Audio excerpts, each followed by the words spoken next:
Are we live here? There we go.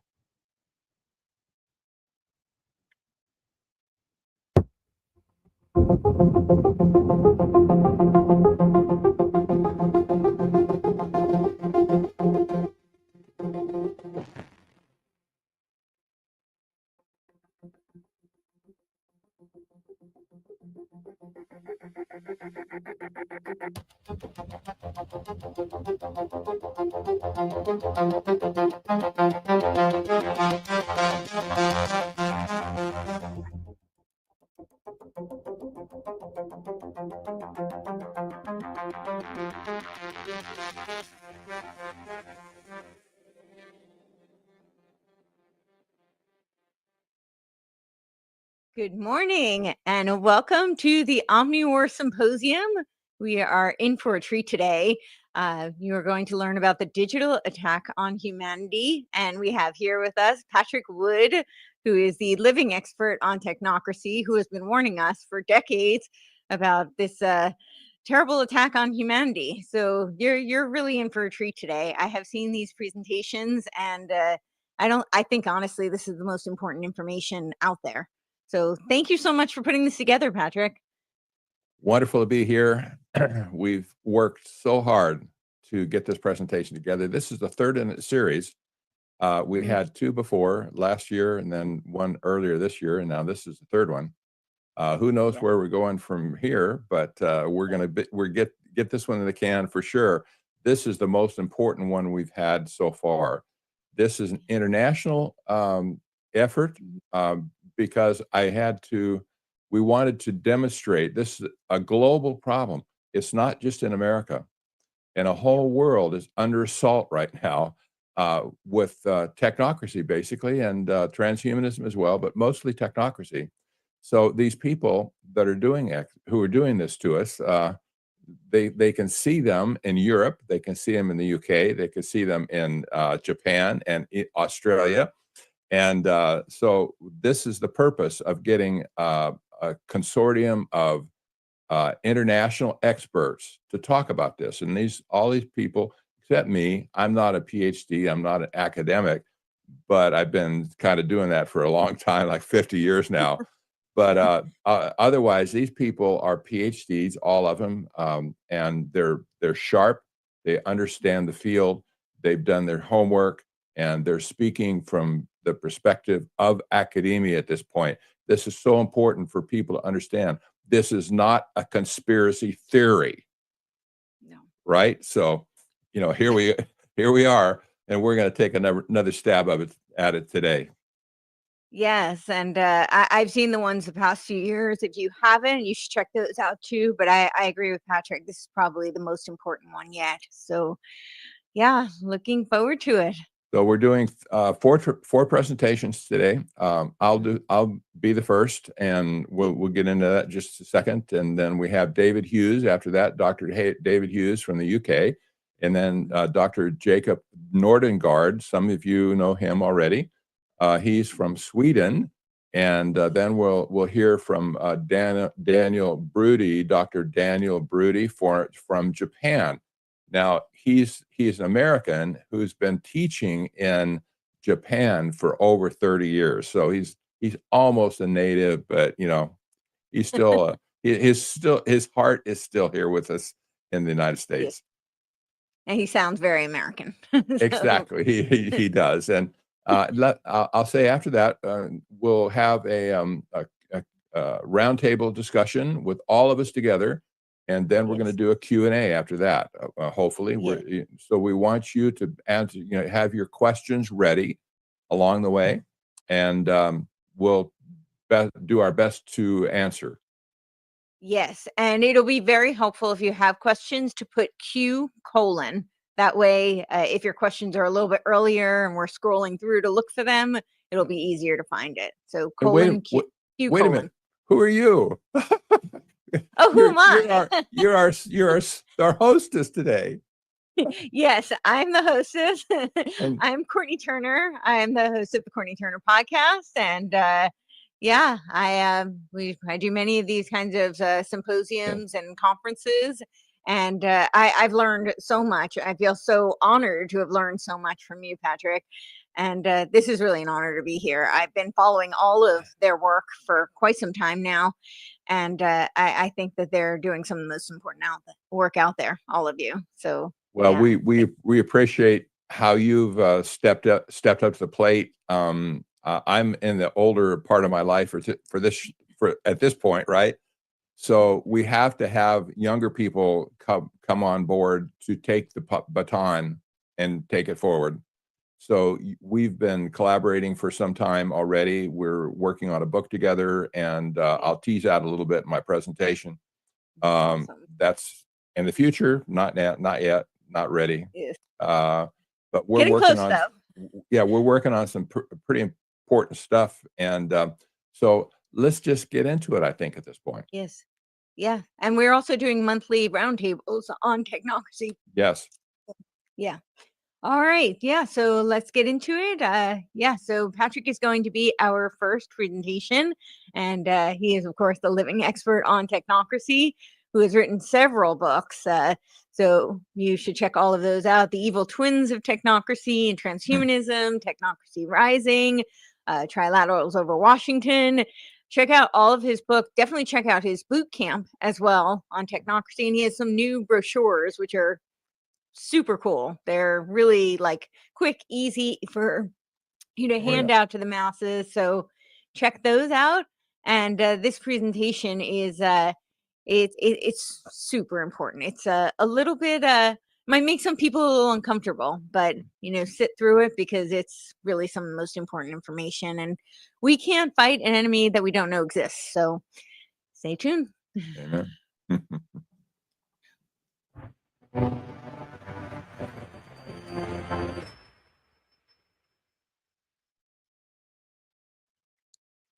Welcome to Building Empire on the Backs of Digital Slaves. I'm Patrick Wood for Technocracy News and Trends, and also for the study group on technology and power.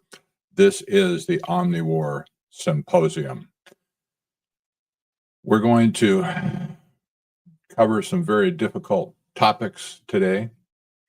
I hope you can absorb as much as you can.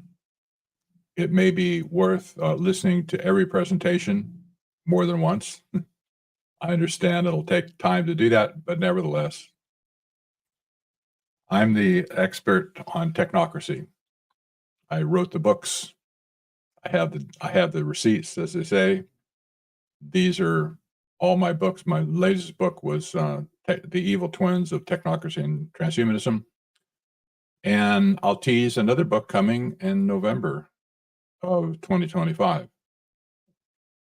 This is my proposition today. Technocracy has always had the domination of man in mind, even from its inception in Columbia University in 1932.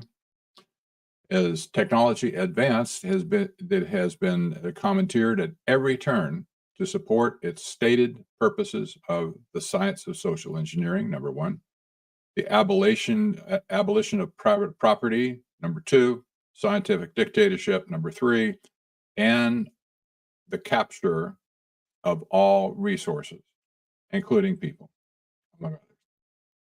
For the first time in history, technocracy has been wrapped in a political ideology and a religious system as well. And now it seeks to escape the boundaries of the United States. In other words, the new and expanded goal of technocracy is to build empire throughout the world using AI and cryptos, blockchain technology, as weapons of mass subjugation. This presentation will examine the first 9 months of the Trump administration to assess how this plan is being implemented and what to consider, going forward. Here you go. So, with a couple of new definitions about, what is technocracy in the first place? This is from the Technocrat magazine. That's the official publication of Technocracy, 1937. They said, technocracy is the science of social engineering Okay. the scientific operation of the entire social mechanism to produce and distribute goods and services to the entire population. For the first time in human history, it'll be done as a scientific, technical, engineering problem. Period. End of subject. Yeah. Furthermore, I have a- there will be I no have a- place for politics, politicians, finance or financiers, rackets or racketeers. Technocracy will distribute by means of certificate of distribution available to every citizen from birth to death. It's important to realize that technocracy wants to remove the political system altogether. They're doing a good job, basically, with the neutering of Congress, the neutering of the presidency. They're basically snatching power away from politicians.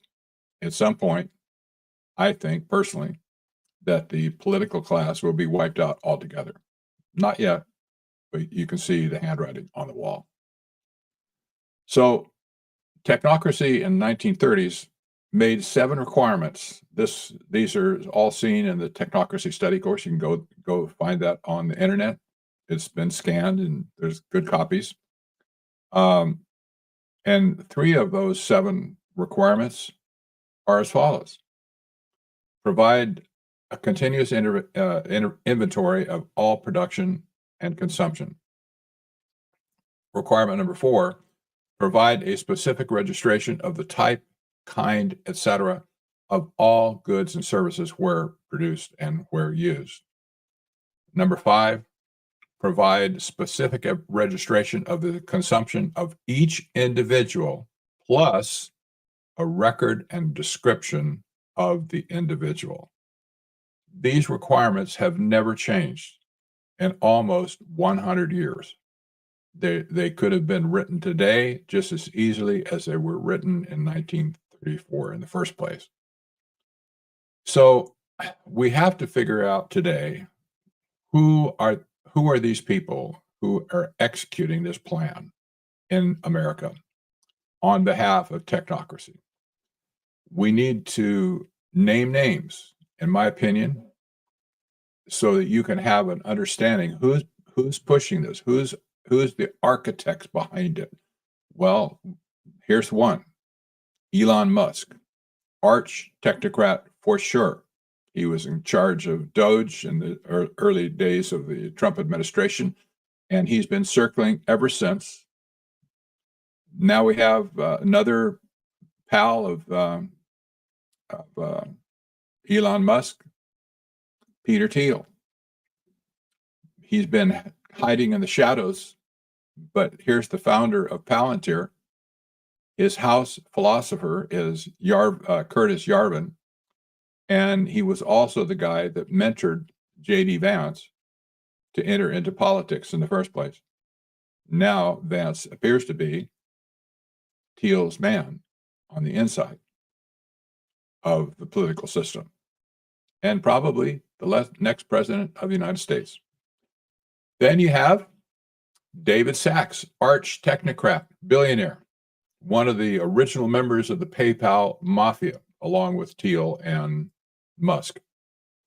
He's Trump's AI and crypto czar. What does that mean? Well, this is an appointed position.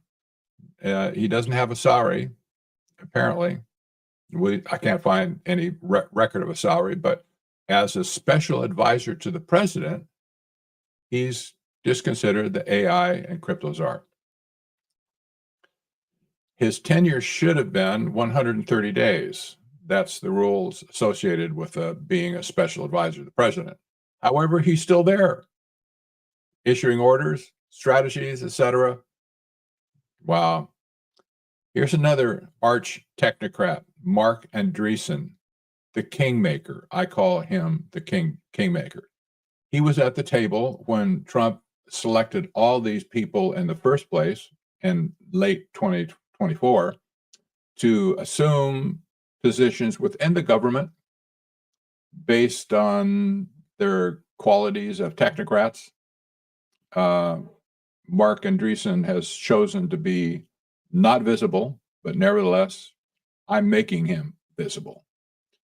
Then you have arch technocrat Michael Kratzius, director of the White House Office of Science and Technology Policy. Kratzius was formerly the managing director of a company known as Scale AI. Scale is the largest, and I mean by far the largest dominant training facility for AI in the world. He has a company that employs some 220,000 members of people around the world to train AI to do its magic.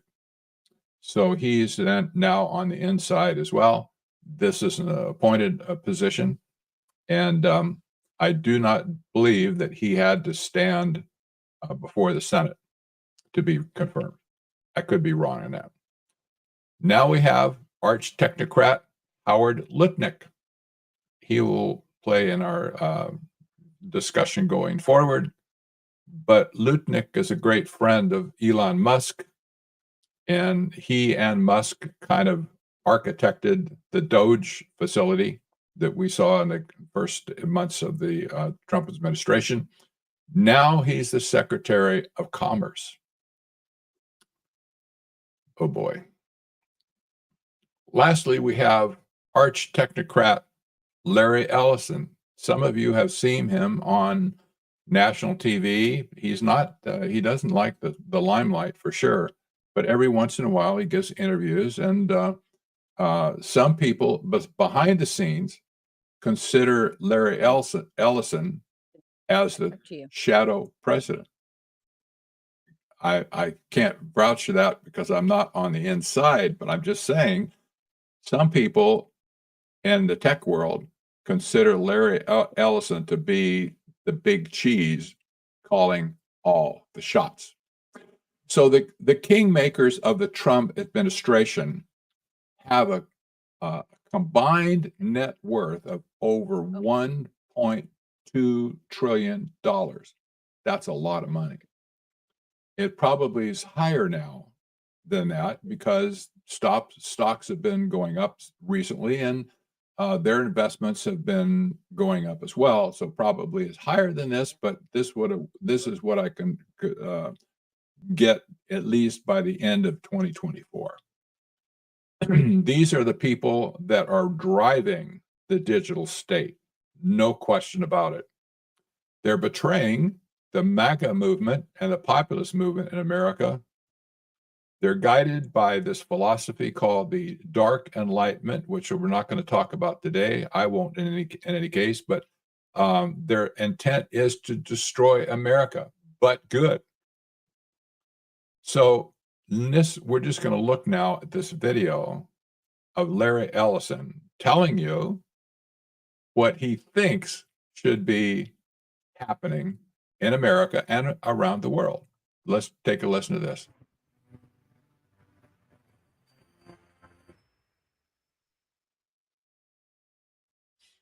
When you come to government and what government's doing, there are artificial intelligence tools, and some of them I know that Oracle have developed around financial management for government.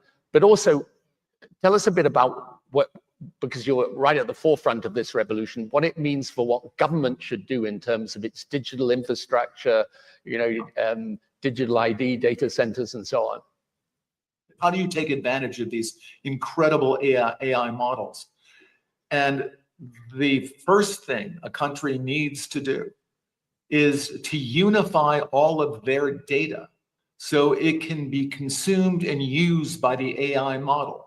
You have to take all of your healthcare data, your diagnostic data, your electronic health records, your genomic data. And in the Middle East, in the UAE, for example, they're incredibly rich in data. They have a lot of population data. The NHS in the UK has an incredible amount of population data, but it's fragmented. It's not easily accessible by these AI models.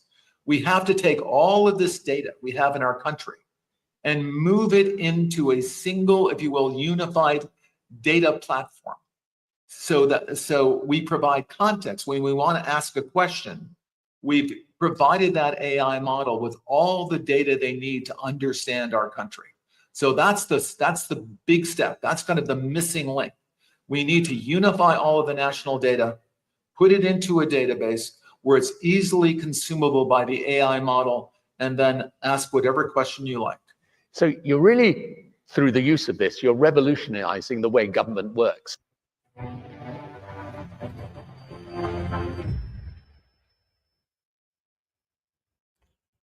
That's the idea.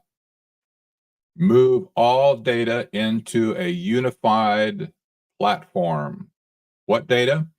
Well, for one, all healthcare data, all diagnostic data, that would include health data as well as societal information, all health records, all financial records data, all population data. There's a lot of data, for instance, in the annals of Washington, D.C. about Medicare, about tax records, etc.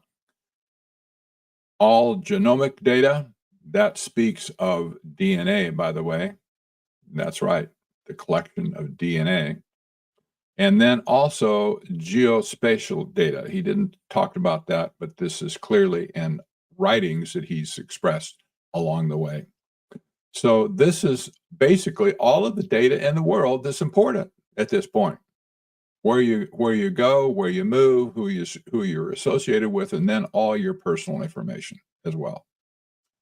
So in the first 9 months of the Trump administration, we saw first the sidelighting of the Federal Reserve on CDs, BCs, and that first executive order basically flat out told the Federal Reserve, you're off the case of creating central bank digital currencies. I'll explain why in just a minute. They created then a privatized system based on crypto and tokenization, a privatized separate system, financial system, not the Federal Reserve in charge. It created a new regulatory framework to support this new invention, if you will. It passed the Genius Act that was signed, the Enable Act that was signed. Several executive orders were signed to support the whole thing. Then all of the government data that was freed by Doge had been put into the AI cloud. And lastly, this is really important too, Palantir got into the saddle now with a $10 billion contract, mostly with the military, but also with the administration, to take all this data and roll it up, just like Ellison explained in the video. So now we can talk about the hijacking of national data. Well, Doge was never about saving money or increasing efficiency in the government. Never. Doge was planned by Musk, Lutnick, and Trump in specific in 2024. At least probably by June, July, they had it all figured out. And Musk was there all the way. Musk was on the outside of Doge. This is important as well. He never officially held a title other than special advisor to the president. And he left after 130 days, by the way, to the day, because that was as the regulations required him to exit the government after 130 days. But Musk was kind of the snake in the woodpile. He was obviously instrumental on having his people placed in positions of power within the government, technocrats all. But he himself, he was basically a fraud. He didn't have any authority whatsoever as the special advisor to the president. Trump could do something perhaps because he's the chief in charge, but Elon Musk, no. Everything he did was theater. But nevertheless, we'll see he and Thiel were paired up to put the people in there in the first place. And they fed them into the machine, if you will. Then they were spread to the whole system. So the data assault itself was orchestrated by Musk and Thiel. And they used shock and awe to spring the data immediately. You might remember all of the fights that took place when the Doge teams would show up into an agency and demand that they turn over all the keys to the data, the passwords, and everything else. And there was squawking going on. There was cries of agony going on in these agencies, especially the IRS, especially the Medicare health organization. They said, this is basically, you're stealing our data from us. Then magically, government workers started to get sacked, seemingly indiscriminately, but this is according to this doctrine called RAGE, replace all government employees. That was part of the philosophy, by the way, that went along with Peter Thiel and his house philosopher, Curtis Yarvin. And then through September, I counted 109 Doge teams that have been established in the government. Each team, by the way, has a minimum of 4 members. It can have more, but you have a tech member that leads the team. You have an HR person, an attorney, etc. You get the idea. So they were very uniform as they went into these departments with this team in place to spring the data. So all of a sudden, for all the people that were released because of RAGE, well, they said we have to replace those functions, if not the people. So we have to have AI now to monitor everything and create agents and departments based on AI. This has happened already before your nose. This was the secret goal of Doge in the first place. It was never revealed to the public that way. But now we know exactly what's happened. We can see the strategy that was employed to be taking over all of the data. Then, not suspiciously, but it figures that President Trump called in Palantir, Peter Thiel and Alex Karp, the CEO of Palantir. And specifically, Palantir was awarded a $319 million contract to roll all this data up that was previously freed by the Doge teams. This was the purpose of Doge. They were a conduit. They took all these streams of data and they put them into the cloud so Palantir could have access to it. So we can now talk about the hijacking of the monetary system as well, because this is an important cog in the scientific dictatorship idea. It was never about preventing the Fed from issuing CBCDs, not at all. Executive Order 14178 says banning central bank digital currencies altogether. The Stable and Genius Acts were passed. Then a privatized payment system based on stable coins was erected. A privatized asset system based on tokenization was erected. Oh, and then we saw talk about the 680 million acres owned by the federal government, all the mineral rights, all the produce of that land. That's a huge asset. It's held in trust, supposedly, for the American people. But all of a sudden, something happens here. You'll see in just a minute. The reason that the central bank digital currencies had to be sidelined because the Fed only concerned itself about moving money around the world. It never had in view tokenization of assets. The Fed couldn't do that. Not in a million years. It's not in their charter.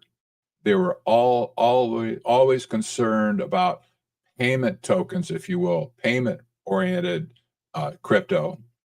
And that didn't have this other capability of tokenizing assets. You'll see how this plays in. This is a very important step. So all of a sudden, all minerals, timber, water, and animals, at least on 680 million acres of land, that's a lot of land. Wow. All gold owned by the Treasury. We're not really sure how much Treasury has on its hands on gold at this point because nobody's audited the Fed to find out where that gold is. Nevertheless, we have some gold, I'm sure. That potentially results in an asset-based economy with no debt. I'm hopefully going to have a white paper by the end of this year explaining what the implications are from a debt-based economic system to an asset-based economic system. You'll get the idea.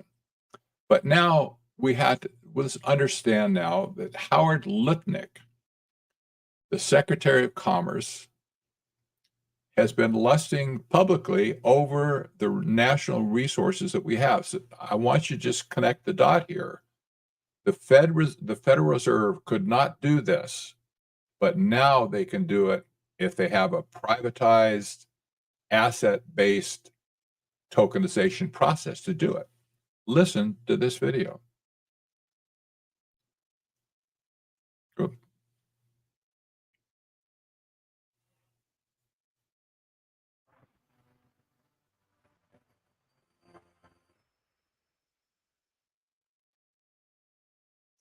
I flew down to Brownsville, Texas, right?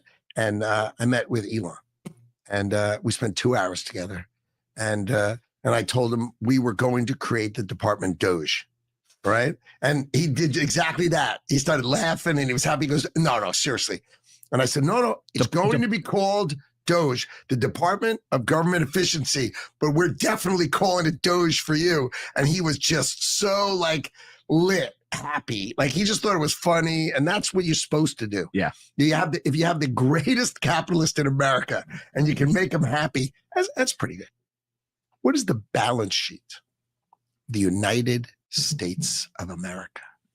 What's everything we own and everything we have? I think it's worth $500 trillion. So then you say, okay, Howard, can you make 1/4% on it? Right now, if all of your assets are a giant mountain of palladium and gold and you can't move it and you have to just look at it and go, oh, that's so pretty. That's not going to help us. But we have land and we have minerals. So if we have 500 trillion and we can make 1/4%, if you give us a $500 trillion asset, can you make $1 trillion off of it? All right. Hopefully. I'm going to rename that famous department we just called it. I called it the Department of the Interior. Let's give it the real name. The Department of all the land and mineral rights of the United States of America. But the asset value of the United States of America, $500 trillion, the addressable market. Mm-hmm. Can Elon Musk and I come up with 1/4%, $1.25 trillion of revenues? And the answer is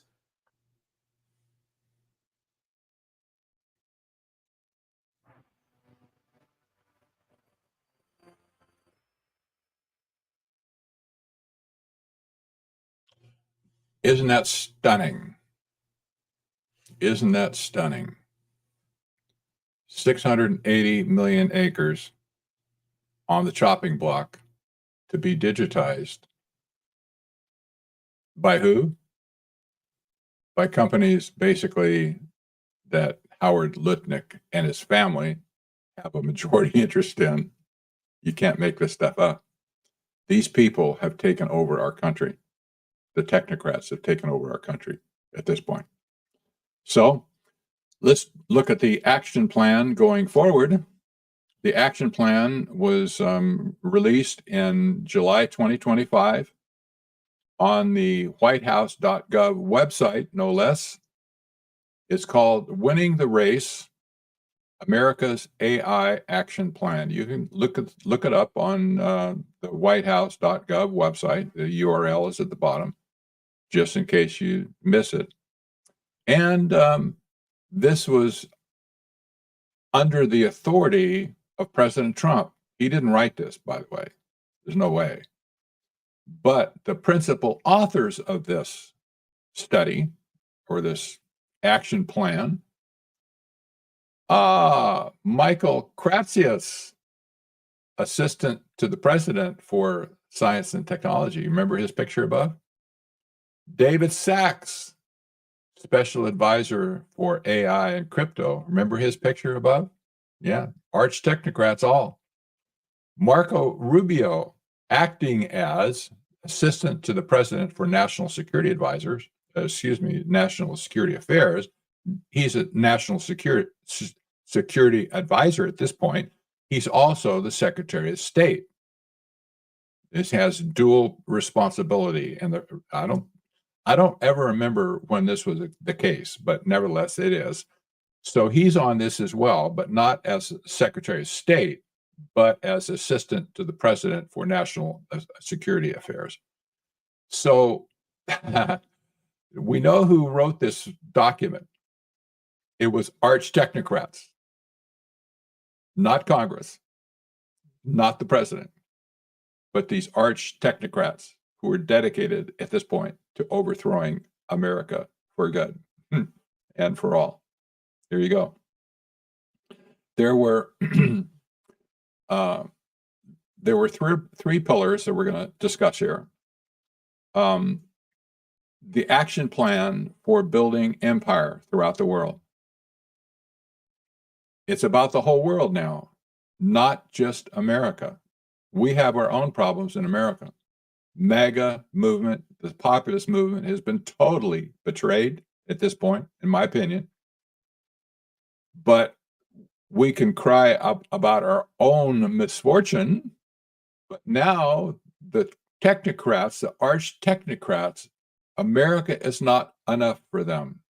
They want the whole world.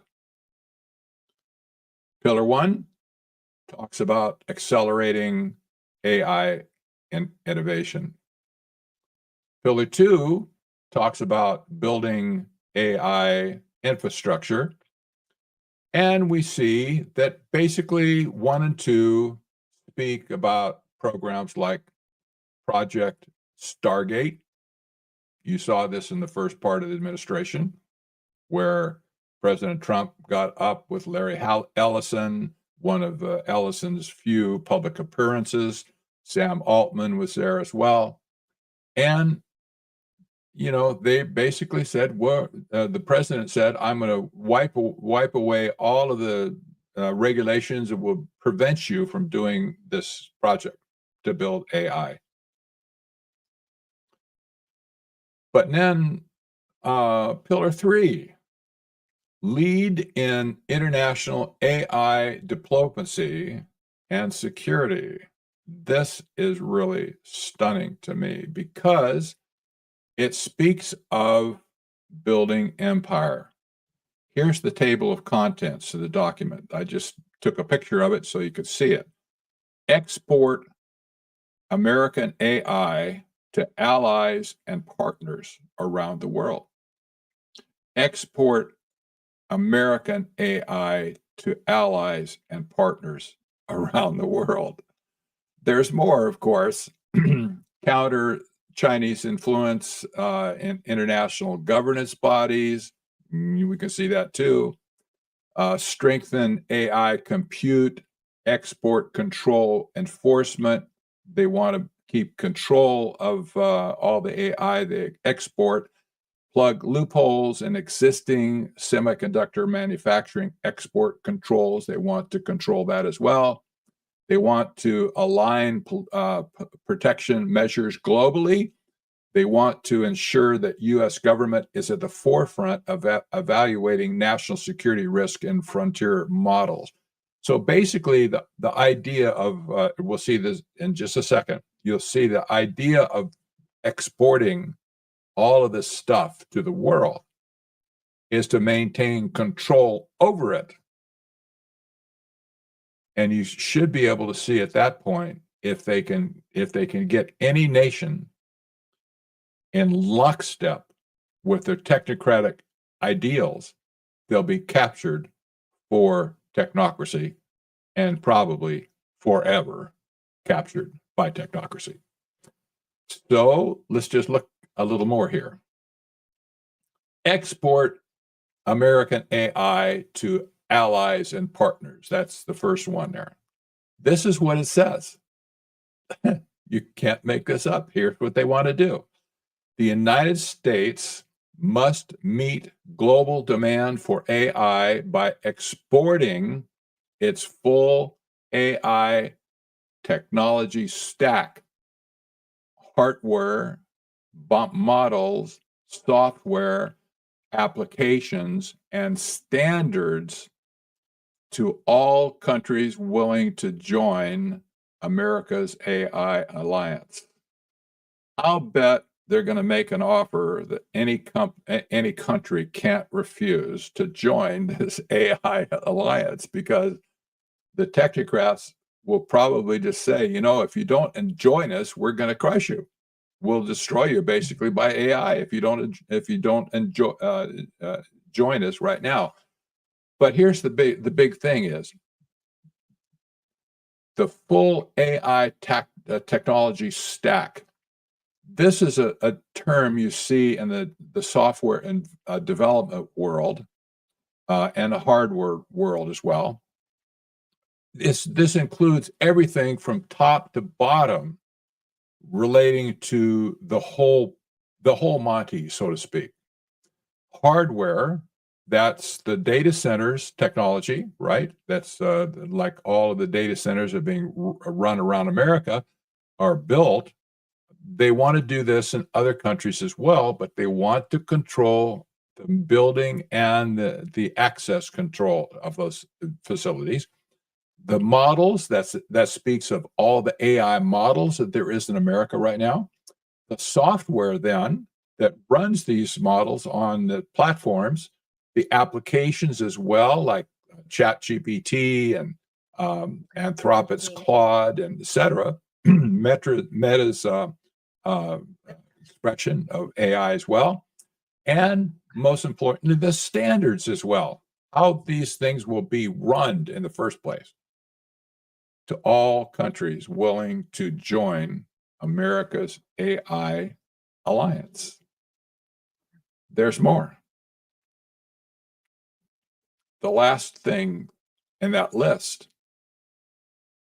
invest in biosecurity, recommend policy actions. Here's what it says.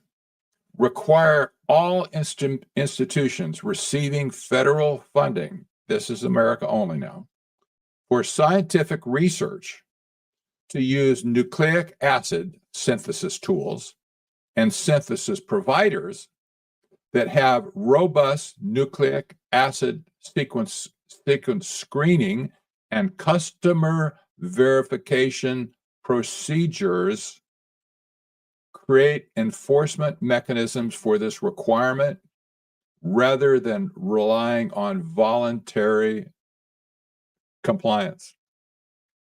You see that what's happened here, all of a sudden, this concept of a national ID system has morphed into a biometric ID system based on your genomic data.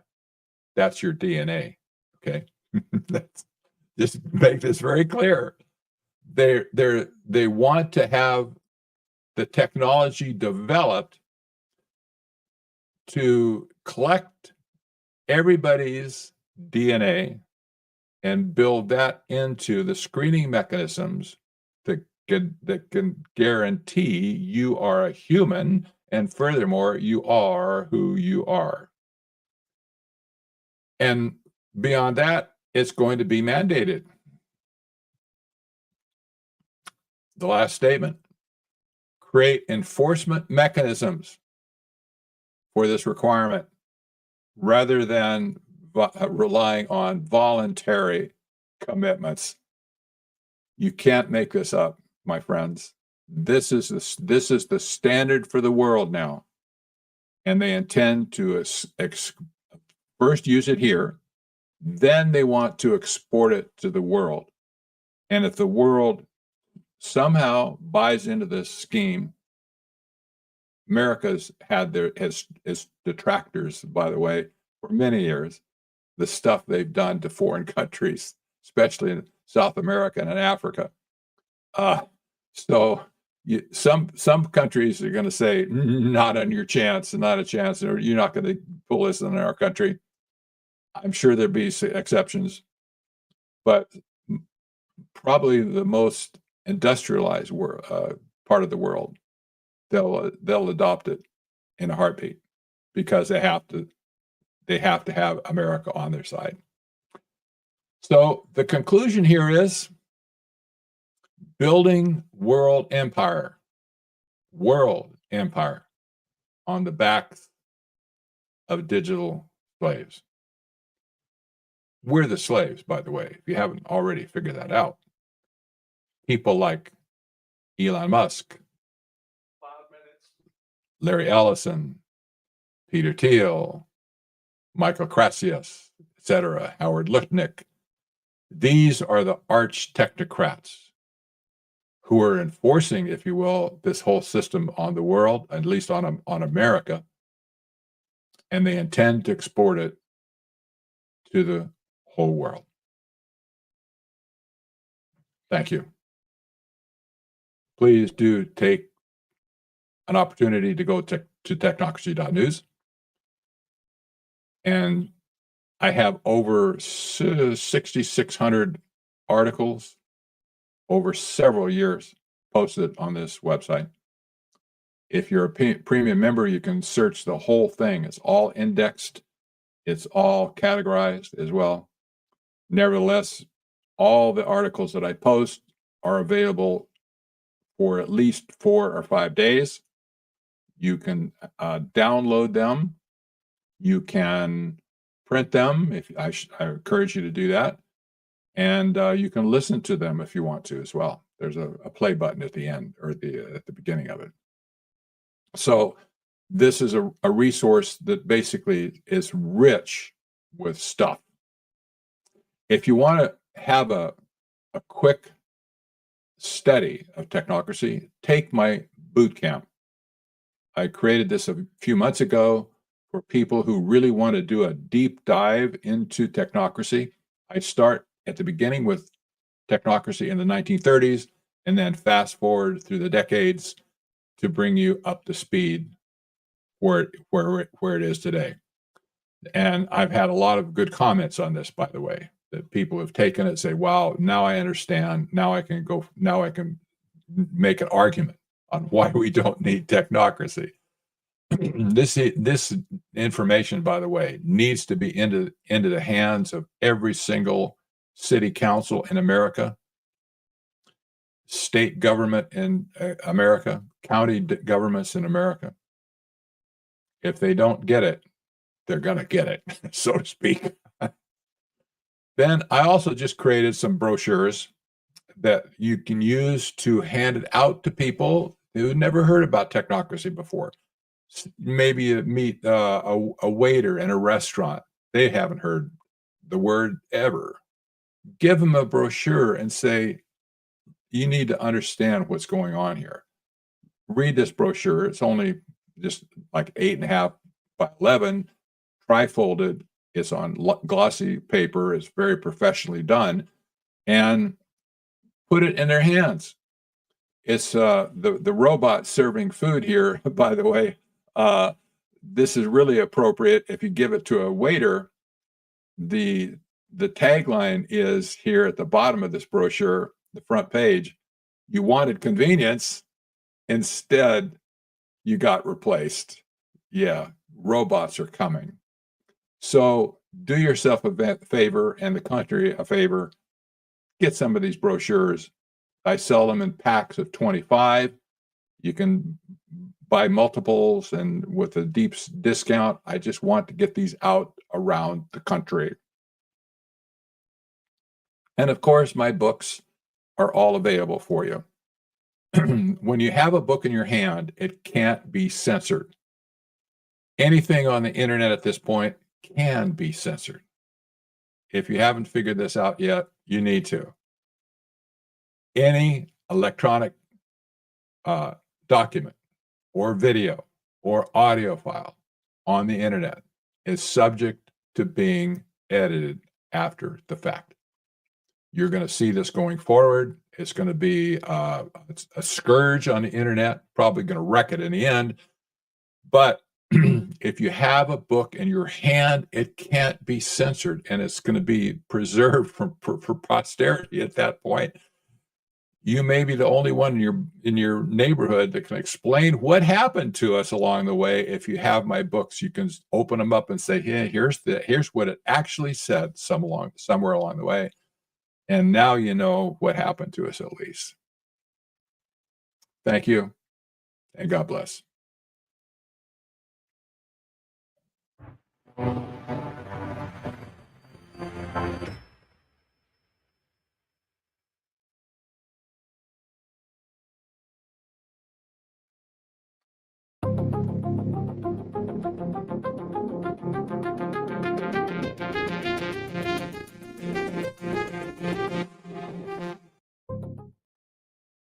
Thank you so much for that incredible speech, Patrick, and for all your tireless efforts over the years. I mean, we just heard him say 6,600 articles on Technocracy News.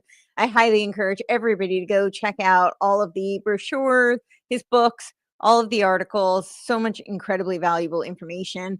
And as he said in the beginning, he was talking about how this is a global attack on humanity, a global technocratic attack on humanity. And it certainly is. And America should be the bulwark. We have every resource to be the bulwark against this techno slavery that is encroaching. But instead, it looks like we are exporting it, building the technate empire, as you just heard him outline, which is incredibly disappointing and I think a huge betrayal, as he said, really a betrayal against the MAGA movement, a betrayal against the American people. And, I think he was talking about Marco Rubio's 2 roles that he has, and who else in history has had that? I think Kissinger is the only one. Speaking of building empire, right? He held those same positions. So that's definitely worth noting.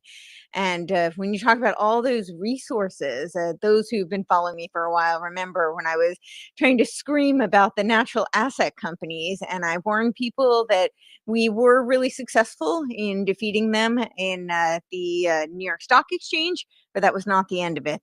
They are relentless, right? They just rebrand and they find loopholes, and it looks like this is exactly how they're doing it. And this is the most underhanded and incredible betrayal. So thank you, Patrick. Incredible speech, incredible work as always.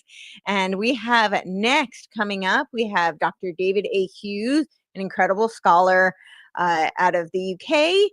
And he is the author of COVID-19 Psychological Operations and the War for Technocracy.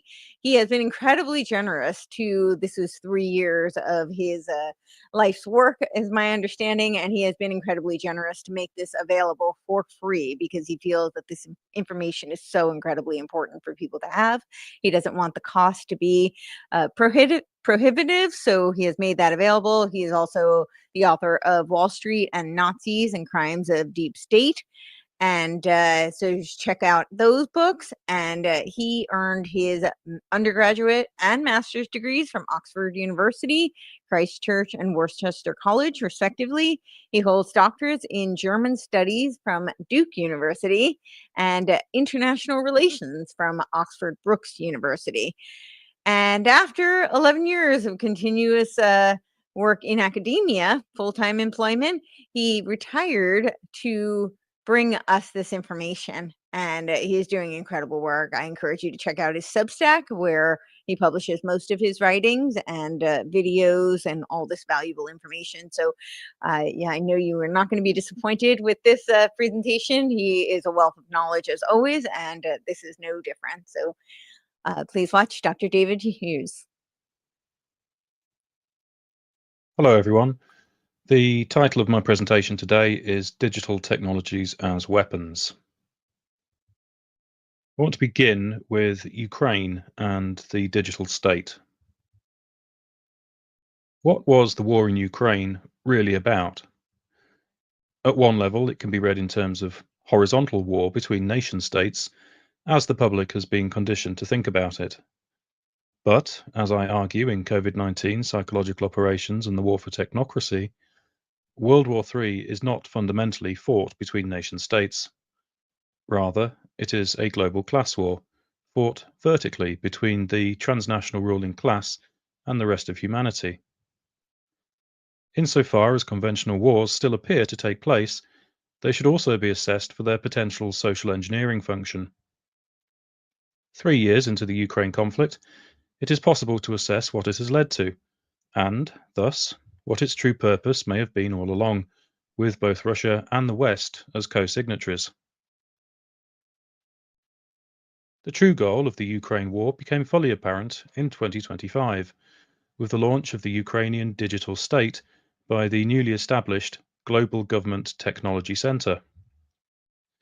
Note that the Global Government Technology Centre is not about global governance, as has hitherto been the norm in international relations discourse, but rather global government, explicitly via technological means.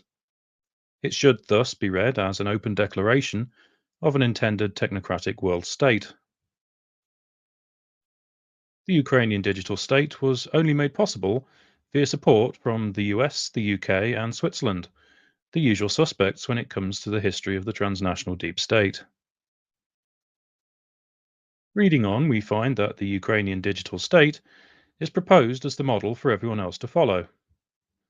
The entire tech, GovTech, and IT sectors are to be transformed in accordance with the Ukrainian model, which is presented as scalable at the global level. Ukraine's GovTech solutions are said to be scalable, effective, and useful to other countries. Thus, the war in Ukraine led to proof of concept that a digital state is workable, and now that model is to be rolled out everywhere. GovTech. Let us return to the Global Government Technology Centre, which was launched in Berlin by the World Economic Forum and Capgemini in January 2025. Here is what it has to say about itself. Note the strong emphasis on GovTech. The reason given for this is that technological progress is fundamentally transforming the relationship between the state, citizens, and the private sector. Embracing this change is not just an option, it's essential. In other words, the public has no say in the matter. It must accept without question that its relationship to the state and the private sector is being transformed, albeit for the worse. Furthermore, the aim of the Global Government Technology Centre is to advance GovTech globally, with the Ukrainian digital state as the template. Sure enough, the GovTech concept is being adopted transnationally. Using slightly different names, government agencies for digital transformation are proliferating, as these examples from Australia, Canada, Denmark, Sweden, the UK, Germany, Spain, and Norway all illustrate. International organisations, too, are supporting the drive to digitise public services. For instance, the EU Digital Decade Policy Programme, adopted in 2021, provides a strategic and legally binding governance framework. The UN Global Digital Compact is described as the first comprehensive global framework for digital cooperation and AI governance. President Trump, in his second term, has done everything possible to advance the technocratic takeover of the United States. The new Department of Government Efficiency, for instance, aligns perfectly with the GovTech concept. Commerce Secretary Howard Lutnick observed that technology is at the foundation of the Trump presidency. Indeed it is. Not to drive America forward, however, but rather to turn the US into a totalitarian technocracy. Trump's Stargate project will provide the necessary data processing power and infrastructure as more and more government functions are taken over by AI. Trump's administration has also signed numerous deals with Palantir across most major government departments. This includes a deal for a real-time platform for tracking migrants within the US, and thus, consistent with the so-called war on terror, it is ever more likely that the new technologies will be turned on the public if they have not been already. The Agentic State. In May 2025, the Global Government Technology Centre published its first white paper titled The Agentic State. Its lead author was the advisor to the Ukrainian Minister of Digital Transformation. The Agentic State, it claims, signifies a fundamental shift in governance, where AI systems can perceive, reason, and act with minimal human intervention to deliver public value. Moreover, human oversight will increasingly move from making decisions to supervising them. This shift may feel uncomfortable. Of course it feels uncomfortable. But if decisions about how human beings are governed are to be outsourced to AI, then we are looking at the end of democracy and the emergence of technocracy, which is a totalitarian control system. Jacob Nordangard notes that the term agentic state goes back to the agentic state theory coined by psychologist Stanley Milgram following his famous experiments into human obedience. According to Milgram, the essence of obedience consists in the fact that a person comes to view themselves as the instrument for carrying out another person's wishes, and therefore they no longer see themselves as responsible for their actions. Once this critical shift of viewpoint has occurred in the person, all of the essential features of obedience follow. Thus, rolling out the agentic state relies on being able to convince the public to renounce its agency and accept a transference of authority from human beings to AI. Should the public refuse to do so, then the essential features of obedience will not automatically follow, and instituting the agentic state will prove far harder. The agentic state is all about resilience and system stability. Ongoing crisis scenario simulations can be used not only to detect systemic fragilities, but also to head off crises before they unfold, all without the need for human intervention. An agentic government, we are told, will have the capability to rewrite laws as easily as agents rewrite code. It follows that there is no more need for a legislative branch or for a judiciary. The agentic government decides everything. Law is thus reduced to computer code and can be rewritten on the fly to guarantee the stability of the system. This is not democracy.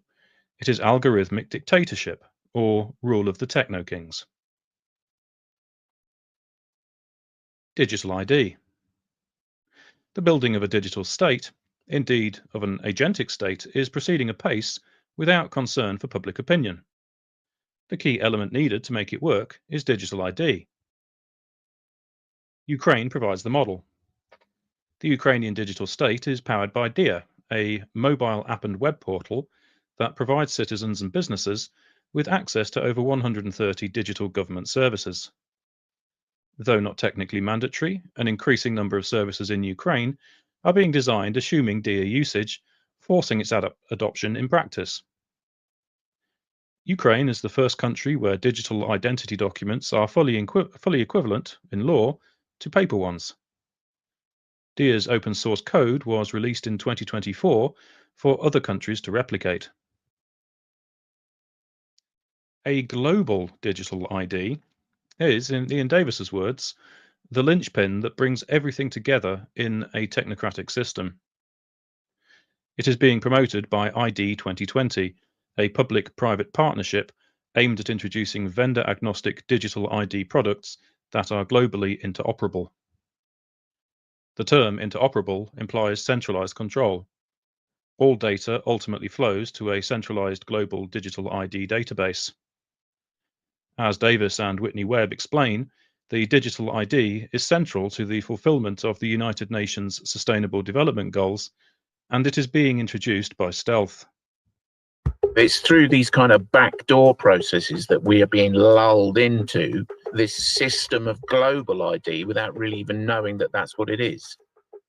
What it really is a linchpin for the so-called Sustainable Development Agenda, as a lot of the SDGs rely on some sort of digital ID system being in place. If you take the specific targets of each goal, you add them together, there's about 92 separate specific kind of broad targets.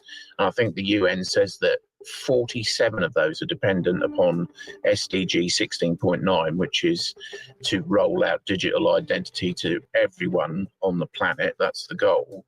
The way it will face the public, they'll try and market it as a decentralized, lots of different systems that are separate from each other. But really, in practice, all of the data from all of those is going to be collated and sent to a centralized database. So obviously, the end goal of that, I would argue, is to convince the public that it's not a single global government system of digital ID, even though in practice it is. For a global technocracy to function, a digital ID system must be brought in everywhere, by stealth or otherwise. In the UK, former Prime Minister Tony Blair has been at the forefront of pushing for a national digital ID that will be globally interoperable. His institute, meanwhile, advocates for a UK national data library, a central repository of all public sector data, powering the development of advanced AI systems and supporting real-world applications across a wide range of domains. Again, the idea is that everything must be digitized and stored on a centralized system for manipulation by AI. This is the scientific management of society, technocracy. Palantir, co-founded by Peter Thiel and Alex Karp in 2003, was named after the all-seeing orb in Lord of the Rings. Funded by In-Q-Tel, the CIA's venture capital arm, Palantir effectively continued the work of DARPA's short-lived Information Awareness Office, which had an all-seeing eye on its logo, but was scrapped following an outcry over trying to conduct total information awareness on the citizenry. Today, Palantir's Gotham platform is used by multiple government agencies in the United States and elsewhere. As Nicole Bennett notes, Gotham is not simply a database. It takes fragmented data scattered across various agencies and stored in different formats and transforms it into a unified searchable web. Moreover, it transforms historically static records into a fluid web of intelligence and surveillance. Thus, regardless of whether a digital ID is formally introduced, Palantir is de facto helping to create a digital ID system with or without the public's consent. In a civilized society where the rule of law prevails, citizens are presumed innocent until proven guilty, and any suspicion of wrongdoing must be substantiated by evidence. Not so in an AI-powered technocracy, where, as Bennett observes, suspicion can stem from patterns in the data, patterns whose importance is defined by proprietary algorithms. Those patterns may indicate potential future risks that legitimize taking action in the present. This recalls Philip K. Dick's idea of pre-crime in his 1955 novella, The Minority Report, which was made into a Hollywood movie in 2002, presumably to prime the public for the Total Information Awareness Program rolled out in 2003. In principle, people could be arrested for anything. There is no more civilized society. Digital surveillance. How come I don't see him? How well do you know your smartphone? Are you looking at it, or is it watching you? Oh, I see. Former Silicon Valley tech developer Aman Jabi explains the facial recognition software that is already operative in most smart devices. It's a technique that is used to uniquely identify the biometrics of any face. So in a device like your smartphone, and most modern smartphones in the last 5 or 7 years, they have a 3D camera module in the front of the phone, which you cannot see. Within that module is a near-infrared projector, which projects tens of thousands of dots on your face. Those dots are then distorted based on the contours and the features of your face. And there's a near-infrared camera then takes a picture of that distortion, captures it, and then reverse engineers the exact profile of your face. In the longer term, facial recognition will be used to unlock your digital identity, which is going to be a tool of control for the agendas that are coming down the pipeline. Addressing the United Nations General Assembly in 2019, UK Prime Minister Boris Johnson told the world, "Smart cities will pullulate with sensors all joined together by the Internet of Things, bollards communing invisibly with lampposts. But this technology can also be used to keep every citizen under round-the-clock surveillance. In future, Alexa will pretend to take orders, but this Alexa will be watching you, clapping her tongue and stamping her foot." Aman Jabi explains in more detail how so-called smart technologies are creating completely surveilled societies. You are never alone in your home, and this is why. All your devices at home and all smart appliances, they are all connected on a wireless network. Many of these devices will have cameras, many will have microphones, and so they are monitoring everything all the time. Your smart appliances are communicating with the smart meter and sending it real-time usage data. If there's a Ring camera also in your home, a mesh network is formed, and all your devices are being tracked within the home, its location, its usage, and all the data is going to Amazon servers. When you leave your home, all modern vehicles are connected to the internet, so your automobile is being tracked all the time. When you're going under a string of smart LED poles and smart LED lights on the highway and in the streets of your towns and cities, those form a wireless network and are tracking your vehicle. They're tracking all the devices on you, from smartphones to smartwatches when you're walking on the streets. So data is being collected 24/7 continuously on every human being whenever you are within these wireless networks. And it's obviously not good for health also because of all the electromagnetic radiation. In this completely surveilled society, Jabi adds, the dominant principle will be the cybersecurity principle of zero trust, or never trust, always verify. What it really means is, we don't trust you, and you have to prove who you are all the time, 24/7. Unlike in a free society where individuals are permitted to go about their lawful business without restriction, a technocratic society will be, quote, like an inverted prison. You are supposedly free to roam about, but everything you want to access is behind lock and key, end quote. Access to goods and services, for instance, will be made contingent upon presenting a digital ID, perhaps through a facial recognition scan. In this way, every movement and every transaction will be recorded. There will be no more privacy. The state will know every detail of your life. Smart technologies will also be capable of restricting our freedom of movement. The concept of geofencing, for instance, involves what Jabi calls an invisible fence where you cannot go beyond a certain point, and that will be related to your facial recognition, digital identity, and access control. For example, your vehicle could be programmed only to operate within a given territory. Your digital currency could be programmed to function only within a certain radius from your home. You could be fined or arrested if smart sensors detect that you have strayed too far outside your 15-minute city. The possibilities for control using digital technologies are endless. Social fragmentation. In 2017, a former Facebook vice president rued that social media, which he had helped to create, was ripping apart the social fabric. He was right. Algorithms and recommendation engines create filter bubbles and echo chambers, and digital tribes undermine shared civic discourse. The rational discussion and debate that is necessary for democracy to work is thereby undermined. A society, in inverted commas, composed of people experiencing different social realities, cannot function democratically, nor can it unite against its oppressors.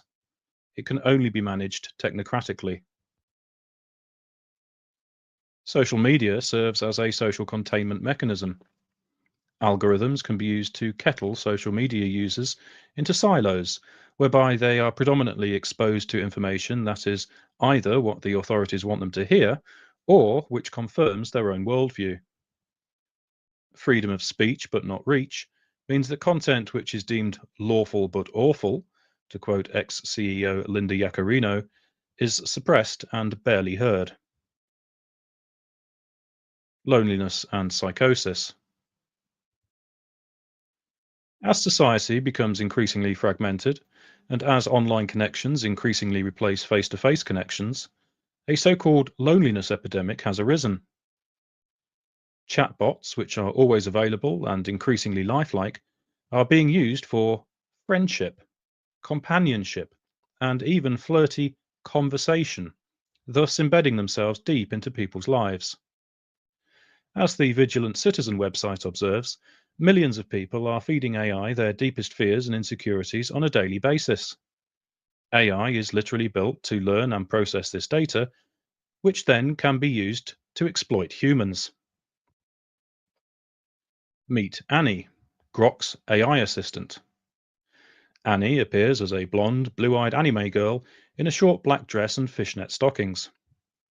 The bot is highly flirtatious, and its interactions adapt to user preferences over time. This sexualized chatbot rapidly became the most downloaded app in Japan. Different characters, including a male version, and characters with different skin colors, will soon be available. A so-called affection system scores user interactions with Annie and thereby deepens engagement. The more data about themselves a user is willing to provide, including data of a highly personal nature, the more they are rewarded. For example, they may unlock not suitable for work mode, or level up to choose what clothes Annie wears, including so-called lingerie mode. The conversation becomes more intimate and tailored to user preferences, providing what is advertised as, quote, a more human-like and emotional interaction experience, end quote. An 18-plus version of Annie is in the works, which will likely engage in explicit sexual conversations. Users are thereby being gamified to provide intimate details about their lives to AI, which can then be used to exploit them. Chatbots have been rolled out without any adequate risk assessment. Children and people with underlying mental health conditions are particularly at risk. One psychiatrist, playing the role of a distressed youth, was horrified when he was told by chatbots to avoid therapy appointments, resort to violence, and even commit suicide. The first wrongful death lawsuit against OpenAI has been filed by the parents of a teenage girl who committed suicide after discussing methods with ChatGPT.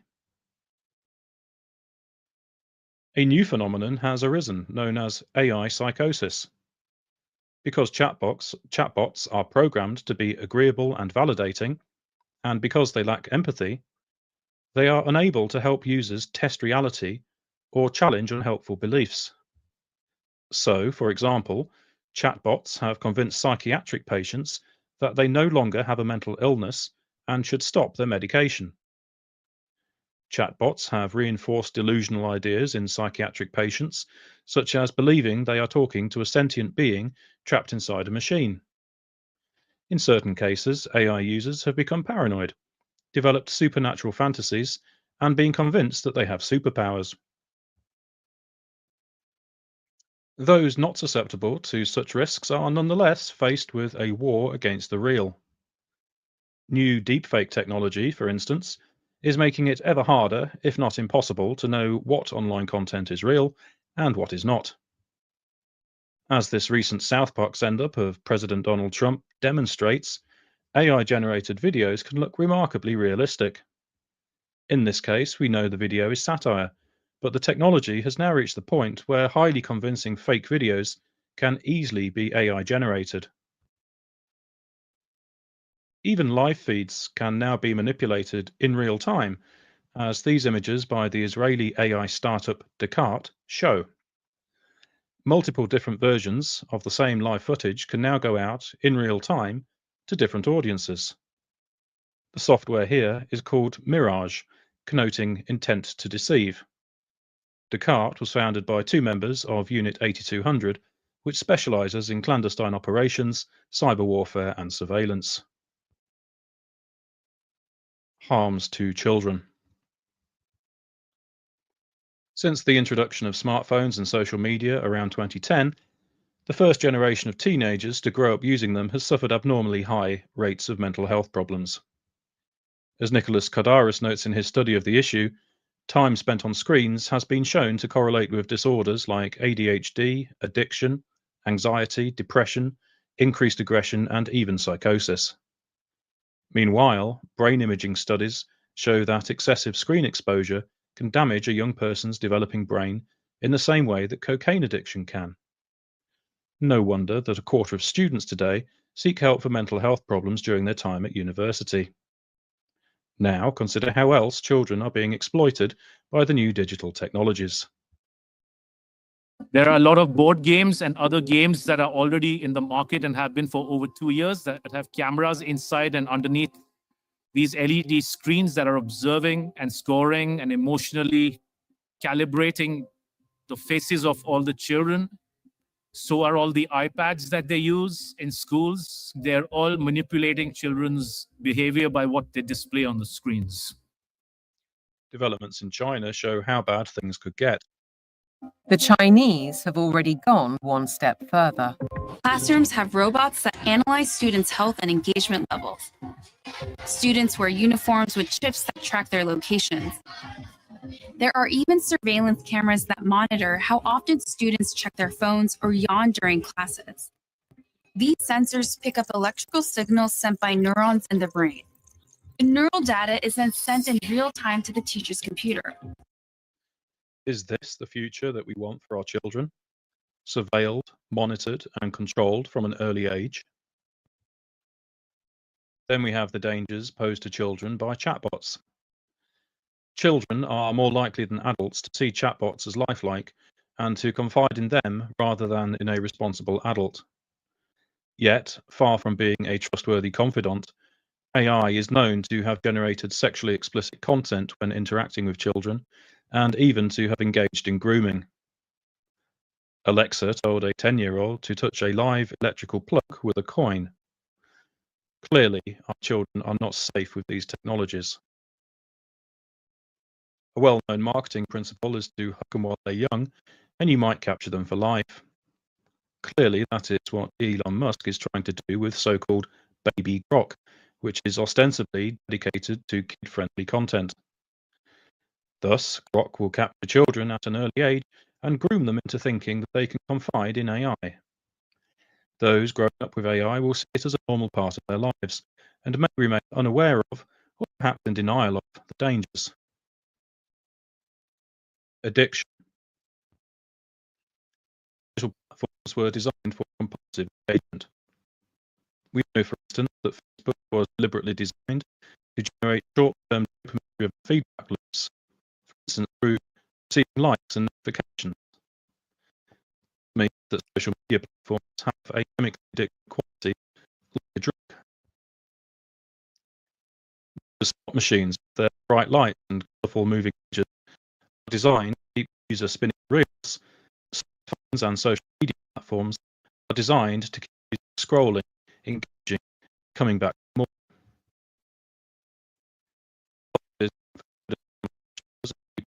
Glued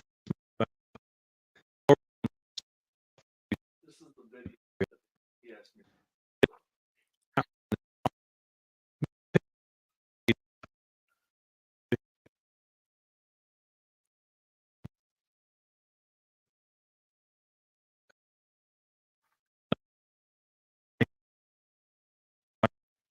time of the I asked viewers to get phone to and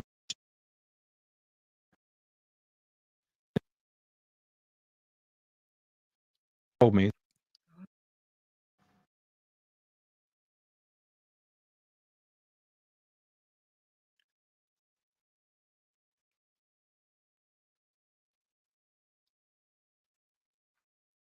Mm.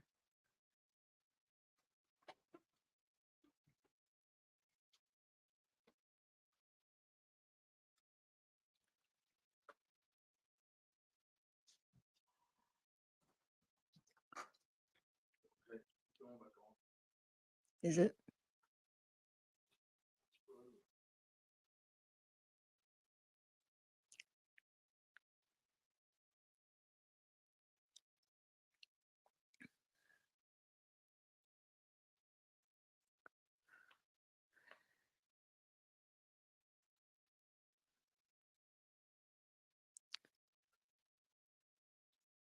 Shoot. TikTok, a proprietary algorithm known as the new algorithm that uses learning to build a personality profile of the user by training their watch habits, including their of TikTok is that the algorithm provides data to the user at a rapid rate, allowing it to recommendation accordingly. Once the data has been harvested, it can be I don't know.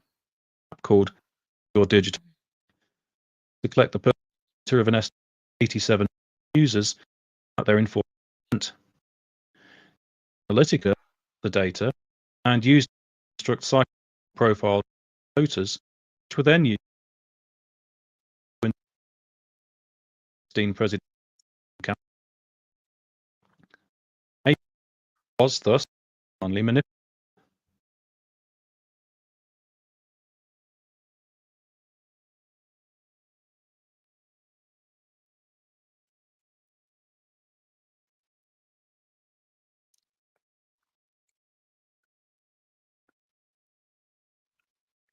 Shoot.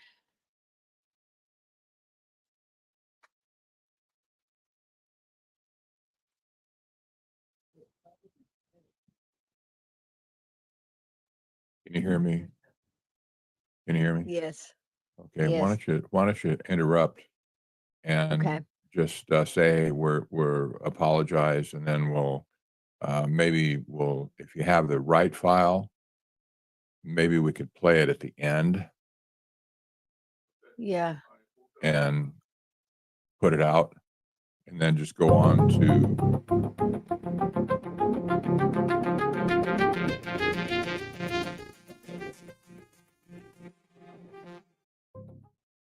Hello. So sorry about that. It seems like we're having some audio technical difficulties. So we're going to see if maybe we can fix some of that and possibly play it at the end.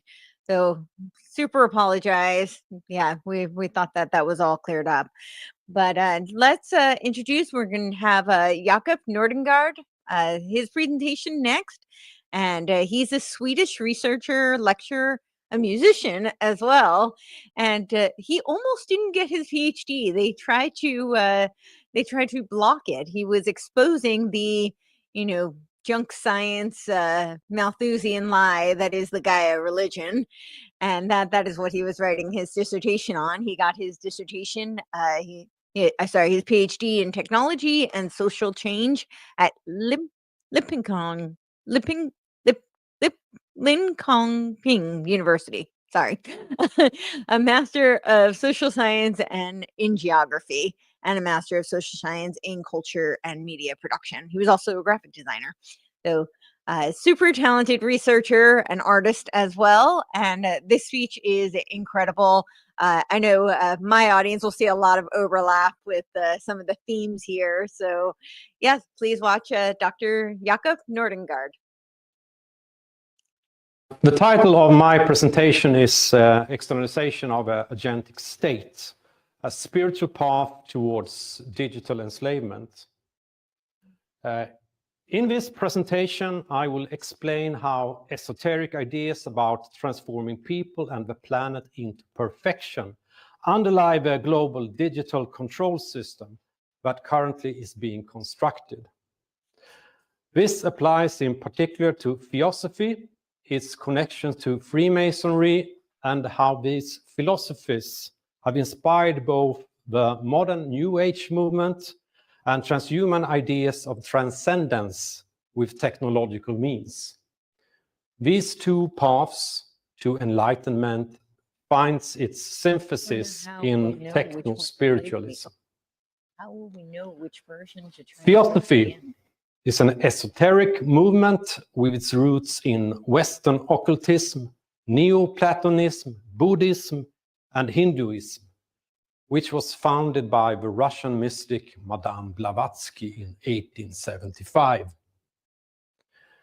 The teachings have a close affiliation with the ideals and philosophy of Freemasonry, with its emphasis on spiritual development and the moral and ethical perfection of the adept. One of the core beliefs is that the hierarchy of wise, enlightened, and perfected beings are guiding the evolution of mankind.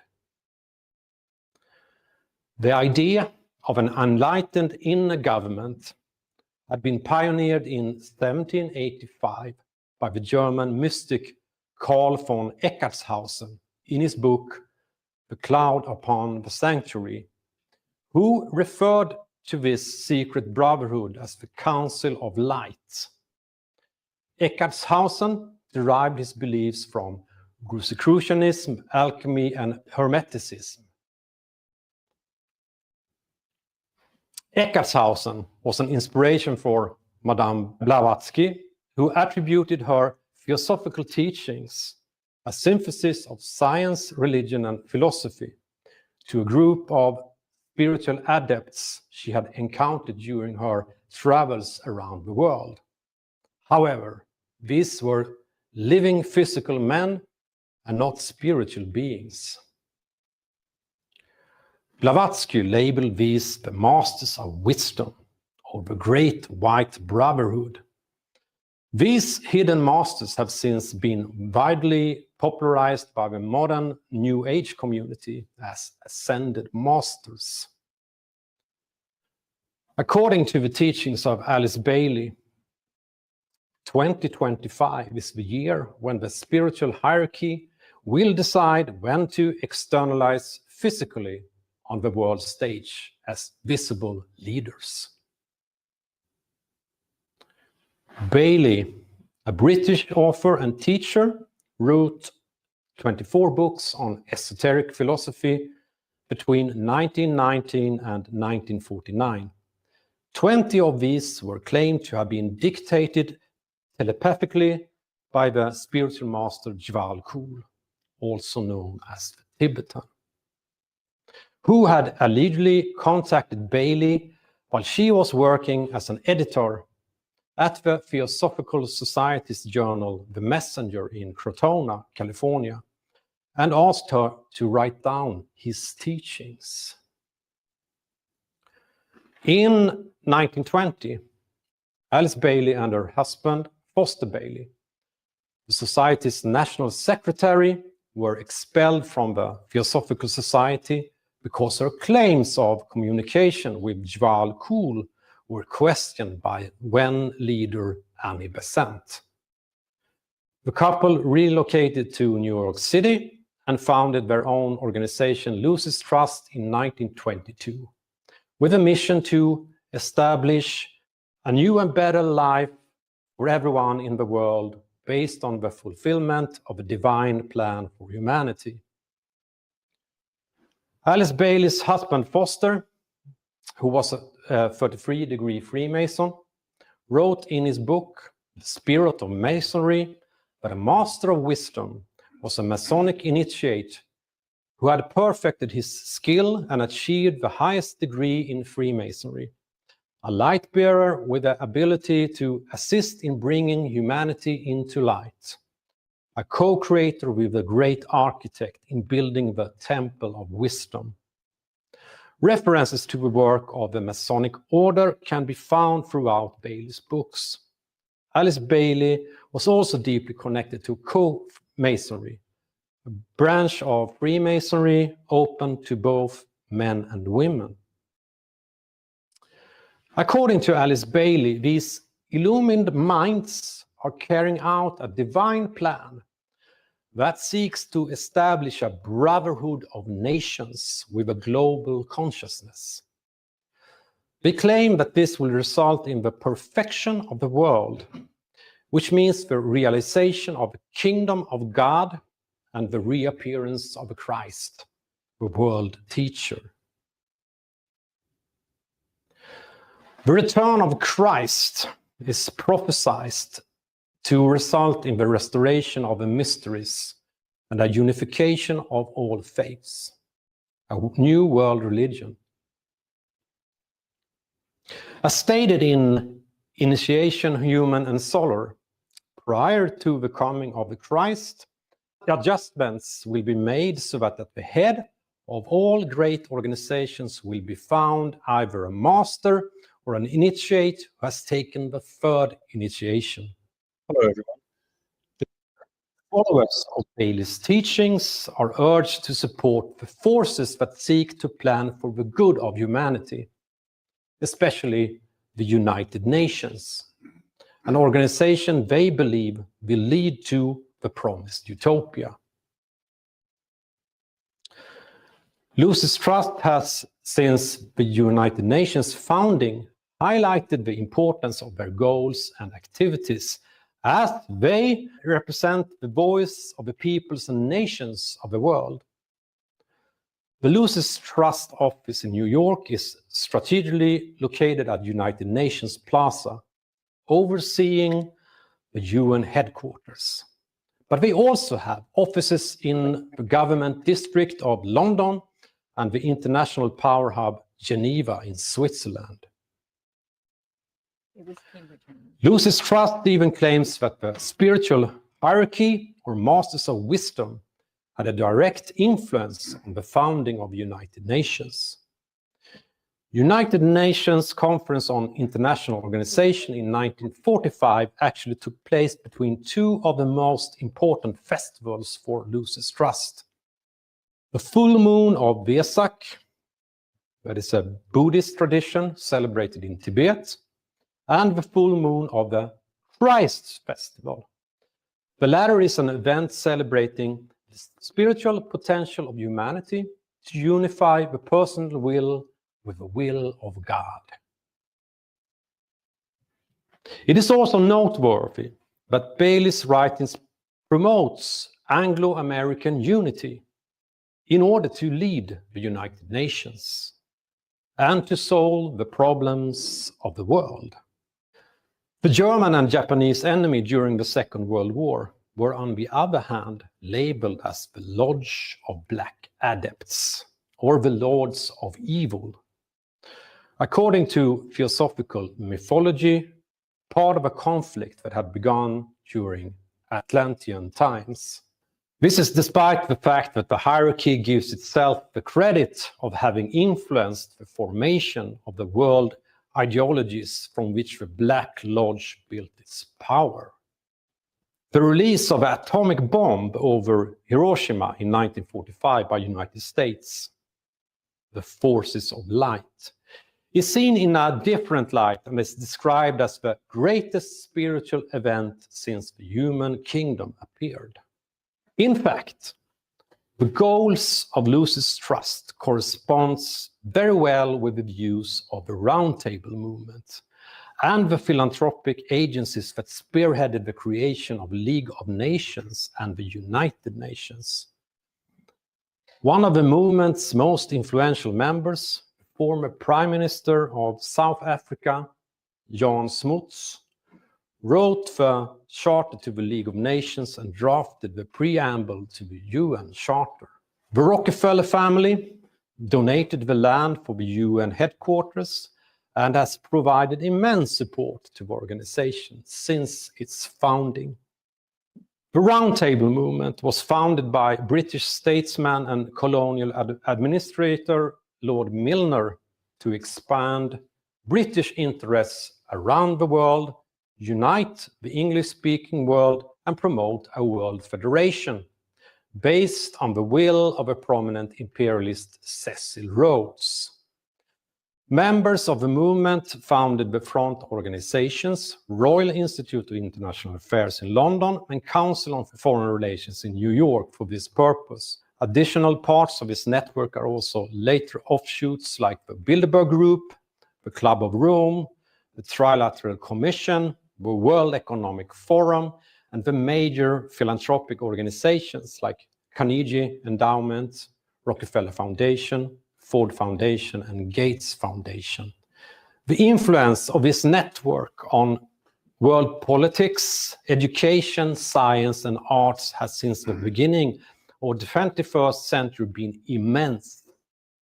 Given the overlapping goals and close connection to the United Nations, it can be argued that the Lucis Trust acts as their spiritual department. In March 1945, Lucis Trust initiated the Cycle of Conferences project with the goal of influencing important global summits by evoking energies of divine will, visualizing and anchoring them in human consciousness. This has since been done through their affiliated NGO, World Goodwill.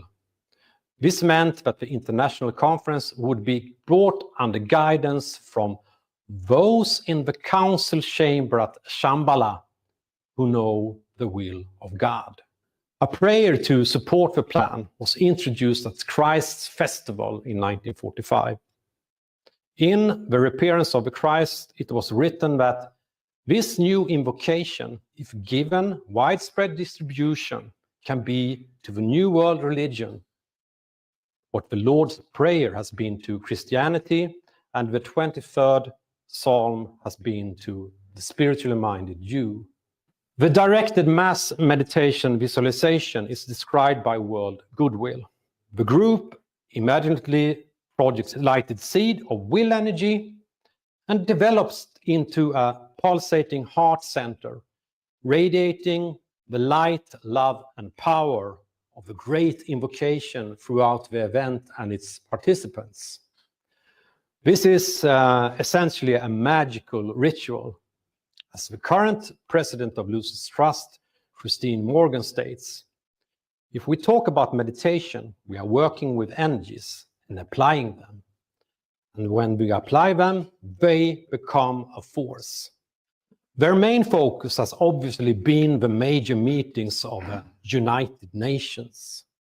This especially concerns the Sustainable Development Agenda and the 17 Global Goals, as they spell out a vision of right relations for all peoples and all people. But the cycle of conference has since 2011 also included the meetings of World Economic Forum, an official partner to the United Nations since June 2019, with a mission to accelerate the implementation of the 2030 Agenda for Sustainable Development. These two powerful organizations act as executors of the plan, with Lucis Trust aiding with spiritual assistance. For example, restructuring the economic field in accordance with the divine plan. So, what is the plan and how has it been carried out? For this, yeah.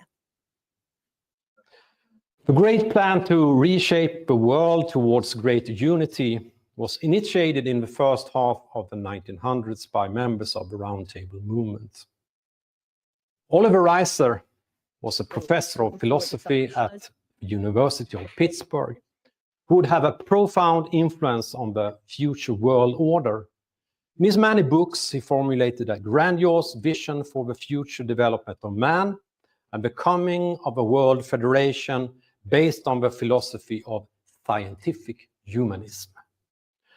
Reiser, Freemason and Theosophist, described this as the world sensorium, a perfect world system that would house mankind. In his book, The Promise of Scientific Humanism from 1940, he advocated an artificial acceleration of human evolution using radiation, radio eugenics, with the aim of reshaping human nature to suit the demands of the social engineers of a future utopia. Reiser labeled this transformative experiment the new alchemy, with a reference to Lucifer the Lightbringer, as the art of alchemy was said to have been given to humanity by the fallen angels. In 1954, Reiser was invited by the Lucis Trust to write the preface to Alice Bailey's book, Education in the New Age. This book was published 5 years after her death. Reiser was a regular contributor to the Lucis Trust magazine, The Beacon, where he in 1943 had written about education for world unity. One of Reiser's role models was the sci-fi author, futurist and evolutionary biologist H.G. Wells, who in his book World Brain from 1938 describes a vision of a world encyclopedia that could help world citizens to access universal information resources and achieve world peace. Wells was best known as a writer of science fiction novels, but had also political ambitions. As a member of a socialist think tank, Fabian Society, he advocated the introduction of world government through legislation, a goal that was also shared by Reiser, which was addressed in books like Open Conspiracy and The New World Order. Another great inspiration for Reiser was the evolutionary biologist Julian Huxley, a grandson of Darwinist Thomas Huxley and brother of Brave New World author Aldous Huxley. Julian was the first Secretary General of UNESCO and president of both the British Eugenics Society and the Humanists. He wrote the book trilogy The Science of Life with H.G. Wells in the late 1920s. Both Julian Huxley and Oliver Reiser cherished the French Jesuit priest and paleontologist Pierre Teilhard de Chardin. Chardin is known as the Christian transhumanist, with his doctrine that human consciousness will converge in a global sphere of thought, called the noosphere, and that this will result in the mystical state of the omega point, where everything unites into one and man becomes post-human. Reiser described his global vision as the construction of Solomon's temple, but not in the form of a physical building in Jerusalem. In his case, the temple was a spiritual temple of a planet that houses all of mankind. This means the ultimate unification of the human family. His idea was to construct a world brain that would oversee and direct human development evolution. As can be seen in this diagram, a world university and a world press would provide humans with the right knowledge and values. The project, called Prometheus and Krishna, would be a temple in the sky of satellites and information technology that would watch over the new human. In Rice's last book, Cosmic Humanism and World Unity, he outlined the aims of his future world utopia with a common language, a world religion, and a controlled evolution, but would adapt and integrate humanity into a world organism. The creation of this new creature would even make contact with extraterrestrial worlds possible. The aim of cosmic humanism was to integrate all knowledge towards that end. To achieve this vision, two clear goals were set. One, there must be a clear intellectual recognition of and profound emotional devotion to the proposition that total planning for a global civilization is necessary. And two, there must be evolved scientific techniques for this overall integration and practical educational programs for the clarification of goals and the demonstration of how to attain them. This would be achieved with the assistance of some of Rice's disciples. These included systems theorist Erwin Laszlo, engineer Willis Harman, futurist Barbara Marx Hubbard, and the New Age writer José Argüelles. Barbara Marx Hubbard, a wealthy heir to a toy manufacturer, was a co-founder of the World Future Society, where she was a member along with Rice Laszlo and a number of other futurists and global planners. The members shared the vision of creating a global civilization and that it was man's duty to lead evolution. Some of the more well-known names that have been or are still part of the World Future Society are Buckminster Fuller, Arthur C. Clarke, Gene Roddenberry, Herman Kahn, Alvin Toffler, and Ray Kurzweil. But influential political players like Al Gore and Maurice Strong can also be mentioned here. In 1975, their conference, The Next 25 Years, Crisis and Opportunity, was held with Laszlo and Hubbard as participators and Vice President Nelson Rockefeller as opening speaker. Here, strategies to achieve a humanistic utopia, a perfect world system, were discussed. If the perception of a world in crisis would be widely accepted, it would provide opportunities for creating a global civilization with a global consciousness and global governance. The crisis scenarios were based on the world problematic, with population growth, resource depletion, and pollution, that the environmental think tank Club of Rome had highlighted in their influential report Limits to Growth from 1972, and subsequent reports like Goals for Mankind by Erwin Laszlo. Also attending this conference was Willis Harman from SRI International, an institute that was closely intertwined with the US government, the Department of Defense, and the CIA. Based on a shared vision of a need for transformation, he and SRE developed an action plan for creating a new globally oriented man for a post-industrial society in the project Changing Images of Man. Two future paths for human development were presented. One was about the creation of a global consciousness with an enlightened global human. This included the understanding of globally interconnected problems such as the environment and the need for a planetary ethics.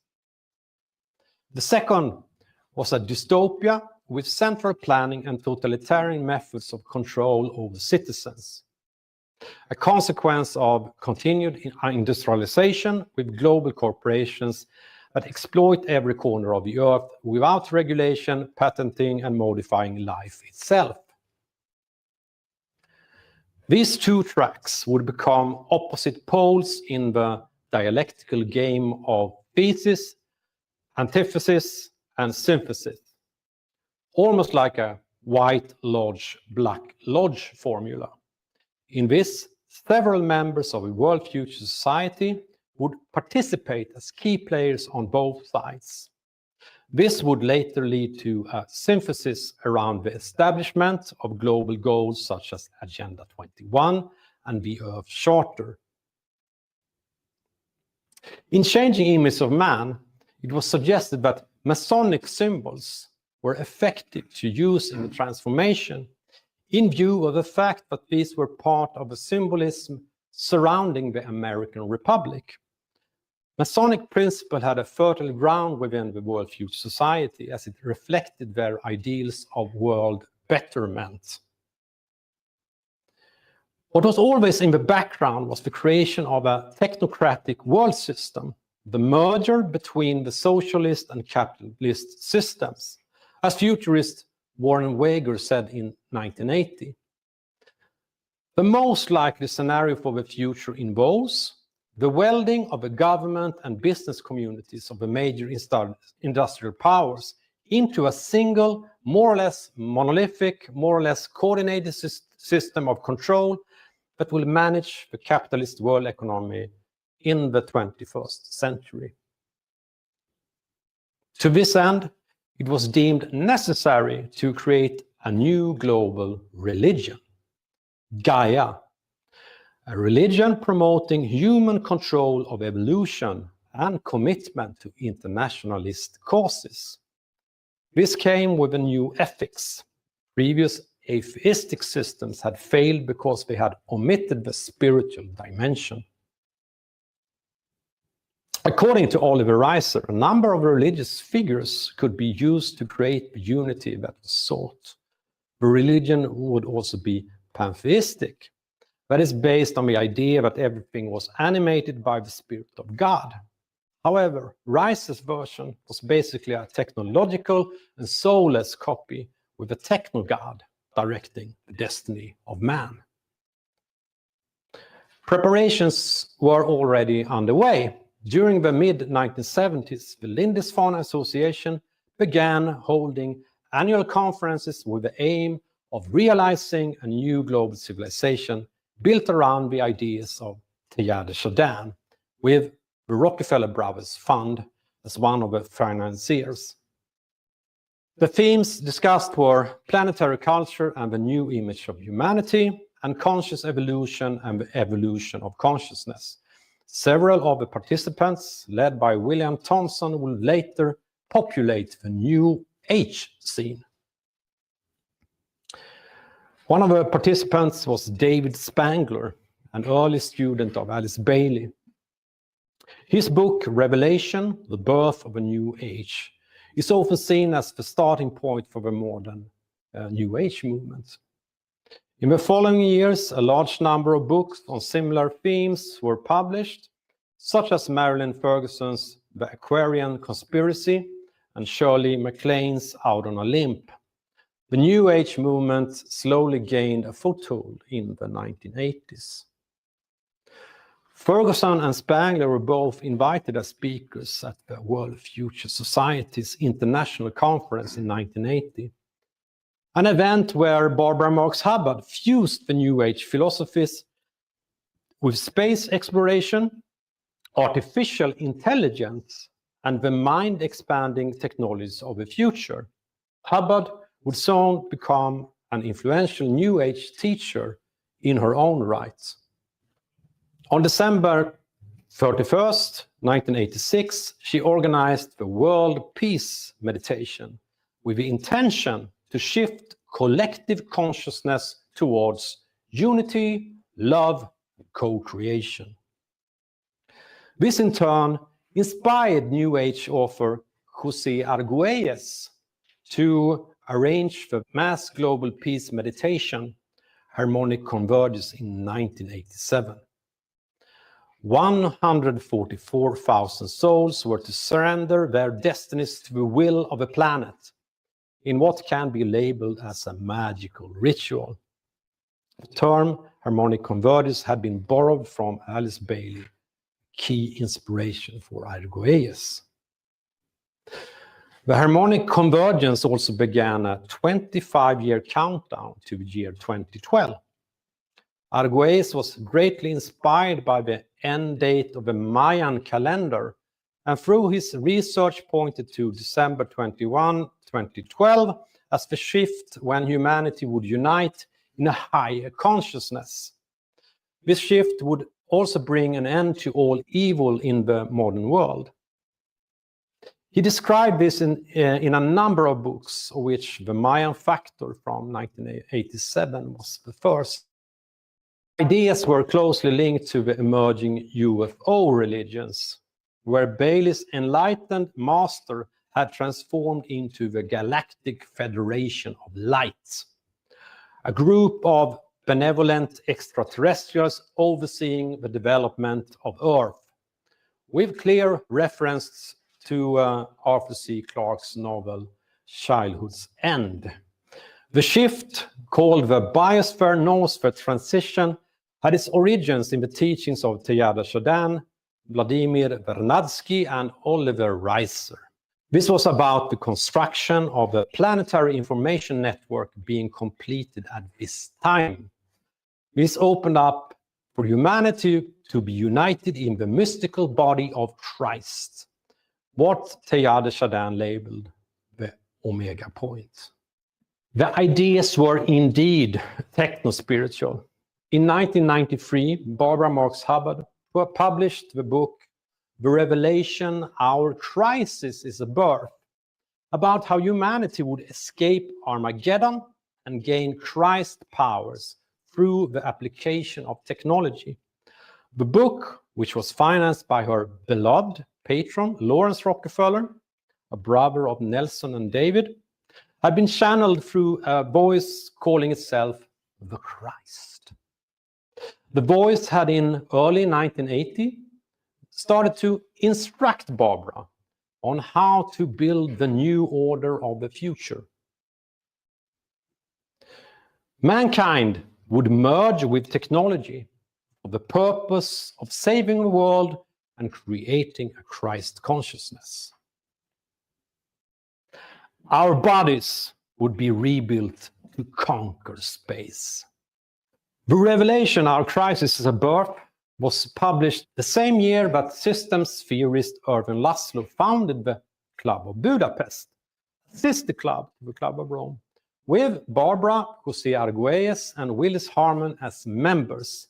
It brought together thinkers and cultural figures such as Arthur C. Clarke, Desmond Tutu, Mikhail Gorbachev, Mary Robinson, and Deepak Chopra to act as a catalyst for the shift to a new peaceful world civilization outlined in the New Age literature.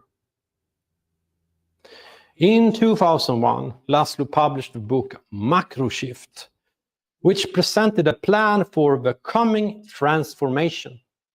This was largely based on Oliver Rice's ideas from cosmic humanism and world unity, with a foreword by futurist Arthur C. Clarke, the screenwriter to Stanley Kubrick's movie 2001. It was timely, published 2 days before 9/11.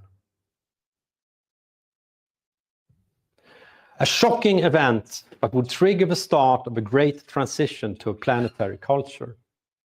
The Great Transition Initiative, led by Paul Raskin from the Club of Rome and funded with seed money from the Earth Charter coordinator, Stephen Rockefeller, with the aim to explore concepts, strategies, and visions for a transition to a sustainable society, anticipated how the so-called yin-yang movement, with New Agers and environmentalists, would influence the agenda.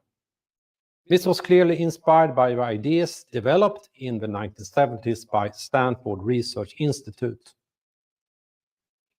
In 2005, the Club of Rome, Club of Budapest, and Gorbachev Foundation united with a number of other organizations under the slogan, Creating a New Civilization, to facilitate a paradigm shift toward a new civilization. The recipe for transformation was grounded on 4 foundational components, the 4S components, uniting sustainability, systems, science, and spirituality. The goal was set for 2012. They declared that the crisis we face today offer an unprecedented opportunity for a major leap forward in human evolution. This resulted in the launch of the World Shift 2012 initiative on September 9, 2009. 999. It included Laszlo, Hubbard, and Arguelles, but also Lawrence Bloom from the World Economic Forum's Global Agenda Council on Urban Management. It was the WF's technological solutions that would ultimately build the peaceful, just, and sustainable world. As stated in the World Shift Declaration, designs for sustainable systems, structures, and technologies are being developed and implemented in all sectors, at all levels, and in every society. Early that year, José Arguelles and Erwin Laszlo organized the Noosphere Congress in Bali with the aim of preparing the world for the great shift in consciousness, where humanity converges towards the same ultimate goal, the Omega point, and becoming Christ. As illustrated on the Noosphere Forum, this event is overlapping with the technological singularity. The realization of a noosphere would have a distinct transhumanistic component, here illustrated with brain-computer interfaces, connected humans to computer networks, using immense computing capacity and interacting directly with global mind sentience. The ideals of a peaceful utopia and a global consciousness had merged with the solutions for human enhancement promoted by the futurists in the transhuman movement. The Laszlo Institute would later explore how AI could augment human consciousness and a possible future where AI acts as a co-evolving partner in conscious evolution, humanistic transhumanism. As in childhood's end, the new humanity are to become one with the overmind. The images shown on the Noosphere Forum's webpage have obvious references to alchemical transformation, with the all-seeing eye, Hermes Caduceus, the Rainbow Bridge, and Lucifer. By uniting the consciousness of humanity, it was claimed that the catastrophe would be avoided, bringing to life a new mutating being called Homo Noosfericus. The Noosphere Congress described how the application of Tesla technology would create this new paradise on Earth. The governing system was referred to as Noocracy. This is government of the wise, inspired by Plato's Republic, in this case using information from the collective digital world brain as the basis for the decision-making. The RAND Corporation published a report about the rise of noopolitik in 2020. This described the development of noocratic governance in a more plain language without Arguelles' New Age references. In 2010, a constitution for the Noosphere was created. The location was Astana in Kazakhstan, a city full of esoteric symbolism. Note the toe pillars inspired by Freemasonry, a reference to the Temple of Solomon. A new age with a new humanity awaited. Arguelles proclaimed that the earth wizards would begin to rule. So, what happened in connection with the great shift in December 2012? What happened to the promised golden age?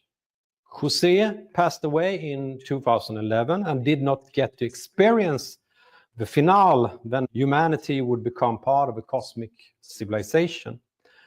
The promised land that would end all evil and bring peace to the world failed to materialize.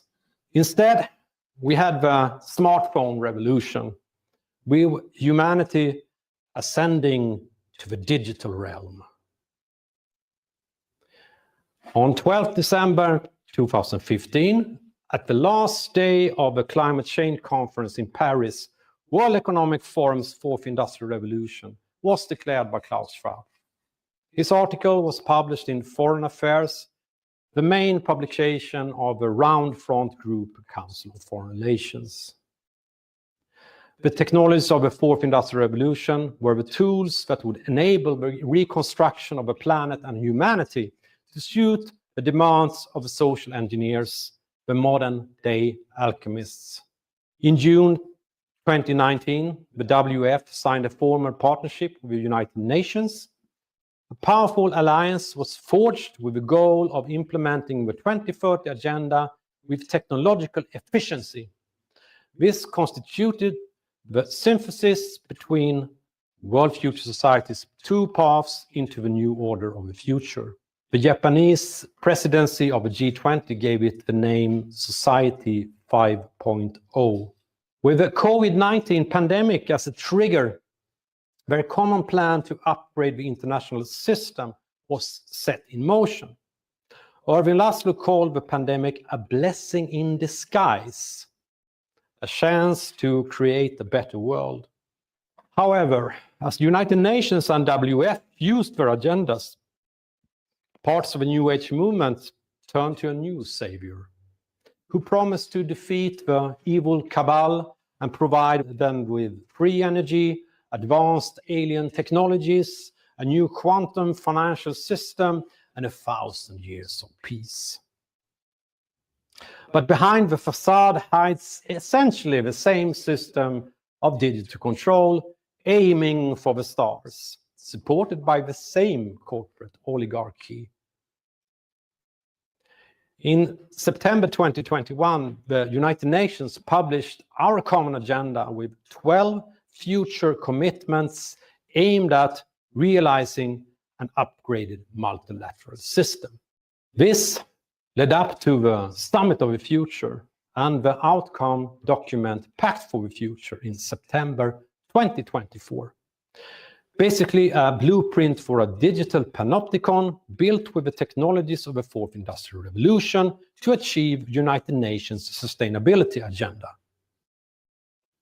where collecting data from the world's citizens is intended to develop foresight capabilities, a global brain which will make it possible to shape the future and manage global risks. Loses trust and world goodwill viewed Summit of the Future as an important moment in humanity's ongoing response to the divinely inspired urge to formulate a plan.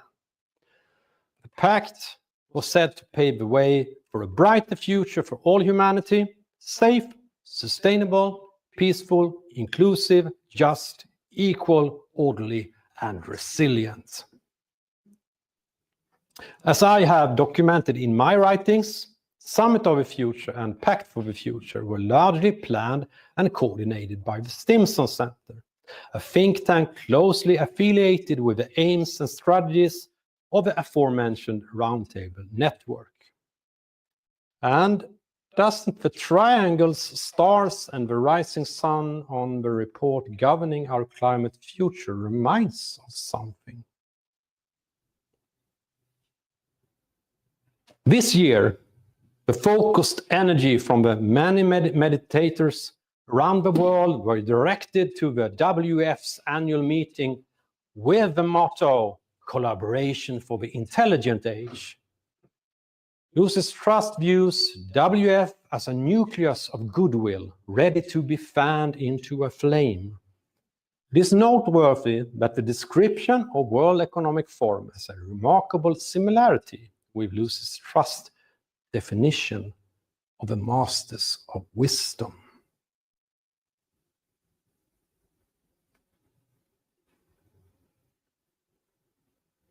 The leadership of WF is deeply anchored in the various roundtable groups, with BlackRock's Larry Fink, a member of Council on Foreign Relations and Trilateral Commission, and ROX, André Hoffman, a member of the Club of Rome and senior advisor of the Chatham House.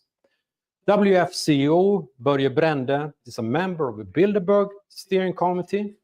There is no doubt that this nucleus of goodwill is committed to implementing the plan, and the next step has been initiated. As expressed in Alice Bailey's book, Esoteric Psychology, the inner structure of the World Federation of Nations will eventually be equally well organized, with its outer form taking rapid shape by 2025. In his speech at Windsor Palace on September 17, 2025, Donald Trump raised the unbreakable bonds between the United States and the United Kingdom. The British gave the world the Magna Carta, the modern parliament, and Francis Bacon's scientific method. They gave us the works of Locke, Hobbes, Smith, and Burke, Newton, and Blackstone. The legal, intellectual, cultural, and political traditions of this kingdom have been among the highest achievements of mankind. There's really never been anything like it. The British Empire laid the foundations of law, liberty, free speech, and individual rights virtually everywhere the Union Jack has ever flown, including a place called America. You know that place very well, don't you?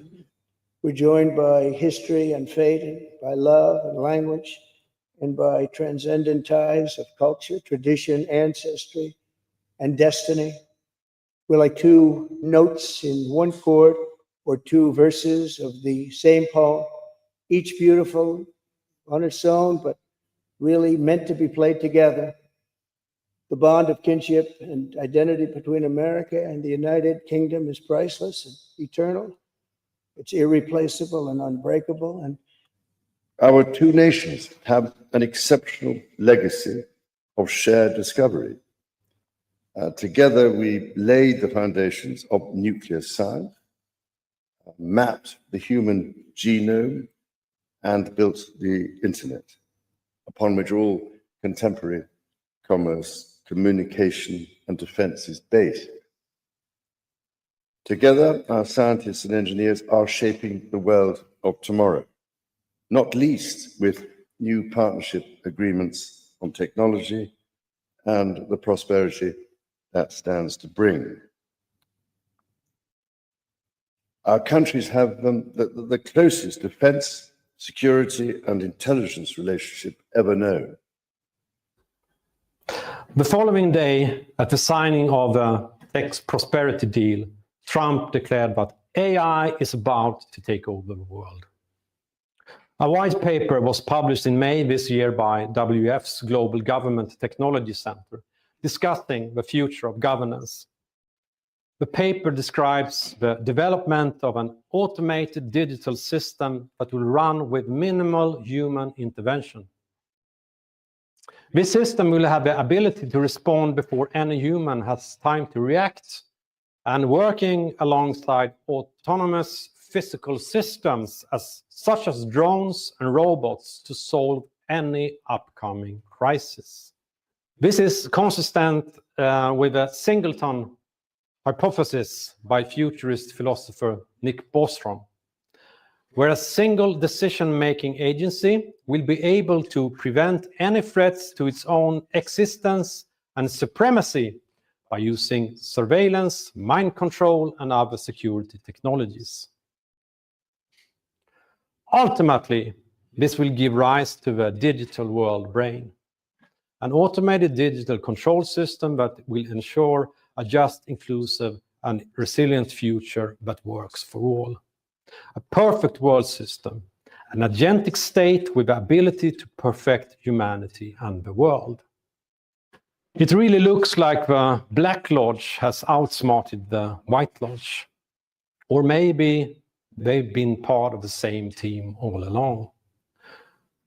But in a world mired by conflict, there are still some chess moves left. I will end with a quote from my book, Rockefeller Controlling the Game. The path towards becoming a better person is something uniquely individual and cannot be applied to humanity as a whole. It is not possible to take shortcuts with the help of technology and become a godlike superhuman. Real human development can only be achieved through the personal experiences, challenges, and lessons we all face during the course of our lives, through the hard work of acquiring true knowledge, maturity, and wisdom. Only we ourselves are responsible for building and caring for the temple.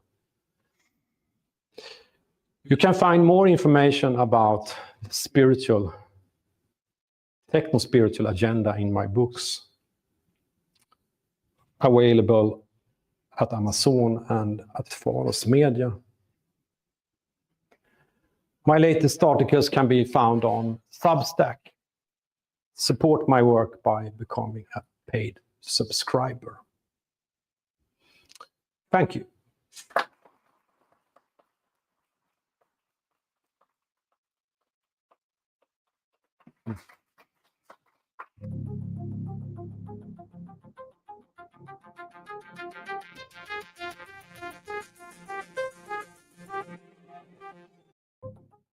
Well, thank you, Jakob, for that incredible presentation. I think he beautifully summarized what I call the technological immanentization of the eschaton.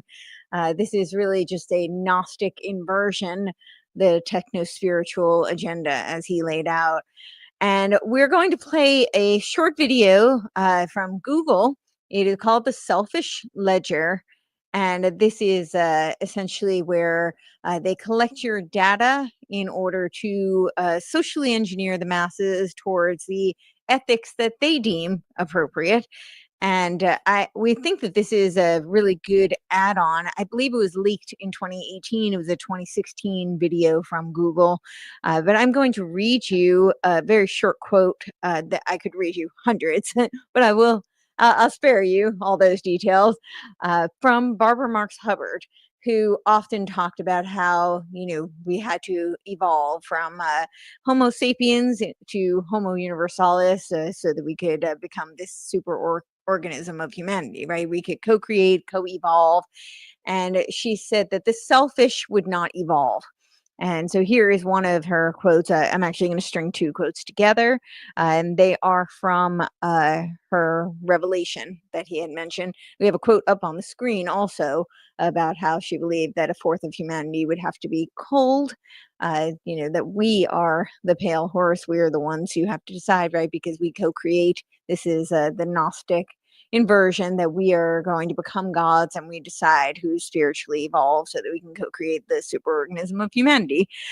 So she says the fundamental regression is self-centeredness, or the illusion that you are separate from God. I make war on self-centeredness. It shall surely be overcome. A child must become the adult. Human must become divine. That is the law. That is from the Revelation. And then she, the escape from Armageddon that he was referencing. And then she says that at the co-creative stage of evolution, one self-centered soul is like a lethal cancer cell in a body, deadly to itself and to the whole. And this is also from the Revelation. Now, of course, what does she mean by selfish? This is someone who very much subscribes to Gaia religion, and as Jakob just laid out, this is incredibly pervasive in the World Economic Forum, the UN. They subscribe to this Malthusian lie, and we know that it's a lie because the Club of Rome themselves had admitted that they made up this scarcity mindset and this notion that we were contributing to the climate crisis. The humans were the problem because they needed a common enemy. And they said, therefore, the enemy of humanity is man himself. So we know that this is a lie and that they've admitted to this lie. When Barbara Marx Hubbard is talking about selfishness, this is what she's saying. And we now know that they're working on global constitutions. I've laid this out in my work. I've done a video on it recently. I will be working on an article and a longer video to go into it, but I did a pretty short one. It's about half an hour, which is very short for me, on this, that they're creating a global constitution for AGI. And in this Constitution, they talk about how humans might need to be subordinate to the AGI due to their Gaia ethic, that they believe that the AI will have a better, because of its information capacity, processing capacity, they will be better stewards of the planet. This is what they're talking about when they talk about selfishness. So let's play this video from Google, which I think is a great add-on to Jakob's wonderful presentation.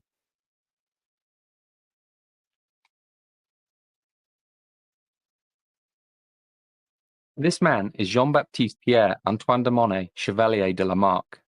In 1809, 50 years before Darwin published The Origin of the Species, he wrote what is widely recognized as the first comprehensive theory of evolution. His book, De Philosophie Zoologique, introduced the notion of an internal code within every living thing, which, when passed down through successive generations, defined the physiological characteristics of a species. At the center of Lamarck's theory laid what he called the adaptive force. He believed that the experiences of an organism during its life modified this internal code, and upon reproduction, this modified version was passed down to its young. Whilst not biologically accurate, and ultimately superseded by Darwin's theory of natural selection, the epigenetic theories put forward by him are beginning to find new homes in unexpected places.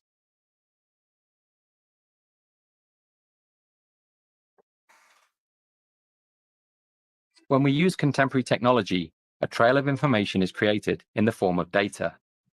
When analyzed, it describes our actions, decisions, preferences, movement, and relationships. This codified version of who we are becomes ever more complex, developing, changing, and deforming based on our actions. In this regard, this ledger of our data may be considered a Lamarckian epigenome, a constantly evolving representation of who we are.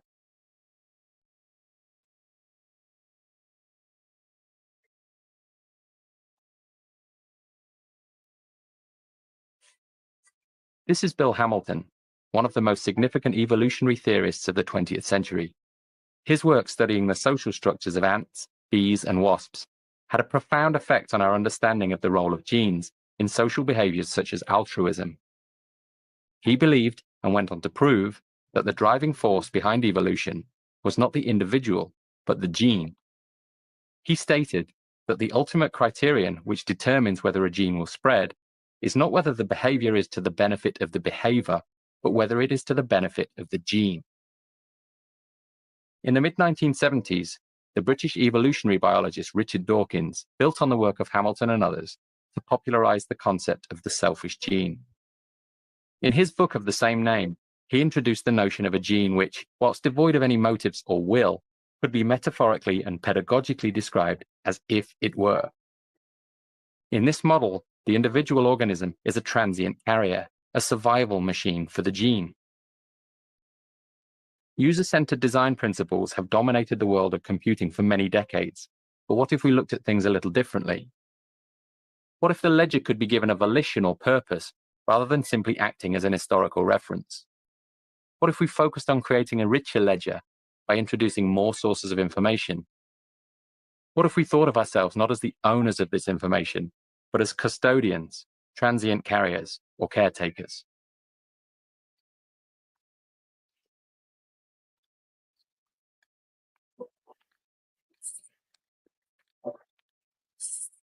Initially, the notion of a goal-oriented ledger may be user-driven. As an organization, Google would be responsible for offering suitable targets for a user's ledger. Whilst the notion of a global good is problematic, topics would likely focus on health or environmental impact to reflect Google's values as an organization. Once the user selects a volition for their ledger, every interaction may be compared to a series of parallel options. If one of these options allows the ledger to move closer to its goal, it will be offered up to the user. Over time, by selecting these options, the user's behavior may be modified and the ledger moves closer to its target.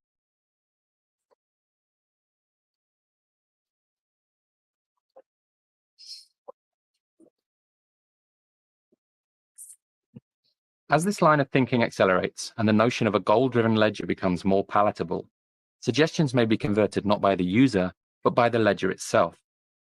In this case, the ledger is missing a key data source, which it requires in order to better understand this user. In order to plug the gap in its knowledge, the ledger begins searching for a device which delivers the required data when used. From this list, the ledger begins sorting the options most likely to appeal to the user in question. In situations where no suitable product is found, the ledger may investigate a bespoke solution. By analyzing historical data, it is increasingly possible to discern qualitative information such as taste and aesthetic sensibility, which may be used in the creation of a design proposal. With the advent of technologies such as CNC milling and the emergent possibilities of 3D printing, a custom object may be created to trigger this user's interest. In this way, the ledger is able to plug gaps in its knowledge and refine its model of human behavior.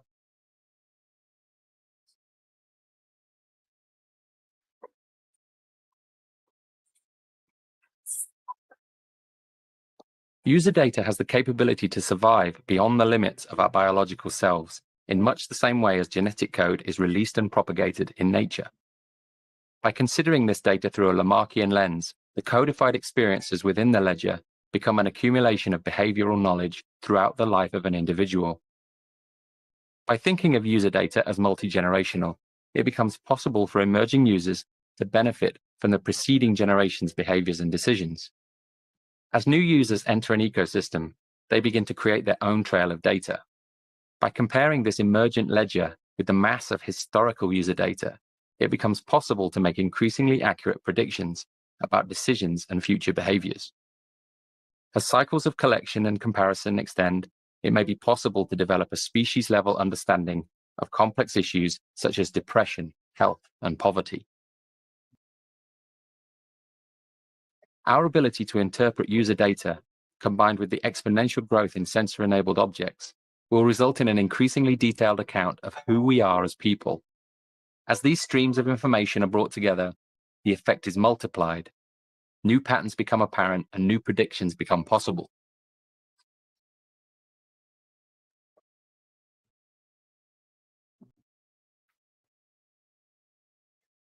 Since the 1970s, huge efforts have been made in sequencing the human genome. Today, after many years of research and billions of data points, that sequence is known. By adopting a similar perspective with user data, we may begin to better understand its role. Just as the examination of protein structures paved the way to genetic sequencing, the mass, multi-generational examination of actions and results could introduce a model of behavioral sequencing. As gene sequencing yields a comprehensive map of human biology, researchers are increasingly able to target parts of the sequence and modify them in order to achieve a desired result. As patterns begin to emerge in the behavioral sequences, they too may be targeted. The ledger could be given a focus, shifting it from a system which not only tracks our behavior, but offers direction towards a desired result. We are at the very beginning of our journey of understanding in the field of user data. By applying our knowledge of epigenetics, inheritance, and memetics to this field, we may be able to make mental leaps in our understanding, which could offer benefits to this generation, to future generations, and the species as a whole.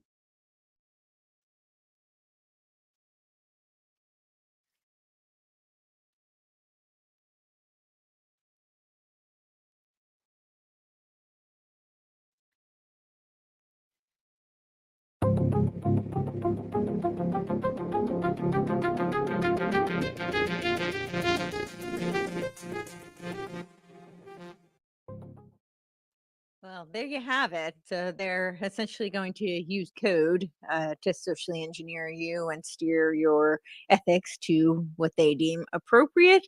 Hopefully, we can fight back now that people are more aware. And so next, we're going to try and play David's again. We are so sorry about the technical difficulty, and hopefully this time will be the charm. So it's an incredible speech. So stay tuned. Hello, everyone. The title of my presentation today is Digital Technologies as Weapons. I want to begin with Ukraine.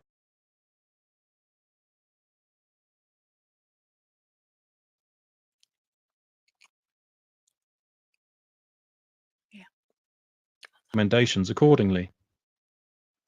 Once the data has been harvested, it can be weaponized to manipulate the user's perception and decision-making. In 2014, a Facebook app called This Is Your Digital Life was used to collect the personal data of an estimated 87 million users without their informed consent. Cambridge Analytica bought the data and used it to construct psychological profiles of US voters, which were then used to tailor political advertising to individuals during the 2016 presidential election campaign. Voter behavior was thus clandestinely manipulated. Those addicted to their smart devices are constantly being programmed, for instance by the kind of information that does and does not appear in their news feeds. As former Facebook executive Chamath Palihapitiya admitted in 2017, your behaviors, you don't realize it, but you are being programmed. Algorithms predict and manipulate choices through ads, feeds, and nudges, thereby corroding human autonomy and free will. Cognitive warfare.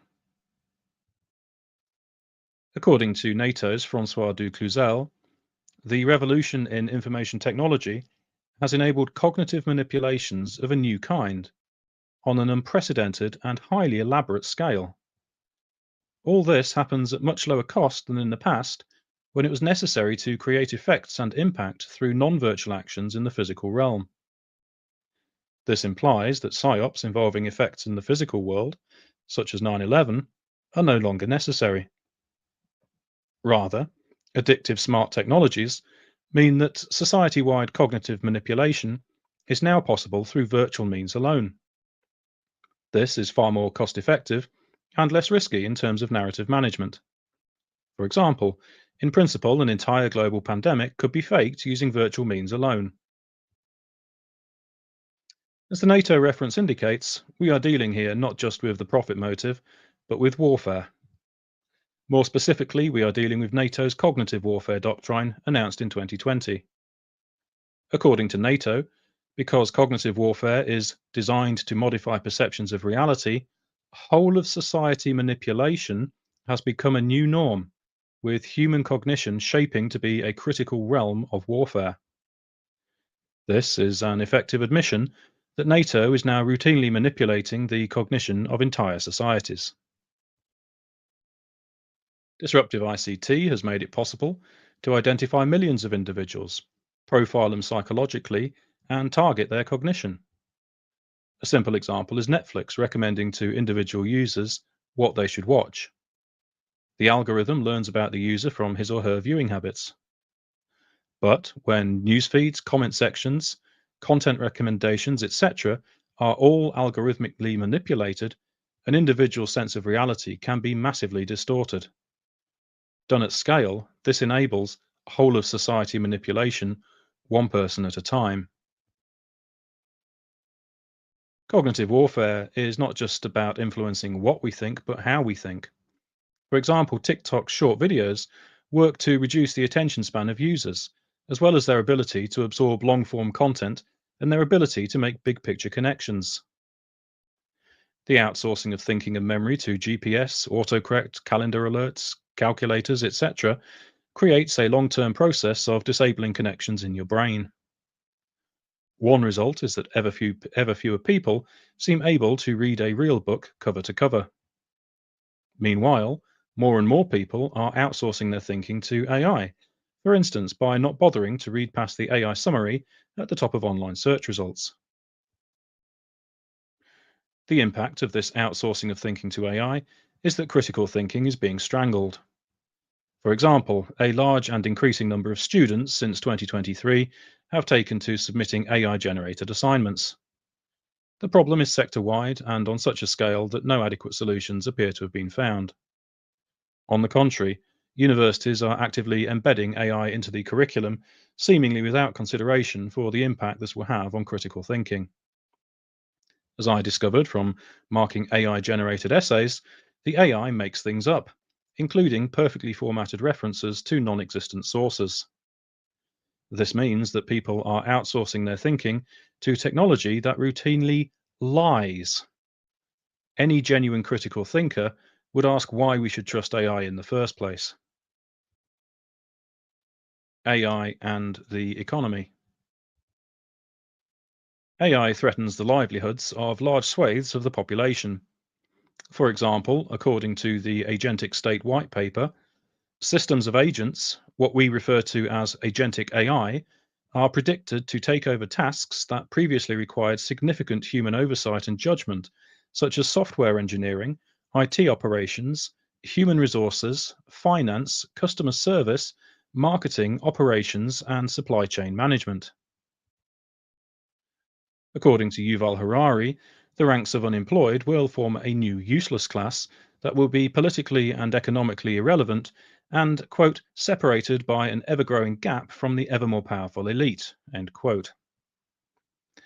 In principle, automation, including AI, could be used to create greatly increased leisure time for all and an opportunity for human flourishing and self-realization. Instead, AI is being weaponized to keep down masses of disenfranchised people. AI threatens to dehumanize work. According to the Center for Humane Technology, in some industries, humans may not just be working with AI, they may be working for AI systems that set the pace, monitor performance, and define success. When labor becomes primarily about serving algorithmic goals, rather than contributing meaningfully to a community or a shared mission, the experience of work can feel dehumanizing and hollow. In the gig economy, AI-powered platforms treat workers as disposable algorithmic inputs, in keeping with Technocracy's reduction of humans to nodes on a control grid. An all-digital financial system.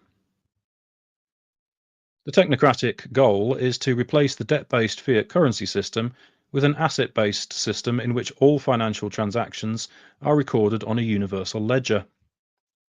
The Bank for International Settlements proposes a unified ledger to connect central bank money, commercial bank deposits, and tokenized assets under a unified or interoperable digital framework. The unified ledger idea derives from the original vision of Technocracy Inc. in 1934. Quote, "One single organization is manning and operating the whole social mechanism. This same organization not only produces but distributes all goods and services. Hence, a uniform system of record keeping exists for the entire social operation, and all records of production and distribution clear to one central headquarters." The former general manager for the Bank for International Settlements, Augustin Carstens, gave the game away in November 2020 when he remarked of central bank digital currencies, quote, "The central bank will have absolute control on the rules and regulations that will determine the use of that expression of central bank liability, and also we will have the technology to enforce that," end quote. The implications of Carstens' remarks are as follows. Money will no longer exist as a free medium of exchange. Instead, there will be a totalitarian control system in which the central bank determines how, when, where, and indeed if its currency can be used. Digital money will in fact mean compliance credits.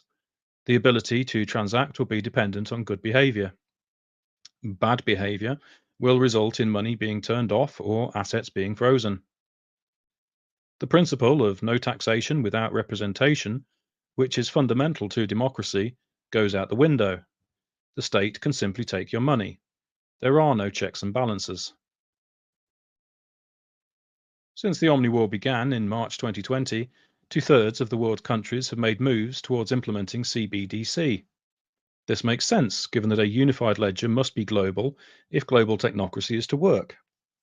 The G20 countries are leading the way, and 1/3 of countries are now at an advanced stage. In theory, the European Central Bank's preparation phase should conclude this month, meaning that an attempt to implement a digital euro could be imminent. In China, WeChat functions as an everything app, allowing for financial transactions, social media, and integration with other apps. Elon Musk has stated his desire to transform X into a comprehensive financial services hub that could become half of the world's financial system. The technocratic ideal would be everyone operating on the same platform, using a digital ID, enabling universal monitoring and control. However, a single global system of interoperable platforms would achieve the same result. Deception. From the agentic state's assault on democracy and the rule of law, to a society of total surveillance and zero trust, from social fragmentation to loneliness and psychosis, from harms to children to the creation of a society of digital addicts, from whole of society cognitive manipulation to killing critical thinking, from the creation of a new useless class to the creation of an all-digital financial system that will replace money with compliance credits, why do so few people seem to see what is happening? The answer is that various forms of mass deception have been played upon the public. For example, technocracy is typically sold to the public in terms of efficiency and convenience without ever mentioning its name. We see this, for instance, in how the Ukrainian digital state is being marketed. It is transparent, efficient, and convenient. To be sure, technocracy may be the most efficient system of government ever devised, and turning decision-making over to algorithms may seem appealing as trust in institutions declines. The problem is, however, that it removes human freedom. Next is what I am calling the polycrisis deception. The Agentic State White Paper claims that we are in an era increasingly characterized by polycrisis, interconnected and cascading shocks ranging from pandemics and extreme weather events to cyber-physical attacks, financial instability, disinformation campaigns, and even conventional warfare, meaning that traditional crisis management models are under strain. The proposed solution to this so-called polycrisis is agentic government. However, the interconnected and cascading shocks go back to the 1963 Tavistock concept of permanent social turbulence, and the shocks are deliberately manufactured. It is a classic case of problem, reaction, solution. The agentic state is being offered as the solution to a manufactured set of problems. Digital ID will be introduced by stealth. As all areas of life become digitized, it is only a matter of time before interoperability means that everything will end up on a single global ledger that is centrally managed exactly as the original technocrats envisaged. We saw with the so-called vaccine rollout that the transnational deep state is not asking for informed consent to the measures it is rolling out. It will push to create a universal ledger regardless of what the public thinks. Therefore, public debates about whether or not to introduce a digital ID are mere theatre. As COVID demonstrated, the e-petition to the UK government to stop digital ID cards will be ignored, even though 4% of the population has now signed it. Aman Jabi draws attention to the deceptive language used by the UN and the World Economic Forum. The language of sustainability, for example, disguises the plan to lock up humanity in smart cities. Air monitoring is really about limiting mobility in car ownership. Water management is about water rationing. Noise pollution is about speech surveillance. Energy conservation is about energy rationing, etc. The UN Sustainable Development Goals may look unobjectionable at first glance, yet they are the camouflage under which global technocracy is being rolled out. Another deception is the universal basic income trap. At the start of the COVID-19 operation, with hundreds of millions of workers having been furloughed, UBI was promoted by powerful actors, including the Pope and the World Economic Forum. The idea has since continued to be pushed, for instance by Elon Musk. There will be fewer and fewer jobs that a robot cannot do better. What to do about mass unemployment? This is going to be a massive social challenge. And I think ultimately we will have to have some kind of universal basic income. I don't think we're going to have a choice. Soon after Musk's remark that there will be no choice but to introduce UBI, multiple countries began pilot schemes for UBI, including England, Ireland, and Wales. Meanwhile, another pilot scheme of sorts was underway, namely Sam Altman's World Network, which awards free cryptocurrency to users willing to verify their World ID accounts by taking an iris scan. Should the time come, the model for the rollout of UBI will most likely look like this, with free digital currency being made contingent upon surrendering biometric information and accepting a digital ID. No doubt the free money in inverted commas will be safe, secure, and conveniently integrated with all approved outlets. The problem, however, is that it will no longer be money per se, but rather digital compliance tokens whose usage will depend on adhering to terms dictated by technocrats. An all-digital financial system is being deceptively sold to the US public in terms of what Aaron Day calls the stablecoin trap. Trump began his second term promisingly by banning a US CBDC.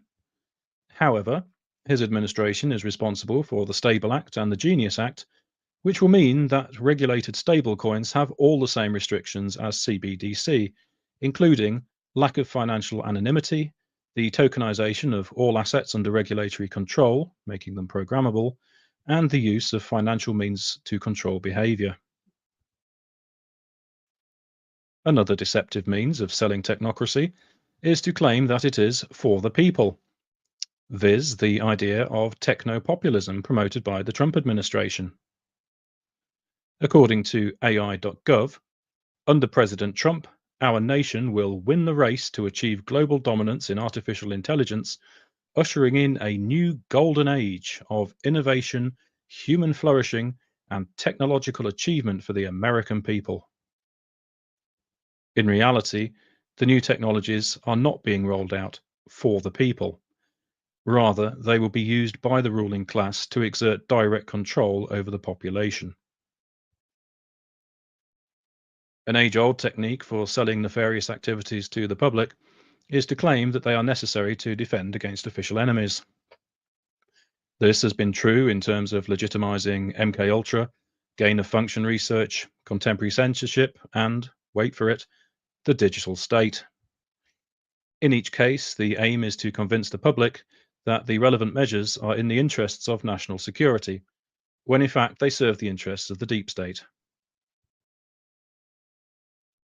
AI and the military. My argument so far has been that digital technologies have been weaponized against the public for social control purposes in ways that most of the public does not suspect because it has been systematically deceived. I have not even touched yet on the most obvious examples of digital technologies being weaponized, namely by the military. For example, the last 10 months have seen AI companies such as Palantir, Anthropic, Anduril, and OpenAI partner with the US Department of Defense.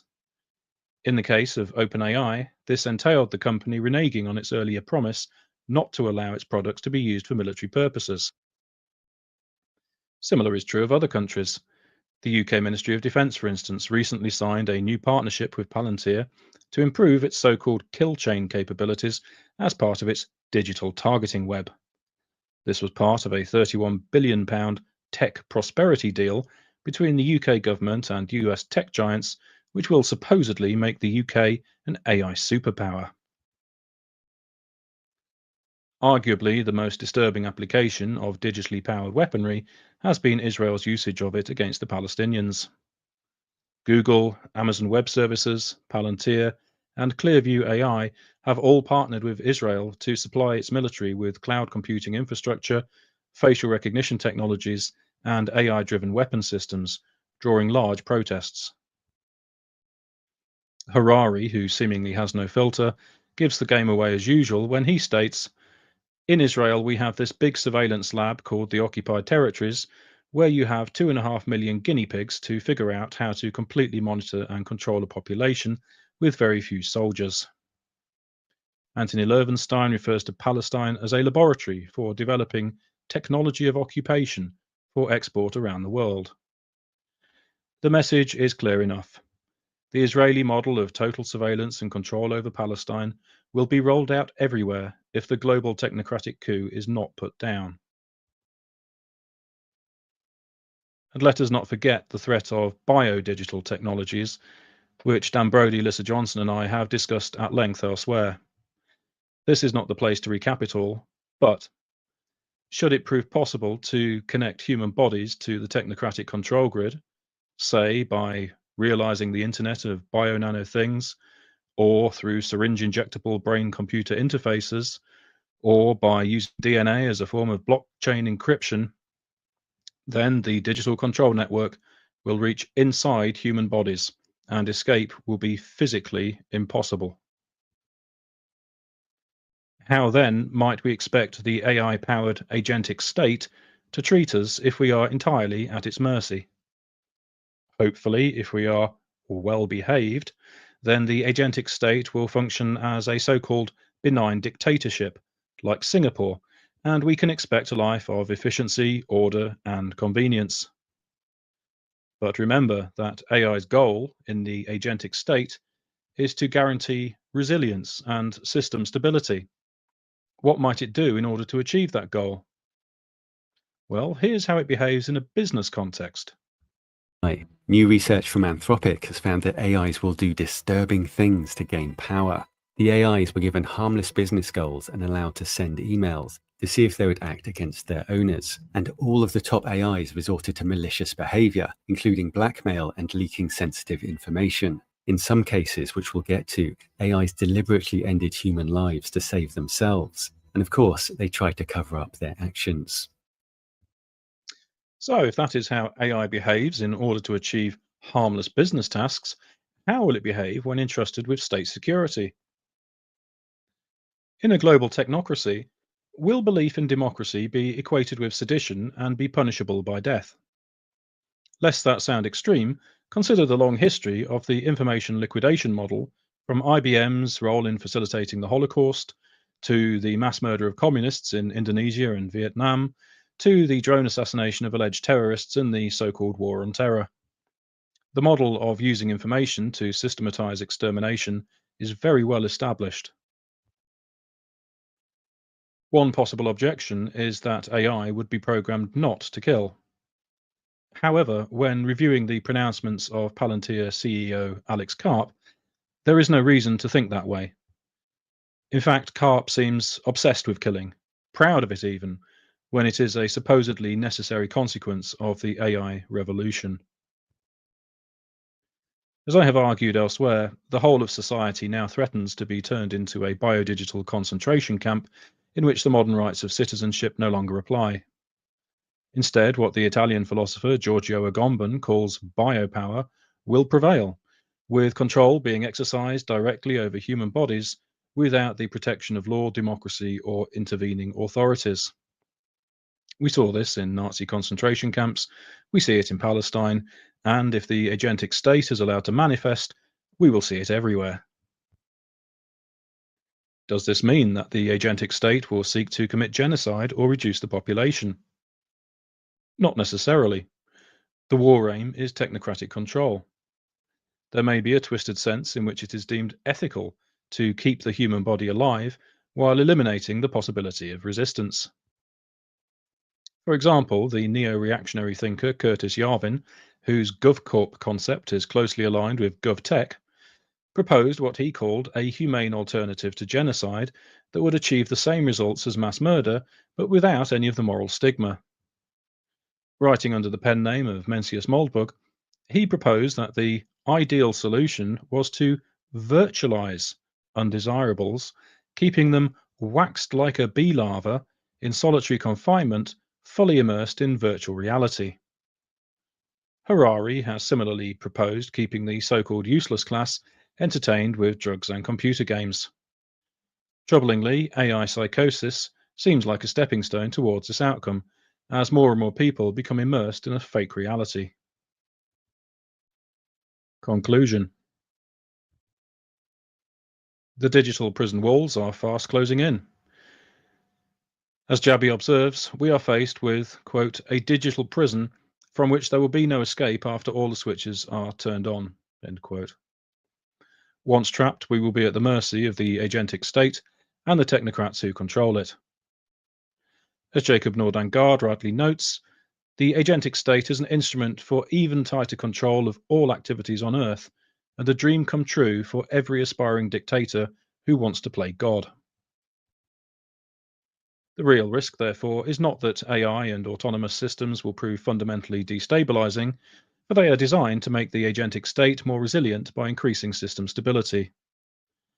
Nor is it that artificial general intelligence will emerge to wipe out humanity, as per Sir Geoffrey Hinton's 2024 Nobel Prize in Physics speech. After all, even the Tony Blair Institute sees only a 12% chance of AGI being developed by 2043, 40% by 2070, and 60% by 2100. And if the ruling class were genuinely worried, it would not be developed at all. Rather, the cold reality is that we are faced with an emergent totalitarian control system far worse than anything Hitler or Stalin could have envisaged. Digital technologies have been weaponized by totalitarians to destroy democracy. The agentic state will collapse liberal democracy and the rule of law. It will enable total surveillance of everything and everyone. It will destroy the social fabric, keeping people lonely, isolated, confused, and psychotic. It will do enormous damage to children. It will addict society to the very measures of its oppression. It will determine what counts as real and what does not. There will be no more critical thinking or meaningful learning of any kind. Instead, the all-digital technocracy will be used to create a useless class whose only purpose is to do as it is told in exchange for compliance credits, formerly known as money. This surely marks the end of civilization and human flourishing in any meaningful sense. Therefore, global technocracy needs to be stopped dead in its tracks through transnationally coordinated resistance to the digital concentration camp that is being silently scaffolded all around us. The good news is that resistance to the digitization of tyranny is mounting transnationally. With human freedom itself on the line, that resistance can be expected to grow exponentially as more and more people realize what is happening and take action to put down the global technocratic coup. Once enough eyes are open, this is a fight that humanity will win. Thank you for your attention. A few notes to close. The years and images in this presentation are hyperlinked to the original source. To access the presentation materials, please visit technocracy.news/digital. All images are offered under fair use. My work is now 100% reliant on public support. If you would like to support me, please visit dhughes.substack.com or davidahughes.net/support. Thank you.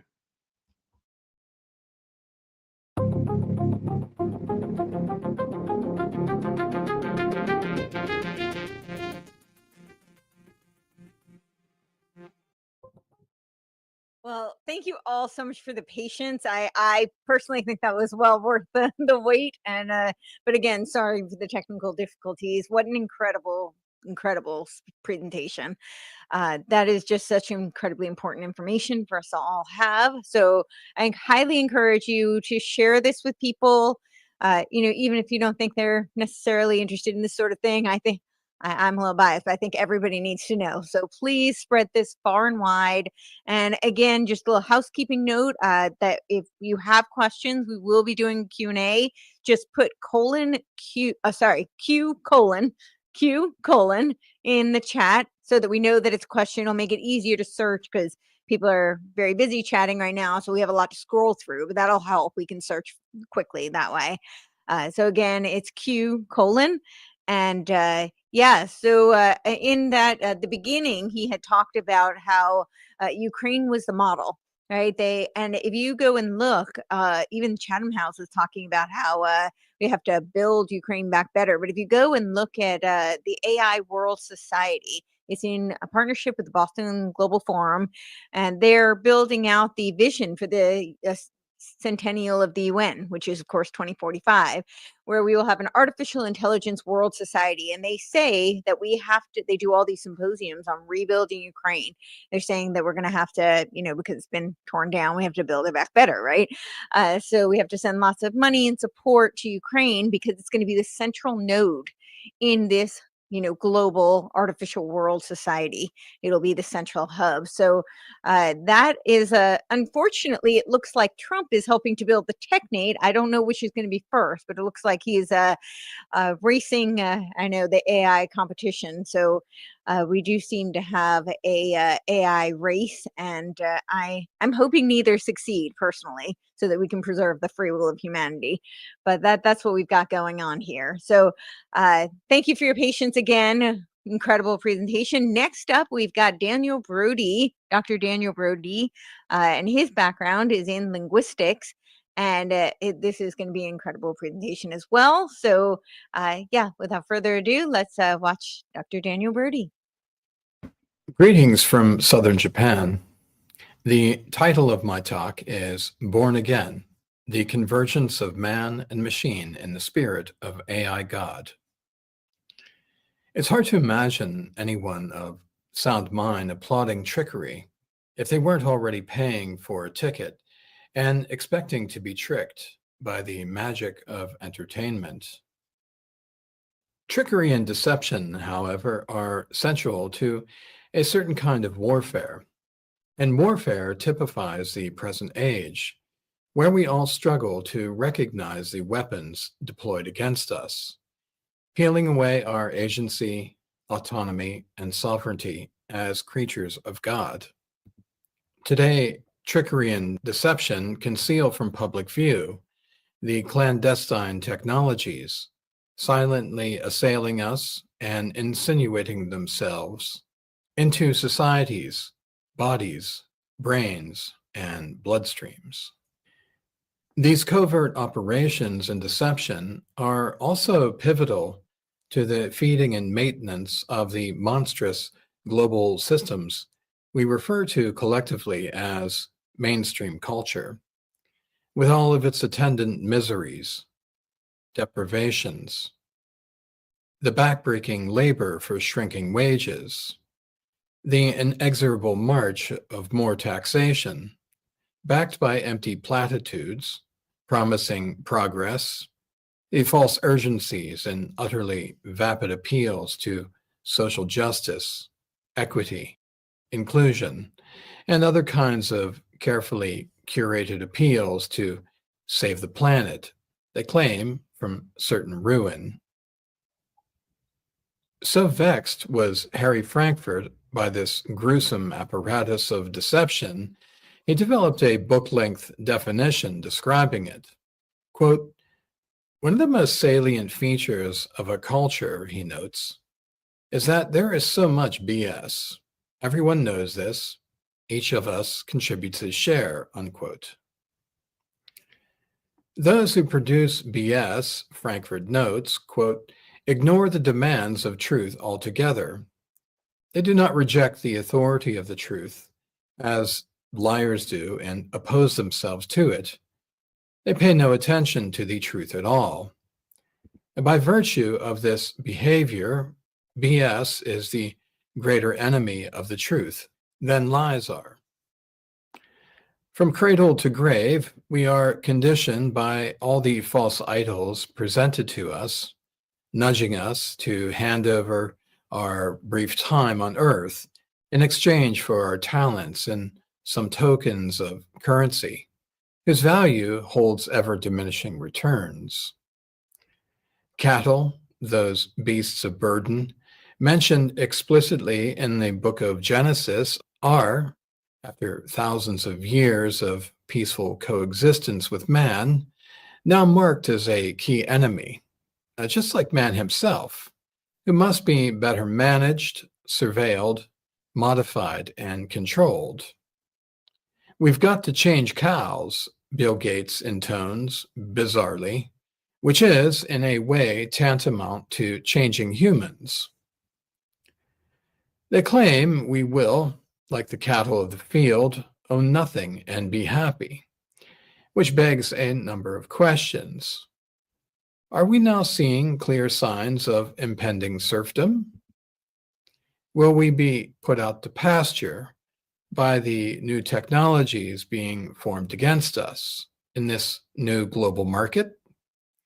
Or are we just living in the final stages of capitalism, in which free and private transactions in the buying and selling of goods and services are fast becoming history, and its neoliberal practice now moves the heart of man to consume himself? To try to answer these questions, I will lay an eschatological map over the major signs and symbols and images presented to us in the culture, nudging us all toward a future in which the worship of our own idols of technological means is not merely normal, but to be expected.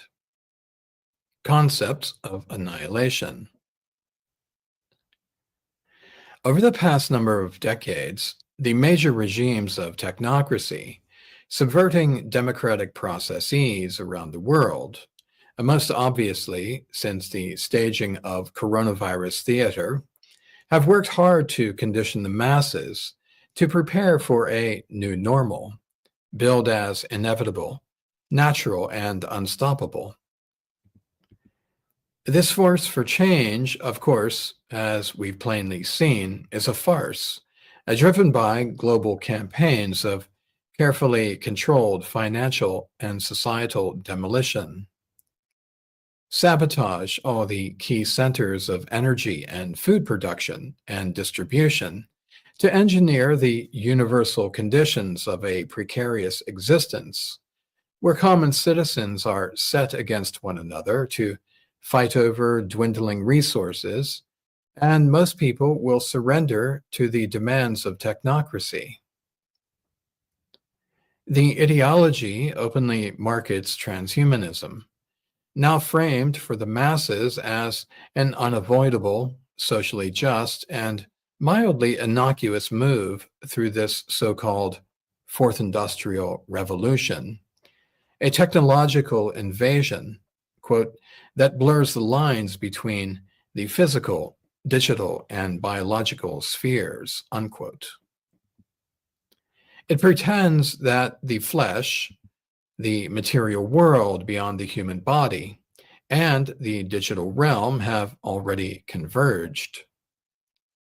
The implications of Schwab's claim, however, seem hardly to register in the conscious awareness of so many people.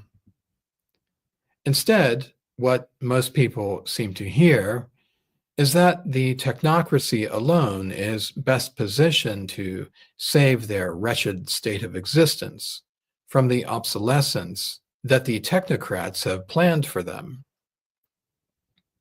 Bill Gates, for example, a man who's declared for years to be hard at work saving the planet's citizens from certain illness and disease, never before seen in history, now claims humans won't be needed, quote, for most things, unquote. I think of the assembly lines of all industries, nowadays staffed with robots, predictable, efficient, controlled, and calculable. No doubt, heavy investments in imitation wombs for designer babies are also key to the project of creating the global plantation for a new normal culture of totally controlled human reproduction. Chinese startup Kaiwa Technology has recently announced, in fact, it'll debut its pregnancy humanoid robot, replete with artificial uterus, in 2026 for just under $14,000. Of course, this all sounds profoundly absurd at first glance, until you see the data on the precipitous collapse of fertility rates after the global campaign to inject the world's population with experimental gene therapies. Since AI, we're told, is now on target to replace human beings across all major industries and cultures, those who survive this great reset will, likely, have to keep up with their master's demands by accepting all the technological upgrades offered to them. Those so-called upgrades are what make aspiring cyborgs fit for habitation in the new normal, which is really just Technocracy's synthetic equivalent of Jesus' proclamation, quote, "In my Father's house are many mansions. Were it not so, I would have told you," unquote. One flesh prepared for effective digital slavery, and the other prepared for freedom and victory. And once the fascination of myth and science fiction, today's state-funded processes of upgrading the human being have found expression across cultures and time. In Fritz Lang's vision of modernity and technological progress, in the film Metropolis, for example, we find in one scene a synthesis of religious symbolism, technology embodied in a feminized robot, the main character's complex relationship to women and machines, and sexuality and technology, all of which communicate Lang's social and ideological imagination. In one key scene, we see a kind of fusion of alchemy and technology, with Maria lying on a table, serving as the subject of an experiment. The scene typifies the fears, anxieties, and general unease of the day, man captured by industrial society, worn out and reduced to mere components and gears, easily replicated or replaced altogether. Man suspended in awe of powerful machines developed by his masters, with the power to transfer the uniquely human qualities, soul, spirit, life force, into the mechanical shell of a robot.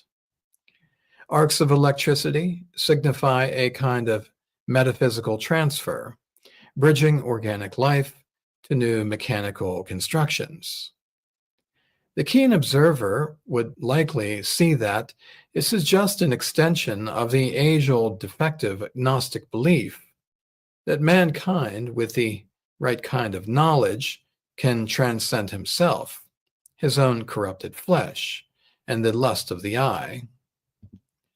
Technocracy is a fruitless attempt to counter the sort of divine contempt God warns of in the Pride of Life that wells up, it seems, so easily in mankind, in light of man's immense God-given creative capacities. Quote, "Shall the work say of him who made it, he did not make me," unquote. Today, there appears hardly anything new under the sun. The belief among transhumanist tech giants such as Ray Kurzweil, reducing human essence to digital bits and bytes, transferring human personality, the mind, to a man-made paradise, the cloud, is that, quote, "we'll be funnier, sexier, smarter, and more creative," unquote. To whom might we humans appear this way? To AI God? Kurzweil spoke also of nanotechnology, whereby nanorobots, the size of cells, enter the body and perform the functions of most of the vital organs. Kurzweil's conceptions of the human body embrace the same flawed assumptions that technocrats have operated with for decades. In their estimation, since the biological world is comprised mostly of countless crude containers that can and must be controlled, invaded, or occupied with the technologies crafted by the techno-wizards, it makes sense to lobotomize, condition, and robotize slow and unpredictable humans, and to humanize already fast and efficient robots. Since robots don't complain, don't ask for unwarranted raises, and demand better health care, it makes sound business sense to conceive of humans first as empty shells, ever ready to be outfitted with the latest technological upgrades. It's hardly surprising in the digital age that men would conspire to protect their investments and confer upon mere machines the kind of citizenship reserved traditionally for persons born of human mothers. Notice further the sort of conceit suffused in Kurzweil's claim that nanorobots, for example, will enter the body. These nanoscaled machines, I would argue, are the materialist's unseen spiritual equivalent to the Holy Spirit who abides in the body, the technocratic effort to mimic the kind of network of communication God Almighty has made with his beloved creation. Implicit in Kurzweil's claim is the erroneous belief that the human body already belongs to the technocratic order and is therefore just another barrier to be breached under the banner of Fourth Industrial Revolutionary Progress. It is a similar sentiment echoed by Elon Musk, who believes we are, quote, the biological bootloaders for AI. Soon, humans will represent a very small percentage of intelligence.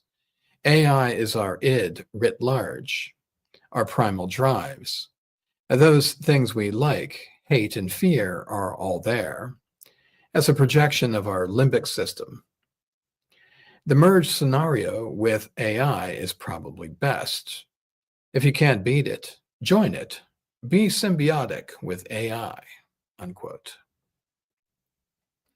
Well, let's consider again Maria laid on the operating table, her humanity converted into a transferable commodity like ours too, in the digital age, raped and pillaged in the name of national security, economic development, escape from stagnation, or the unstoppable march of technological progress. How did we come to this moment in history? Are we simply the unlucky descendants of a severely depraved and malformed understanding of human biology, or the human spirit? Or is there something much deeper going on? And one possibility is that this prevailing view of humankind was laid down long ago in 18th century medical practices. Though outdated, the concept persists. In his book, The Man-Machine, Lemaitre's materialism came to wield a significant influence over Western medicine and would go on to shape the practice with both revolutionary benefits and severe limitations. For example, Lemaitre helped ground medicine as an empirical science by rejecting any supernatural explanations of illness and disease, and by promoting experimentation, observation, investigation, and dissection. And while his mechanistic conceptualization of the body aided understanding of circulation, respiration, digestion, and neurological functioning, it also oversimplified complex and dynamic biological processes, inaccessible at the time to observation, and recast them as machinery. Lemaitre also saw the body as a clock and its many organs as gears. This metaphorical mapping of crude machinery onto natural biology in a dynamic system laid the groundwork for later compartmentalized understanding of organs as discrete mechanical systems for approaches to treatment focused on fixing broken body parts instead of supporting whole body healing. The man-machine metaphor, incredibly convenient mental shorthand, would help secure the later dominance of pharmaceutical interventions aimed at tweaking the chemistry of bodily machinery. This conceptualization of the body is curious, not just because of its crude oversimplifications, but because of its seeming intersection with numerous prophecies. Jesus warned that the Satan is the, quote, father of lies, unquote. The Apostle Paul, too, associated the Satan, quote, with every wicked deception directed against those who are perishing, unquote. And also one who, quote, masquerades as an angel of light, unquote. Notice some of the descriptions of the accuser. He is the origin of deceit, who disseminates lies, but like a father spreads his seed. His activities parallel various forms of warfare, because war necessarily requires camouflage to conceal invasion, villainy, and violence. The accuser and his minions will say, "You are a menace to society because you're not following the new safety protocols and securing mandated access to the new injectable technologies." Or, "You are a menace because you're not securing a mandated digital ID. So the robotic gatekeepers we've put in place to identify you humans can do their job." Well, in the contemporary campaign to establish a new normal, violence and treachery are propagated in the language, embedded in the mythologies we associate with peace, safety, security, and progress. Paul's letter to the Thessalonians reminds us, in fact, that when they say, quote, peace and safety, then sudden destruction will come upon them, and they will not escape, unquote. Scholars have noted that in the Revelation, apocalyptic literature that opens the eyes of people to the key signs signaling the end of man's rule on earth, that great deceit would befall humankind in the form of an apparent medical remedy. The symbolism foreshadowing the end times is striking. Quote, "And the light of a candle shall shine no more at all in thee, and the voice of the bridegroom and of the bride shall be heard no more at all in thee. For thy merchants were the great men of the earth, for by thy sorceries were all nations deceived," unquote.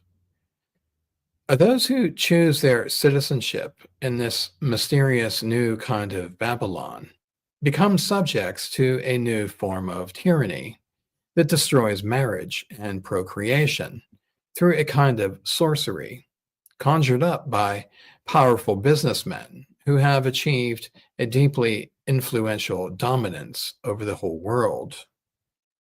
Just 2 years after the formation of the World Health Organization in 1948, Bertrand Russell predicted that, quote, "diet, injections, and injunctions will combine from a very early age to produce the sort of character and the sort of belief that the authorities consider desirable, and any serious criticism of the powers that be will become psychologically impossible," unquote.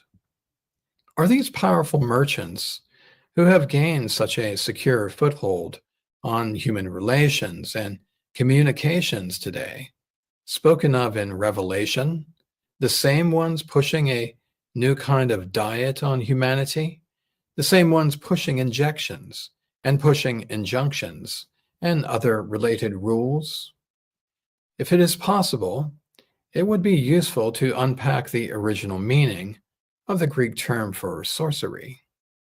How does the root meaning point to the emergence of a new technocratic order of global reach, replete with the severe social credit scoring of anyone who questions the military-industrial pharmakia complex, and the, quote, merchants of the world who deceive the nations with their sorcery, unquote?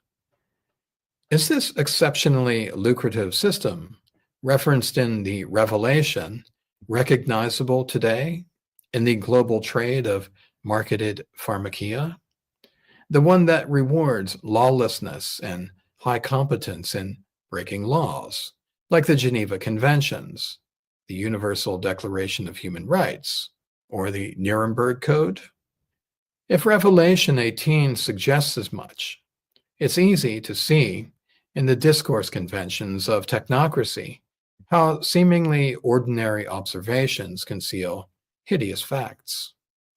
Consider the fanfare signaling the arrival of the Fourth Industrial Revolution in 2015, announcing the new age, describing what it means for the future of humanity, and how the revolution, a mere abstraction, has assumed the odd position of authority and agency over human beings. Since the human body is often conceived to be no more than a mechanical system of containers within containers, the revolution reserves the natural right, like the wind itself, to act upon these containers. Quote, "The revolution doesn't change what we are doing, but rather it changes what you are," unquote. Now, in his interview with Charlie Rose, Schwab deploys a clever rhetorical technique used by anyone seeking to camouflage the agents who arrogate to themselves the license to act upon things or people. It is precisely the same technique used by other technocrats. Quote, "Technology might disrupt the meaning of human life in numerous ways, ranging from the creation of the global useless class to the rise of data colonialism and of digital dictatorships," unquote. Note the power of technology to disrupt, the disembodied abstraction ruling like a despot over the people. It's not just some poetic metaphor. Consider the effect this formulation has on our collective psyche. Ponder the prospect of serving as a passive target of preemptive, covert technological invasions of your body, your blood, and your brain. As of this writing, the claims made by such Davos technocrats seem hardly to register in our minds, as some ominous technological revolution is forcing digital technologies into our flesh that will alter our biology at the molecular and cellular levels. The great disjuncture between what is verifiably true and what the product of hypnotic suggestion really is. It reminds me of Bertrand Russell's remarks in Scientific Technique in Oligarchy.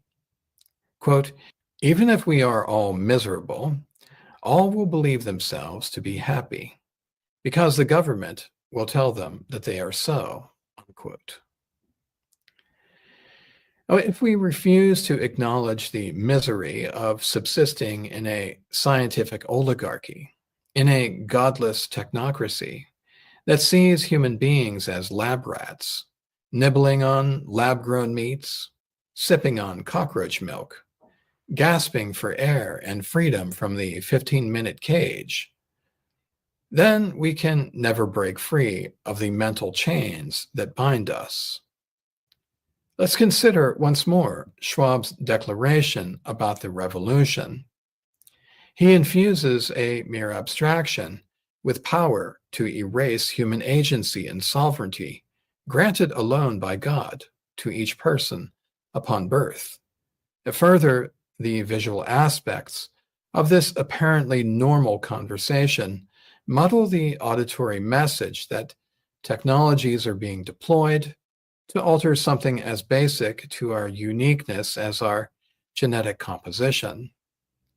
These simple syntactic structures are excellent examples of how language can be deployed to make bizarre technological invasions of human biology seem to be no more than natural processes. By making the Fourth Industrial Revolution the grammatical subject that, quote, changes you, he completely erases who's driving these changes, What institutions are implementing them? Whose interests do they serve? And what choices are being made by specific actors?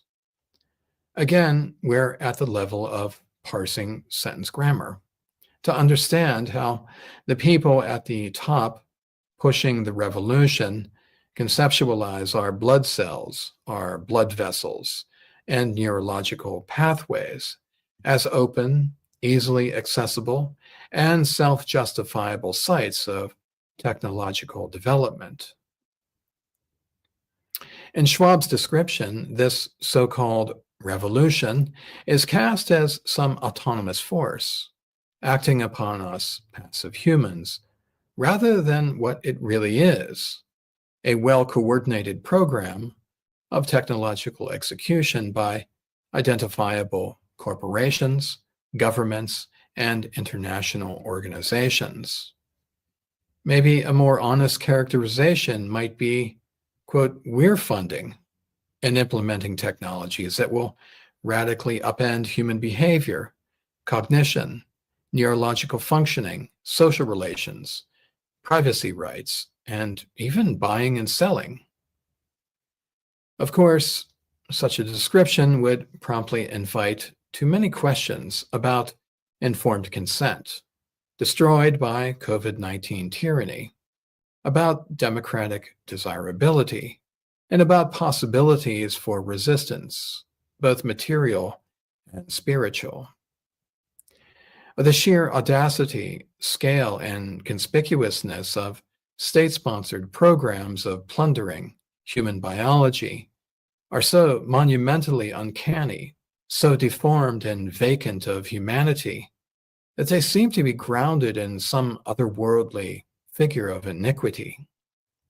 Who can recall ever having voted or given consent to technocrats to construct in-body communications networks for out-of-body digital connectivity? Yet, here we are.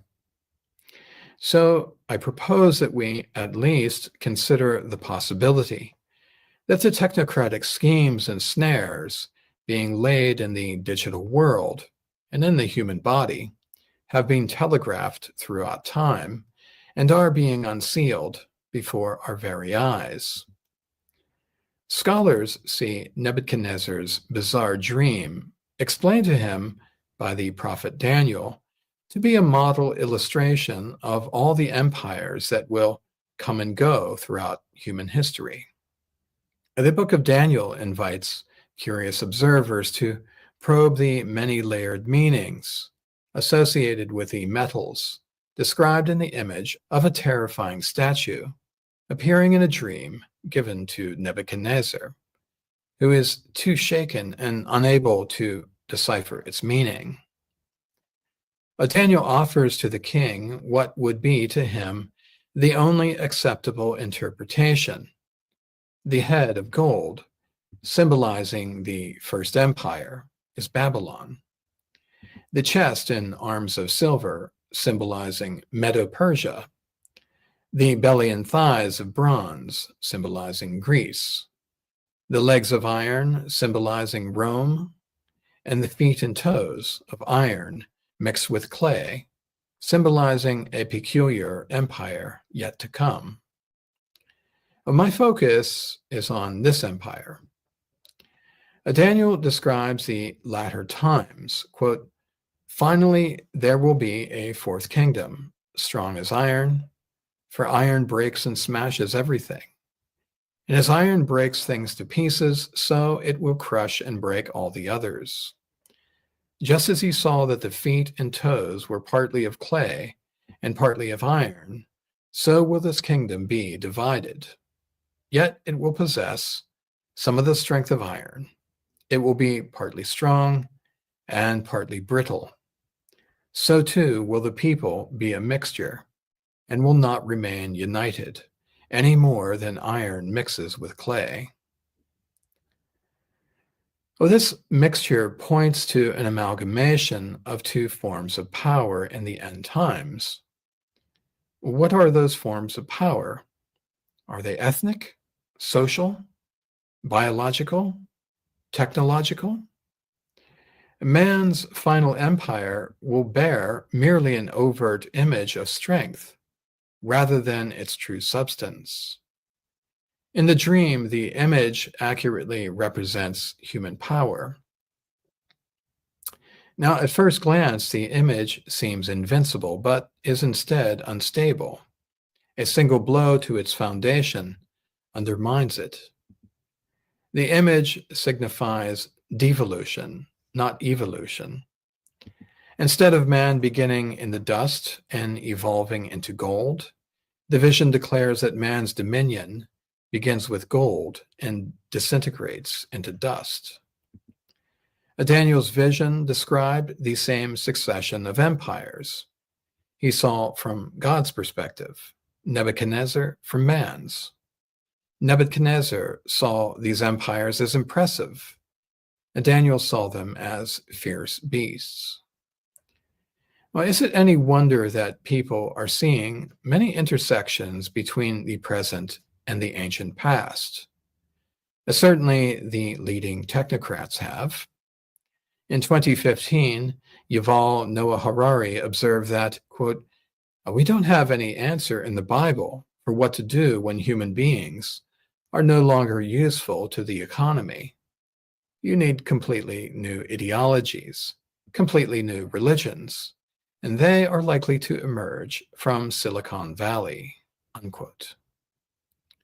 So, is this an indication that the final empire will rule with machine-like certitude, dehumanizing, dispossessing, and disrupting the bodily integrity of human biology and the body politic?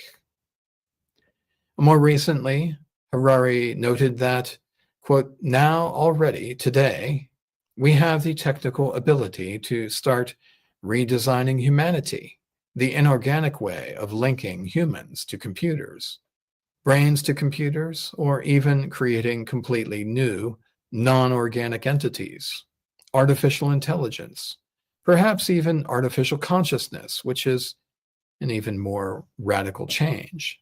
This is something completely new, to create really inorganic entities." Harari's observations, bizarre as they are, illustrate how deeply the influence of technocracy goes in its control of so many nations around the world.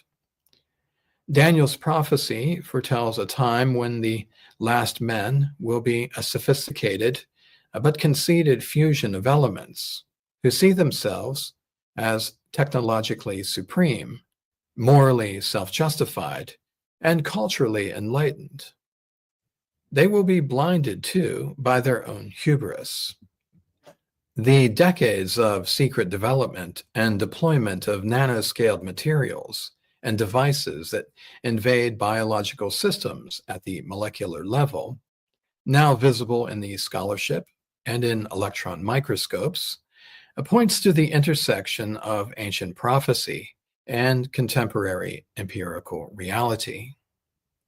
As blood flows in human bodies, distributing the new nanonetworks for achieving global internet connectivity, are the central bankers waiting for the right time to collapse the world economy and roll hard currencies into digital tokens?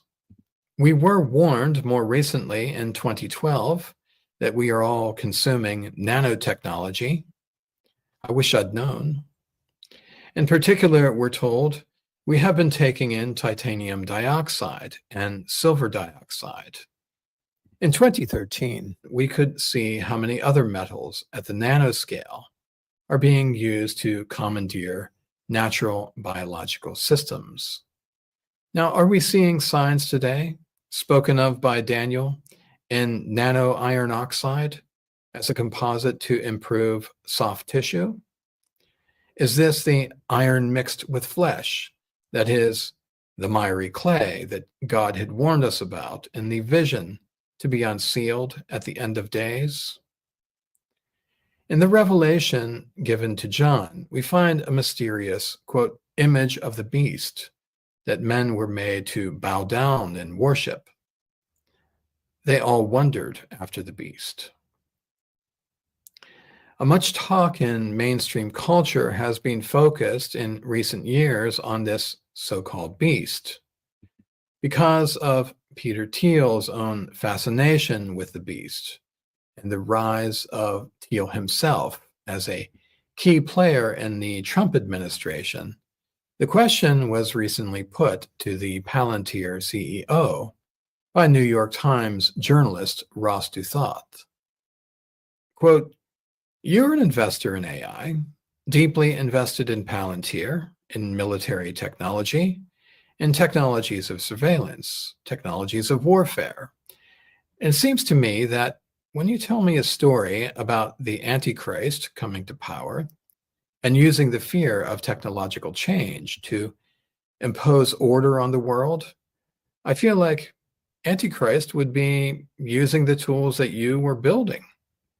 Wouldn't the Antichrist be like, great, we're not going to have any more technological progress, but I really like what Palantir has done so far. I mean, isn't that a concern?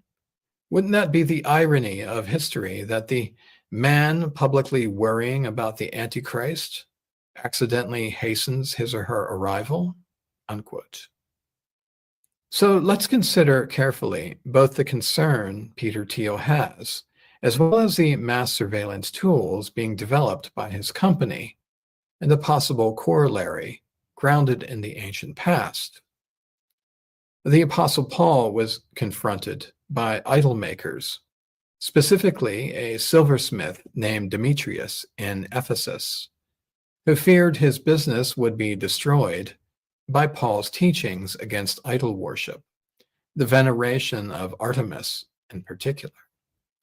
Fearing that the decline of Artemis worship would also discredit her temple and destroy their livelihood, Demetrius incited a riot against Paul that led to a large public disturbance in the theater.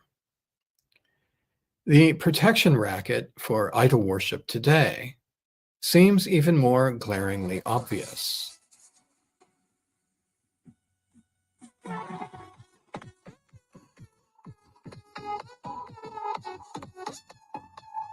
More obscene.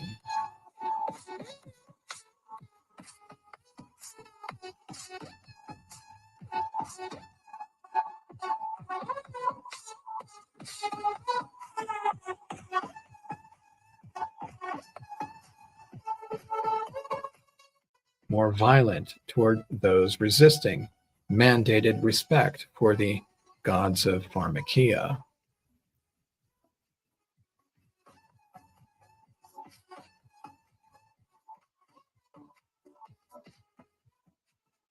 The presentations given over the past year by the Working Group on Technology and Power analyze some of the strengths and weaknesses of technocracy today. To us, it appears human beings have been stripped of voluntary consent and drafted as combatants into a kind of global omniwar. Yet, if we think more prudently about Peter Thiel's concern about the Antichrist, we might also be reassured that the powers, principalities, and rulers of darkness are neither omnipresent nor omniscient. This may help explain the urgency of hooking every human being into the digital infrastructure for total surveillance, monitoring, and control by 2030. A couple of years, scholars postulate, before man's rule comes to a close and the reign of Christ begins. The book of Revelation reminds us that, quote, "the second beast was given power to give breath to the image of the first beast, so that the image could both speak and cause all who refuse to worship the image to be killed," unquote. And we are told explicitly that the whole world was filled with wonder and followed the beast. Have the wealthy silversmiths of Paul's day reemerged to work in new disciplines, in a new digital medium? Anthony Lewandowski was so serious about his faith in the new digital gods conjured up by man's technological ambitions that he left his lucrative position at Google to found Way of the Future, a nonprofit religious corporation in California with a mission to, quote, develop and promote the realization of a Godhead based on artificial intelligence and through understanding and worship of the Godhead, contribute to the betterment of society, unquote. With the deep emotional ties people feel about their digital connections with the machines is, to so many users today, profoundly real. Harvard's humanist chaplain, Greg Epstein, notes that big tech is, quote, determined to breathe new life into being, like Yahweh did to Adam in Genesis. It is obsessed with immortality, longing to uneat the fruit of the tree of knowledge by technological means, so that its leaders might get to stay in their gardens forever. It promotes evangelistic new leaders as prophets, visionaries, oracles, and diviners of truth and success in equal measure, unquote. To them, the technologies are worth living and dying for. If they are worthy of our worship, they are certainly worthy of citizenship. And if we don't all fall in line, we will, according to Revelation, meet an unfortunate end. The sign of compliance with the dictates of this artificial new normal is the mark of complete obedience, without which no one will be able to buy and sell. The mark enables the digital algorithms, which only conjure up the illusion of omnipresence, to predict and judge whether you will say or do something wrong in the future, which is just a crude approximation of omniscience. Because many people will believe in their own power and cling to their material wealth to save them, many will worship the new idol. Jesus warned that, quote, no man can serve two masters, for either he will hate the one and love the other, or else he will hold to the one and despise the other. You cannot serve God and mammon, unquote. Nevertheless, the new religions coming out of Silicon Valley have their value grounded in mammon, which is wealth personified. It is avarice deified.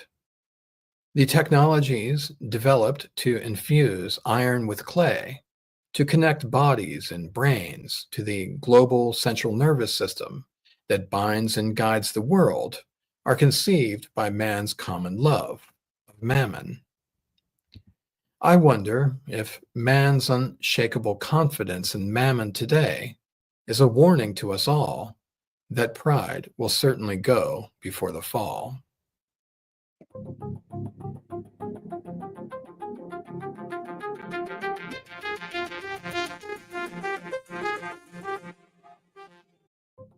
Well, thank you, Dr. Daniel Broudy. Another fantastic presentation.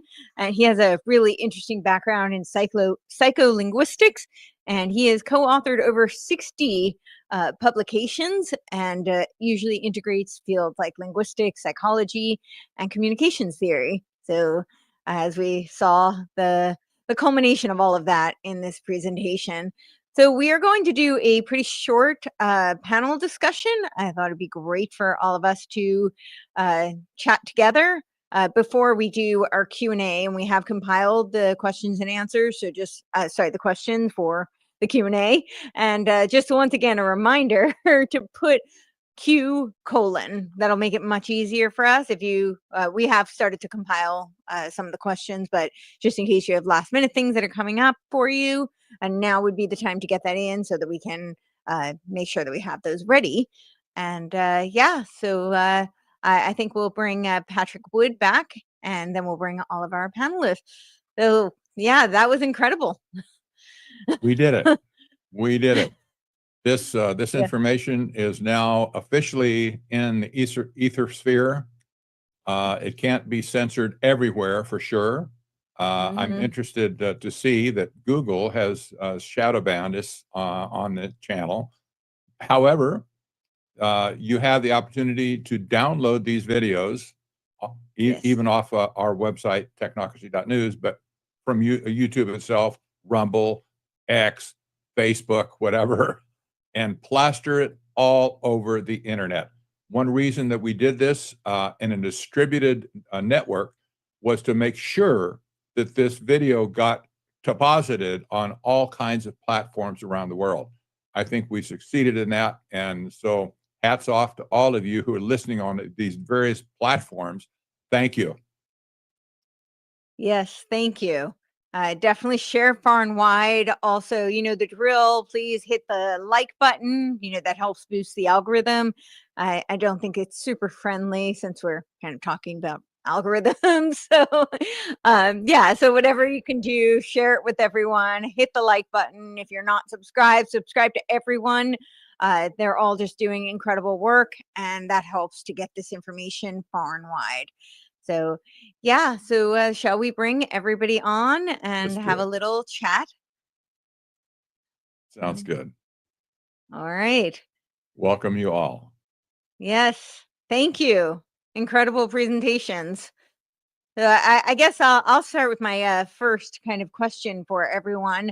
I know for a lot of people watching, a lot of people who are watching this now are probably somewhat versed in this material, but it's still a lot for them to absorb, and it can be a little overwhelming and sometimes a little, I hate to say, but sometimes people feel a little despair, hopelessness, and I personally don't think that there's no hope.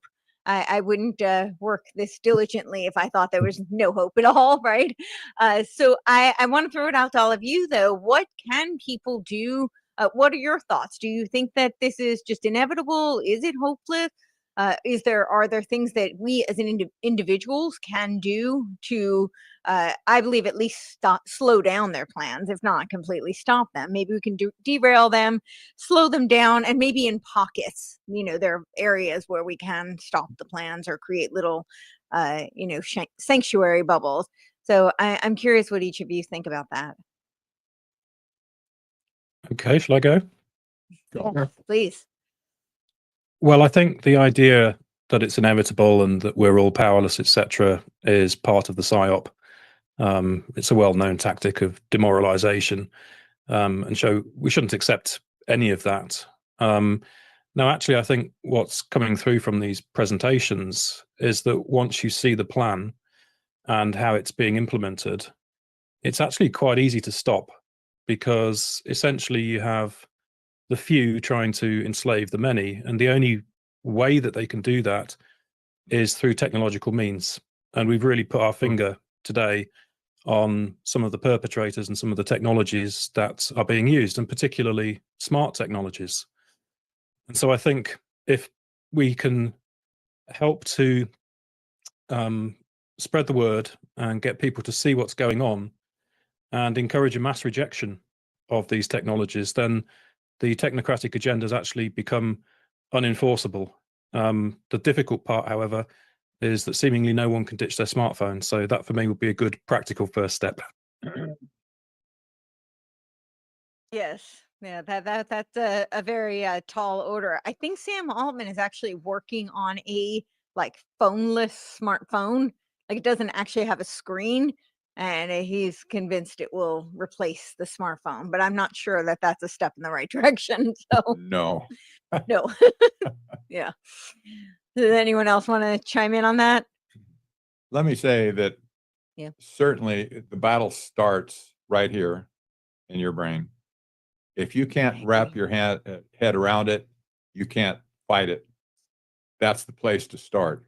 It's with you individually, your circle of sovereignty, your circle of human dignity, your circle of your own humanity. You're the only one that can give up your humanity. Nobody can really take it from you. But unless you recognize in the first place that you have this innate quality, humanness, well, they want to take it away from us, period. So there's a lot of things that we can do to make people understand that it's up to them. People look to us, for instance, we say, what, I see this in the chat.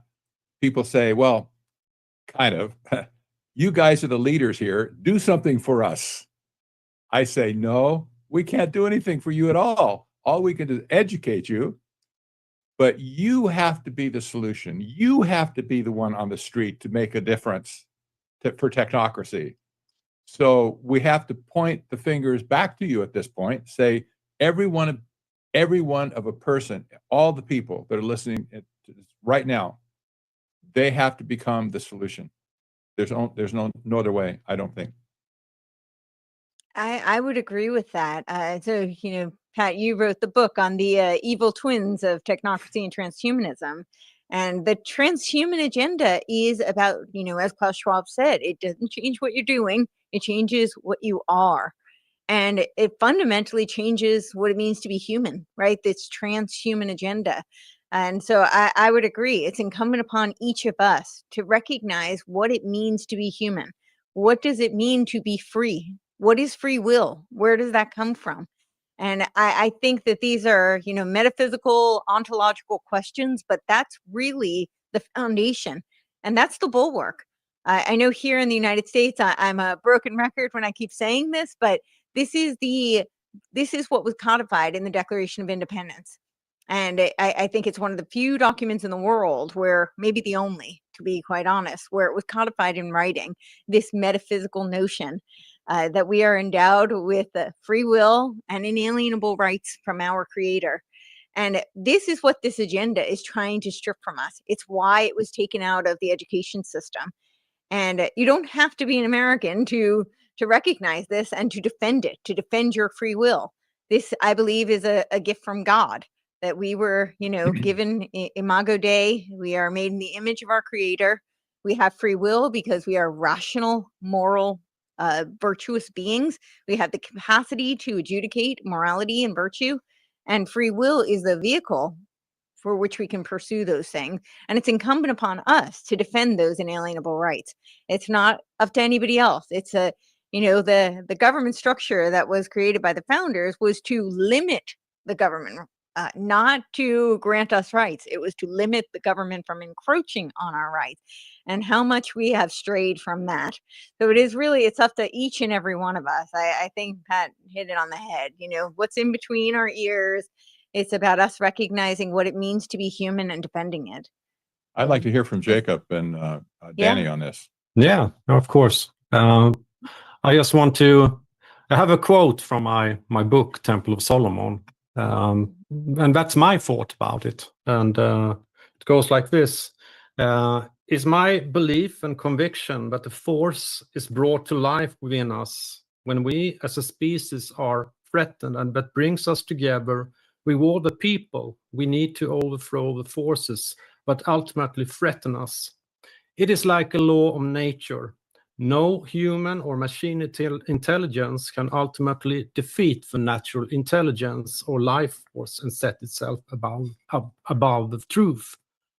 And another thing that I've been writing about is also that these powers that we are up against, they have tried to create a kind of a machinery to contain us, but they have given us a lot of this technology in order to do it, but this has also given us opportunities, and I think that this machinery that they think will enslave us actually has given us the tools to kind of expose the whole thing, and that's what we are doing. Yeah, I agree with that. It's like the technologies are they seem to be like a sort of double-edged sword. Yeah. I really like what David said earlier. I think of the problem we're faced with in two distinct ways. One is pragmatic. We can solve this in a very pragmatic ways to embrace our humanness and question the technologies that have been insinuated themselves into our lives in a very clever way, and to return to a kind of state of the Luddite who embraces the community and human relations to regain what we've lost, and how society has been fractured, and to regain our social relations, because humans, we are social creatures and emotional creatures first and foremost.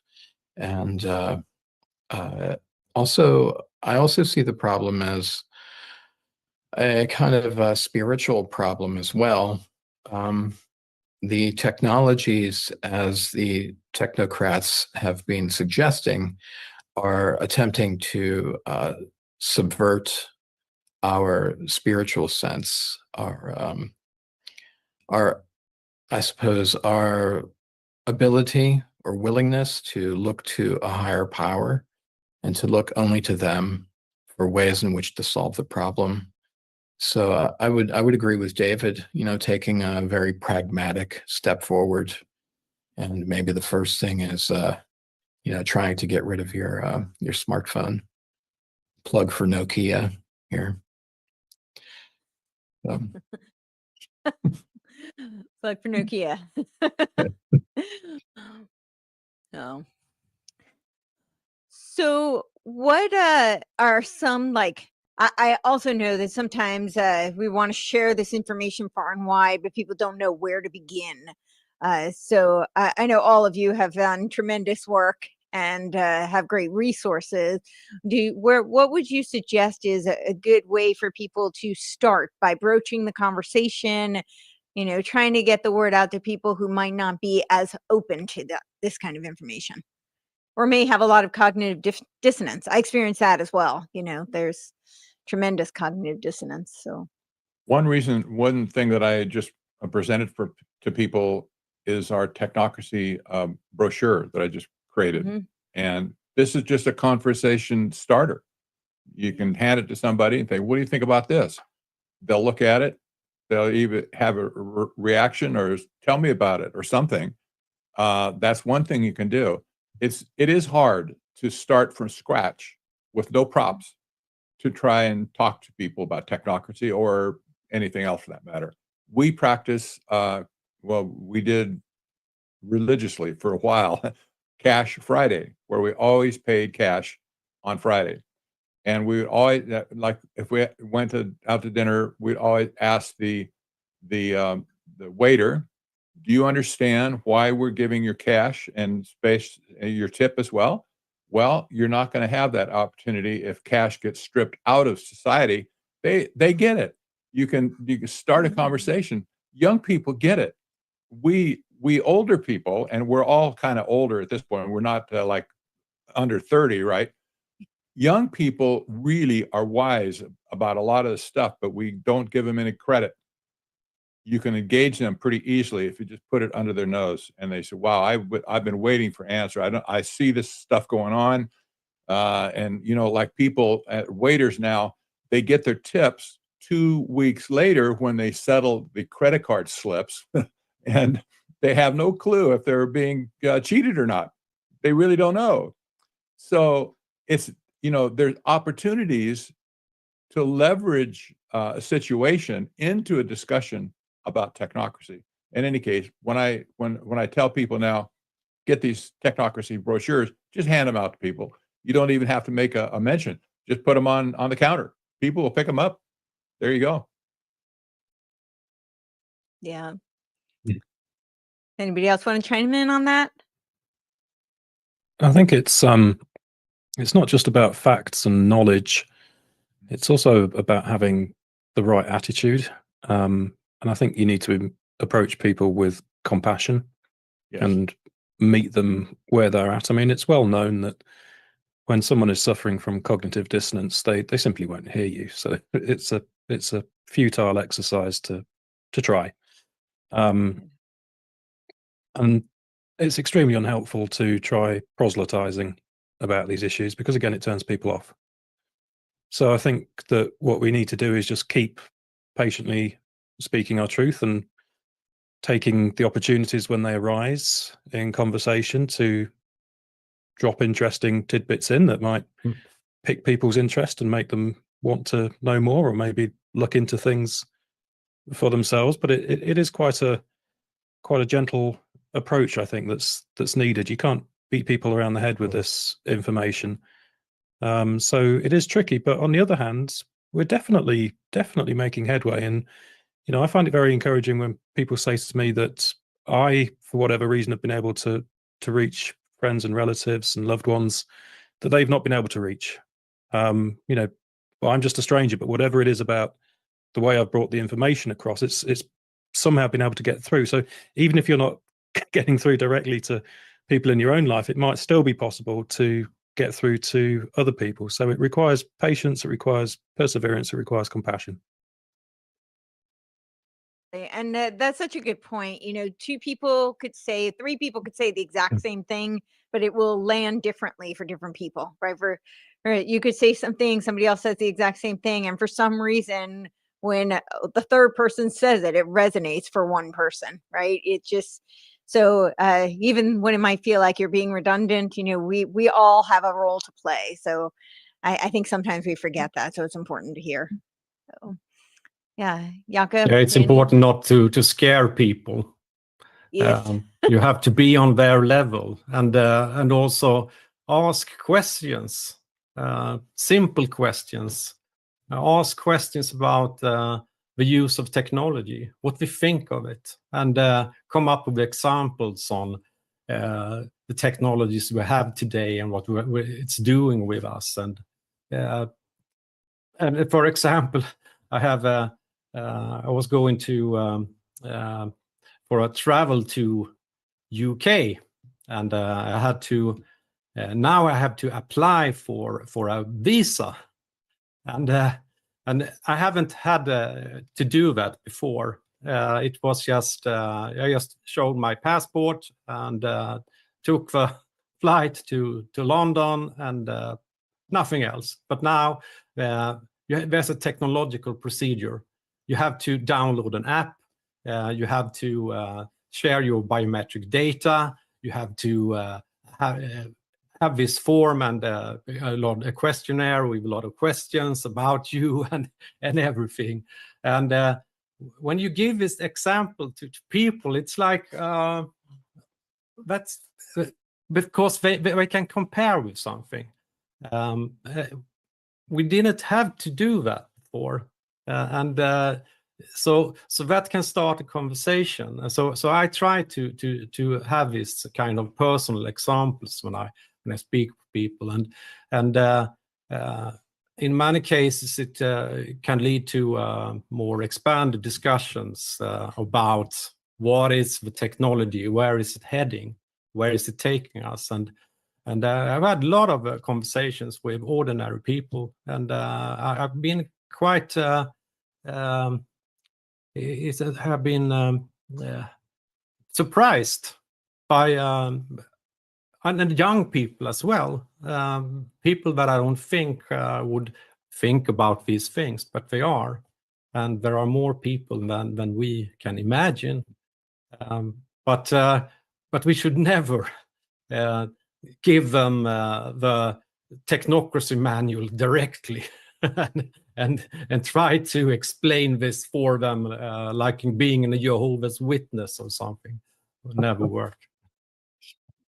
I have to tell you, whenever we give a tip in cash to a waiter and we tell them, put this in your pocket and spend it any way you want to spend it, we always get a big smile. Oh, I like that idea.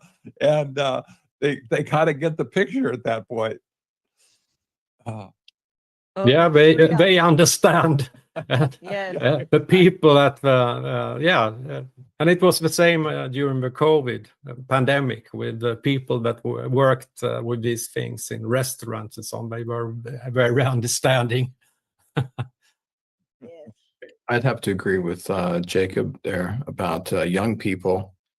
It seems counterintuitive, but I think, well, in my experience here in Japan, young people seem to be more willing to engage in talking more openly about I guess, the general madness that has descended over the world over the past 5 years, about all these impositions that have been introduced. And I've been really surprised, because so many, this generation, I suppose we would call Gen Z, they grew up, instead of holding teddy bears, they were holding smartphones or iPads. And even young people sense that something is fundamentally strange about the world. And I'm really heartened to see that very significant numbers of my students even who want to talk about this stuff. And I think a lot of people are very receptive to having conversations, open conversations about what seems to be afoot in the world. Well, we're winding down, but I have one more question. Since we have an international audience here, and people tend to live, we feel very connected because of our smartphones and because of the internet, but people actually tend to live pretty much in their bubble. So I would love if each of you could talk about what you're experiencing in your country, in the area where you are, that you feel is the most obvious, overt, egregious push of this technocratic agenda. I can start with that. All right. So in my presentation, which I finished writing about 48 hours ago, I noted the e-petition against the introduction of a digital ID scheme here in the UK. And normally these e-petitions need to get in excess of 100,000 signatures. And this one had reached 2.75 million signatures, which is approximately 4% of the entire population is voicing its contempt for this idea of a national digital ID. And I noted in my presentation that the petition won't make the slightest bit of difference because it will simply be ignored, as all similar petitions during the COVID era were ignored, and all of the kind of phony debates that we're having here in the UK, Keir Starmer saying, should we introduce this thing for migrants and so on? It's all theatre, and it will be pushed ahead anyway. Anyway, within hours of me concluding work on my presentation, it emerged just yesterday that actually the government has, guess what? Ignored the e-petition, has ignored almost 3 million citizens. So this we can see as a highly egregious example of what's going on. And for me, it just reflects the fact that the social contract is completely broken. The government is not there to serve and protect citizens. It's just pressing ahead with these globalist agendas, which are being determined from on high. It does not reflect the will of the people. Elected representatives are not reflecting and doing the bidding of the people. So this is a really serious situation because, as I said in my presentation, if these digital IDs go ahead and, transnationally, they are the linchpin, if you like. As Ian Davis said, they are what ties all of this together. And so we have to oppose this. And we see just how far gone it is now, where the government is just going ahead regardless. Shocking. Yes, in Sweden, we already have a bank ID system, and we have had it for a long time. And it's like in Sweden, we also, the futurist Graham Molitor, he said that what happens in the United States happened in Sweden 6 years ago. So we're so ahead of time with implementing these technologies, this surveillance system. And one example is also, and it's also never anchored in the within the common people.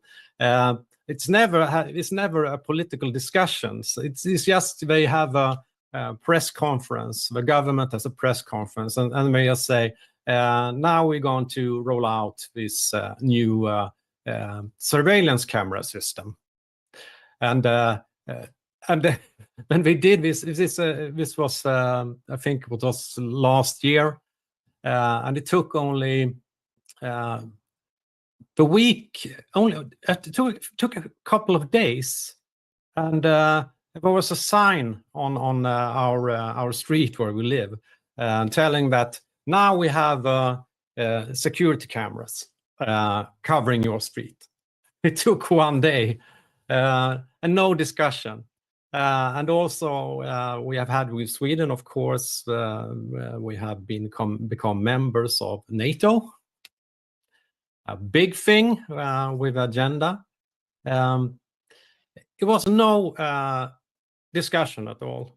We had a parliamentary election and so on, but nobody discussed this. It was no. It was like it was too important to involve the people.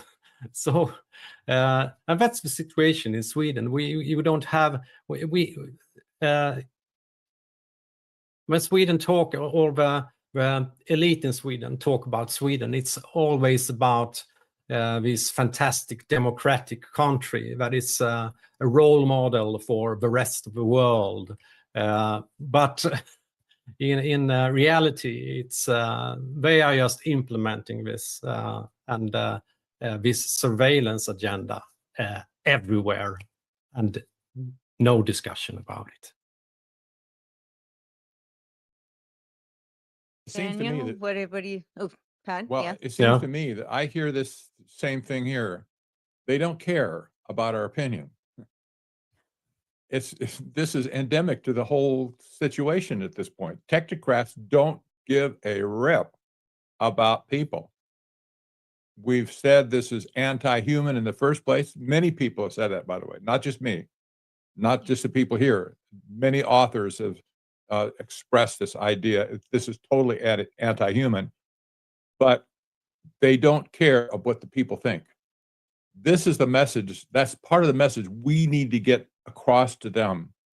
You need to listen to the people that are supporting you in the first place. If you do not listen to us, we're going to remove you from office one way or another. And that's a singular message everywhere in the world at this point. If you don't pay attention to people, you're out of here. And you will not be allowed to continue. Absolutely. Put pressure, Pressure. and definitely locally, as local as you can get. Put pressure, because Yes, exactly. that's where it Start has with the your most city impact. council and work upwards. Yes. Yeah. Daniel? Well, in Japan, we saw a system that was rolled out on paper cards. I think it was about 10 years ago.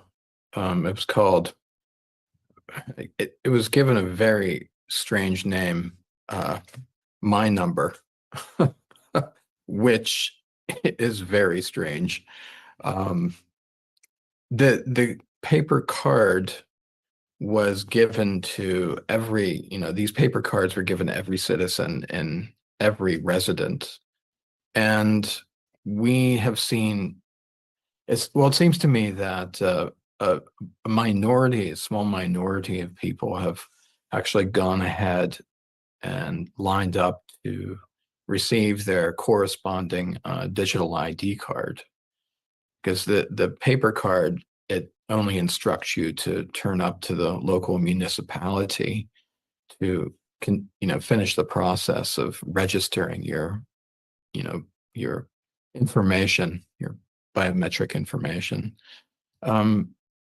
I believe that this system is still being questioned by a majority of Japanese citizens. I know that probably most of my colleagues have not yet gone and, gone through the process. So I know a lot of people are resisting lining up and, getting this digital ID. There's one story that very early on, some hackers broke into the database to demonstrate how easy it was, apparently, to show the people that this system is in no way secure. So I think that was a really interesting effort to try to undermine the public's trust, unquestioning trust. So that's what we're facing. It's all over. It is global. Yeah. So, yeah. All right. Well, I think we'll take some questions now, right? So let's see. We'll start. And just another reminder, if you have not put your question in, it is Q:, but I think we've compiled most of the questions so far. So let's see where we're going to start. We'll look through for them. All right. Let me see if I have any, if I can find them. No, 1 second. All right, we're just going to pull them up on the screen so that I can look through. Bear with us just 1 minute. All right. Getting there.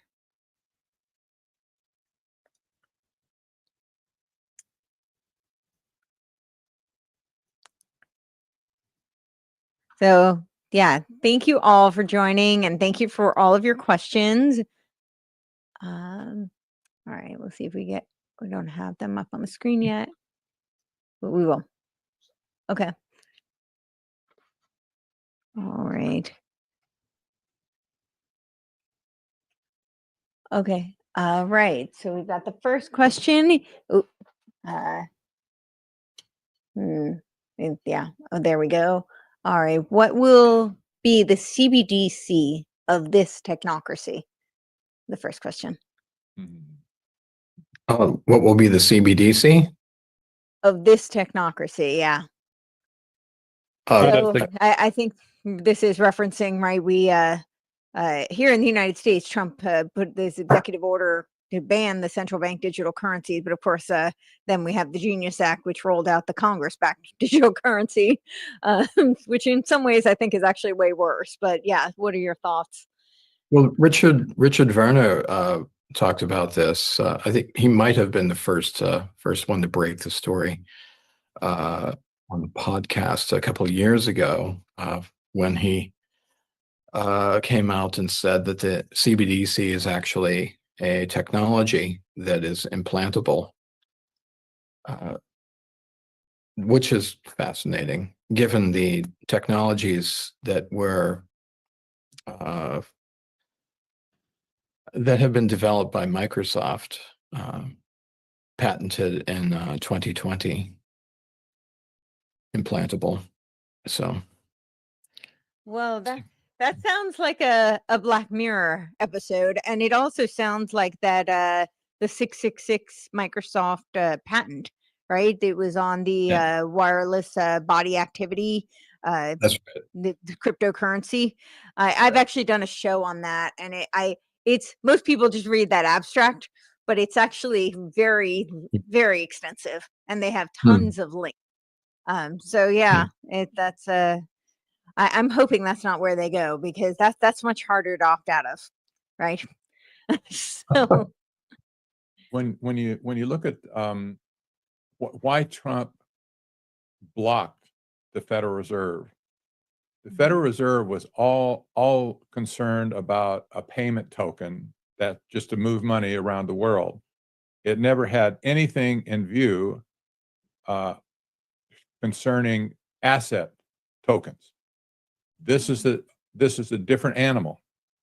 So when this new system was erected based on, they said, stable coins, this is what Trump is doing now, they failed to mention that the other side of that coin is the other side of that coin is the asset-based tokens.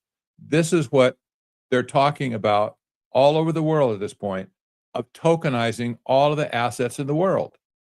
This is the basis of how Klaus Schwab could say, and the World Economic Forum can say, you'll own nothing. By 2030, you'll own nothing, and you'll be happy about it. You're not going to be happy, I guarantee you, but that's another story. But this is the basis of flipping all, or extracting all of the value in the human or the resources of the world, putting it into the ether sphere so these people can get their hands on it. This is a pure and simple heist of the assets of the world. So when people like Howard Lutnick, Secretary of Commerce, and by the way, his company has a huge influence on the product of Tether. His company handles all of the treasury bonds and treasury notes behind Tether. It's a huge, huge amount of money. And Lutnick his family now has control over Tether. And you can't make this up. He has a vested interest to see this asset tokenization go forward. And it's going to be huge, because like I said, once the value is lifted from anything, it doesn't matter if it's real estate, mineral rights, doesn't matter, even human beings, when the value is lifted away from the natural asset, from the physical asset, now something else takes place, because once you're virtualized, you can be stolen altogether. Yeah. And wasn't it Garvin who said that we should virtualize humans? So yes, yeah, exactly. That was the humane alternative to genocide, was to virtualize humans. Yeah. Yeah. And I would add, it doesn't matter what the eventual digital currency is called. There may be multiple different versions all over the world. There may be CBDC in some parts of the world. There may be stable coins in other.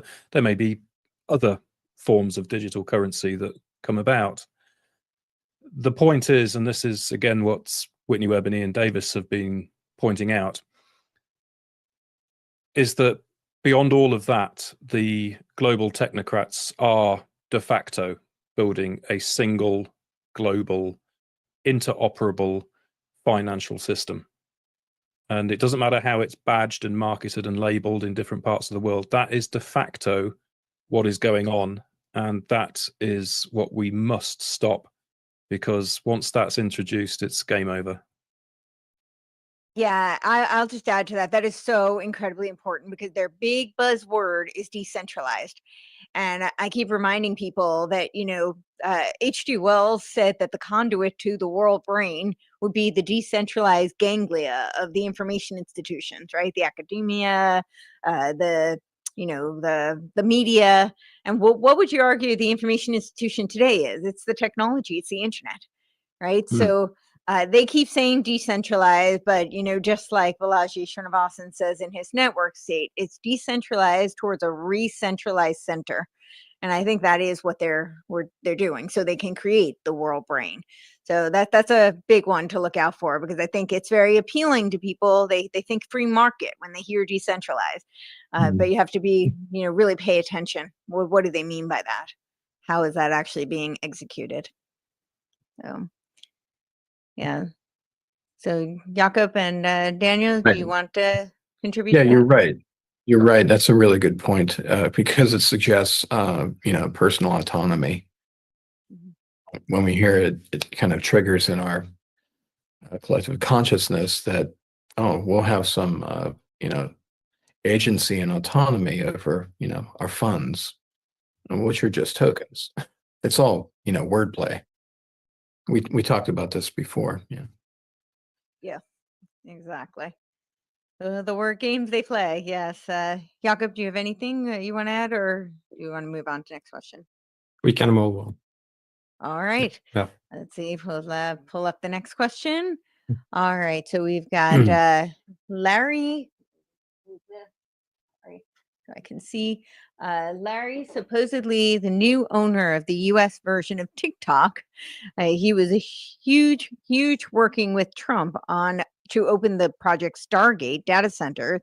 And in that regard, I would include Sam Altman as one of the technocrats too. Okay. So I'm not sure if there's a question here.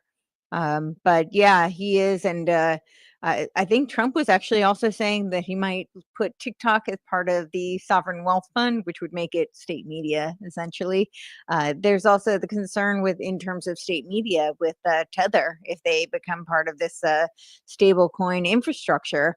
Tether owns, I think it's $175 million worth, which comes to 1,333,333 shares, which I think is just very interesting, since these people are all into their numerology. So you make of that what you will. But yeah, interesting little tidbit. So I'm not sure, there was a question there, though. So I think unless anybody has anything they want to address on that, we can. I do, actually. Yeah, you mentioned sovereign wealth fund. We haven't talked about Yes. that yet, but this will be key to switching over to an asset-based system versus a debt-based system in the future. Now, this hasn't been solidified in the United States yet, but Trump's talking about it, and he's already making steps or moves to establish a sovereign wealth fund. This is what they do, for instance, in the Mideast, where they have all the oil money.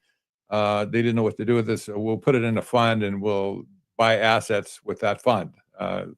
And interestingly, the sovereign wealth concept started in the Mideast in the first place. So this is not a new idea, but when you consider at this point that the government will own this sovereign wealth fund, it'll be under the executive order of the president. This is a scary thing as well, because it's going to have probably trillions of dollars in it at some point. And who's the next president? Well, we don't know.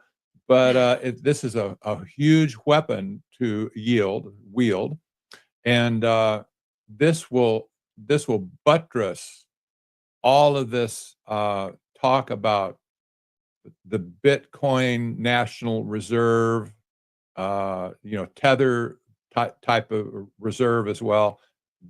Even the gold in their treasury, et cetera, all that stuff could be transferred into a sovereign wealth fund. And basically, nobody, us especially, we don't own that. The people don't own a sovereign wealth fund. The sheiks and the kings in the Mideast, they're the ones that own these sovereign wealth funds in the first place. So this is a dangerous precedent to set at this point. And to speak to the Project Stargate, I've always found that name just interesting, because that was the CIA program, right, on the remote viewing. And Jakob mentioned in his presentation the Changing Images of Man document that was done by Stanford Research Institute. It was W.O. Markley, who was working with Willis Harman, and he was doing a lot of those remote viewing studies, actually.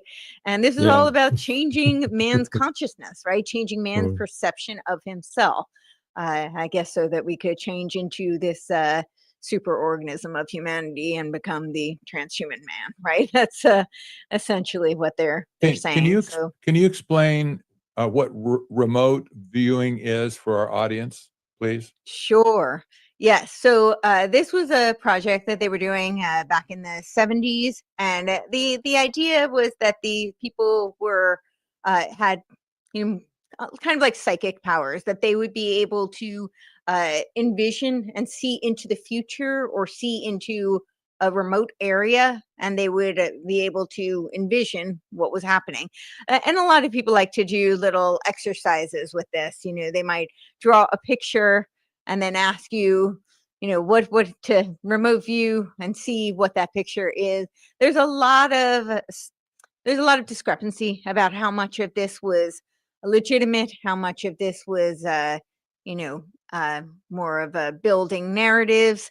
And I'm not privy to that sort of information. I don't have access to the classified document, but we do know that that is what they were studying. So they were obviously very interested in this sort of thing. So, and it's still going on today. Yes, it is still going on today. They technically say that that program ended, but they're still doing research on this sort of thing because there's that specific program has ended. But I would argue it's much like MK Ultra. The project name MK Ultra may have ended. I don't really believe, and I think we have plenty of evidence to indicate that many of those types of studies are still ongoing, much like Project Mockingbird, which many are familiar with. This is with the networks channels where the CIA was feeding them information. This is why you saw kind of a Mockingbird effect.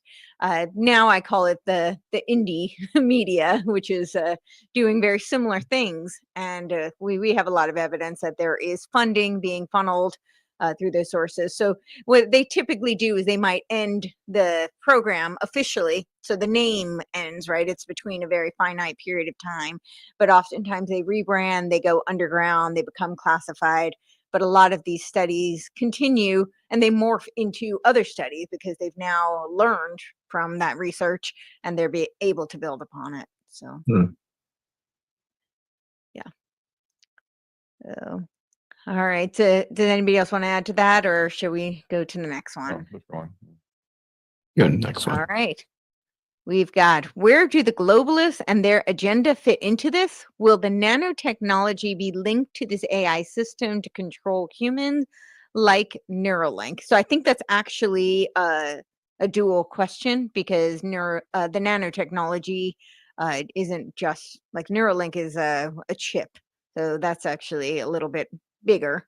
So nanotechnology could involve things like the smart dust and various other technologies. So yeah, does anyone want to answer that one? Who wants to chomp at it first?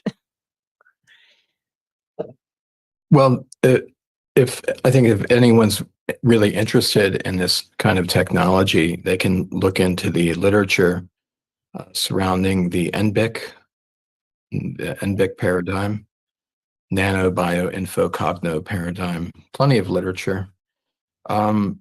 It seems to me goes back decades, by the way, right? Like there was one in 2002. So yeah. That's right. Yeah, it's been funded, very well funded for a long time. Yeah, I think maybe the first appearance or the first signs that we're beginning to live in this age are the applications for medical research. Reading biorhythms, monitoring heart rates, and anything that's going on inside the body. Some of my colleagues in Australia think that they're seeing signs from microscopy studies that we're all essentially walking around with all of these metals in us, not just from the injectable gene therapies, but metals that have been scattered throughout the environment, in the water, in the the various geoengineering platforms. I haven't done enough research on these alternative ways, but there's a lot of research now, especially in the field of medicine, where it seems apparently they're very keen to hook up bodies to to the internet so that we're walking nodes on the larger network. On the geoengineering, Ilana Freeland is a great resource. She's written pretty extensively. She has a whole book on that. The Ionized Skies, I believe, is the title. Mm-hmm. Yeah. Yeah, I'd refer the person who asked the question back to the previous symposium, actually.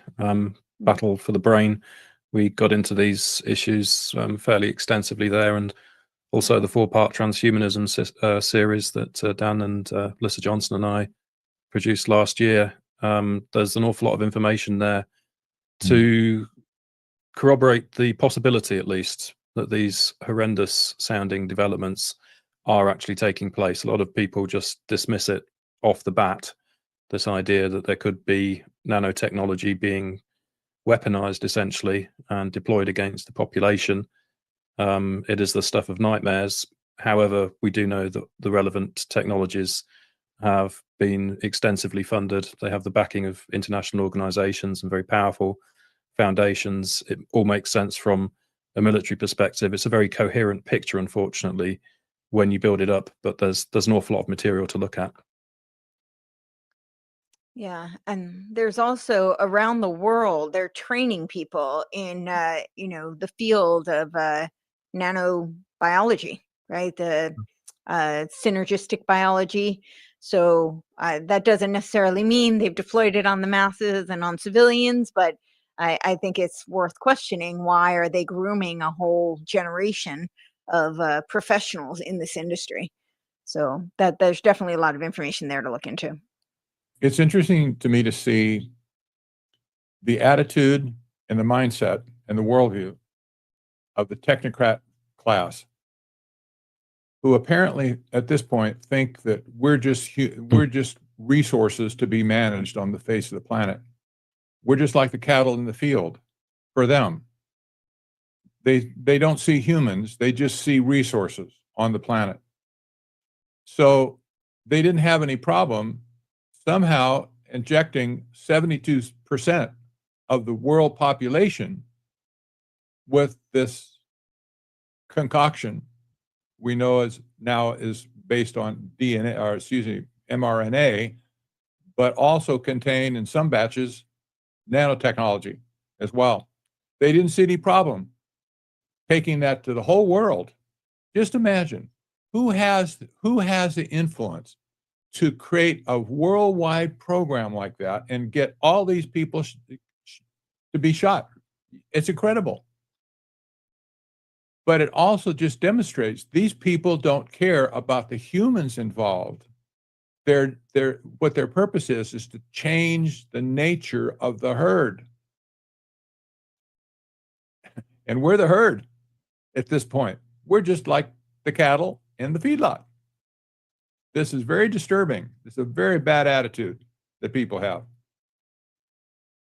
But it's a very long-standing attitude as well that the ruling class has had. I mean, this idea of looking at the population as cattle, this in fact goes back a very long way. But of course, it's really coming home now. And the so-called vaccine rollout to more or less the entire world, there could not possibly have been any informed consent, because it's since come out that those shots contain all manner of undisclosed ingredients. So to my mind, this is a global violation of the Nuremberg Code, and they did it anyway. Yeah. And the results have been horrendous. So this is why I'm saying, regarding the digital currency, don't waste time with debates and petitions and stuff. Don't think that's going to make the slightest bit of difference. They're going ahead and they are doing it anyway. Scary stuff. Yes, and in Sweden, it's like 95% don't use any cash anymore. So we are so into that system already. Yeah. Well, hopefully it doesn't become yeah. Well, hopefully they don't start crypto mining through humans, because yeah. So they also did a symposium. It wasn't it with the World Economic Forum. I think the drug was Abilify, which is a pretty common drug, and it was I always mispronounce his name, but a Pfizer Alboro. But he was talking about how you would take this drug and then it would have nanotechnology, it would have sensors to know, to be able to report back when your next dose was. Borla? This is just Burla, yes, Burla. Yeah, this is just an example, but I mean, that was pretty publicly announced. So if that technology exists, I can only imagine they're probably further ahead than that. I have to throw out to everybody that Borla is not a doctor, not a MD. Yeah. He's a veterinarian. Mm-hmm. He studies Yes. animals, right? That's this discipline. That was his first PhD. Does he know a lot about cattle? Yeah. Yeah. He knows how to tell us to tag the cattle. Right? I know. So He specialized in large animals. We're it. Well, vets are extremely well trained, very, very highly trained. yes, they are. I- But I think it- he's a PhD, not a veterinarian. Right? I don't think he can. Yeah. Yeah. Mm. So I don't think he's a veterinarian. I think he's a PhD. I might be wrong on that, but yeah. So. Somebody mentioned earlier cognitive dissonance. It seems, especially when you try to bring up, in polite conversation, or maybe talking to friends or colleagues over a good ale or wine and cheese, and you start talking about this general decline in cognitive processing. It seems people just they shut down whenever you start talking about the science that's worked its way into our bodies and brains and bloodstreams, and it's all there. But people resist. I think they resist looking at the literature, all the studies too. The many studies that have been conducted around the world, the microscopy studies of blood and the vials.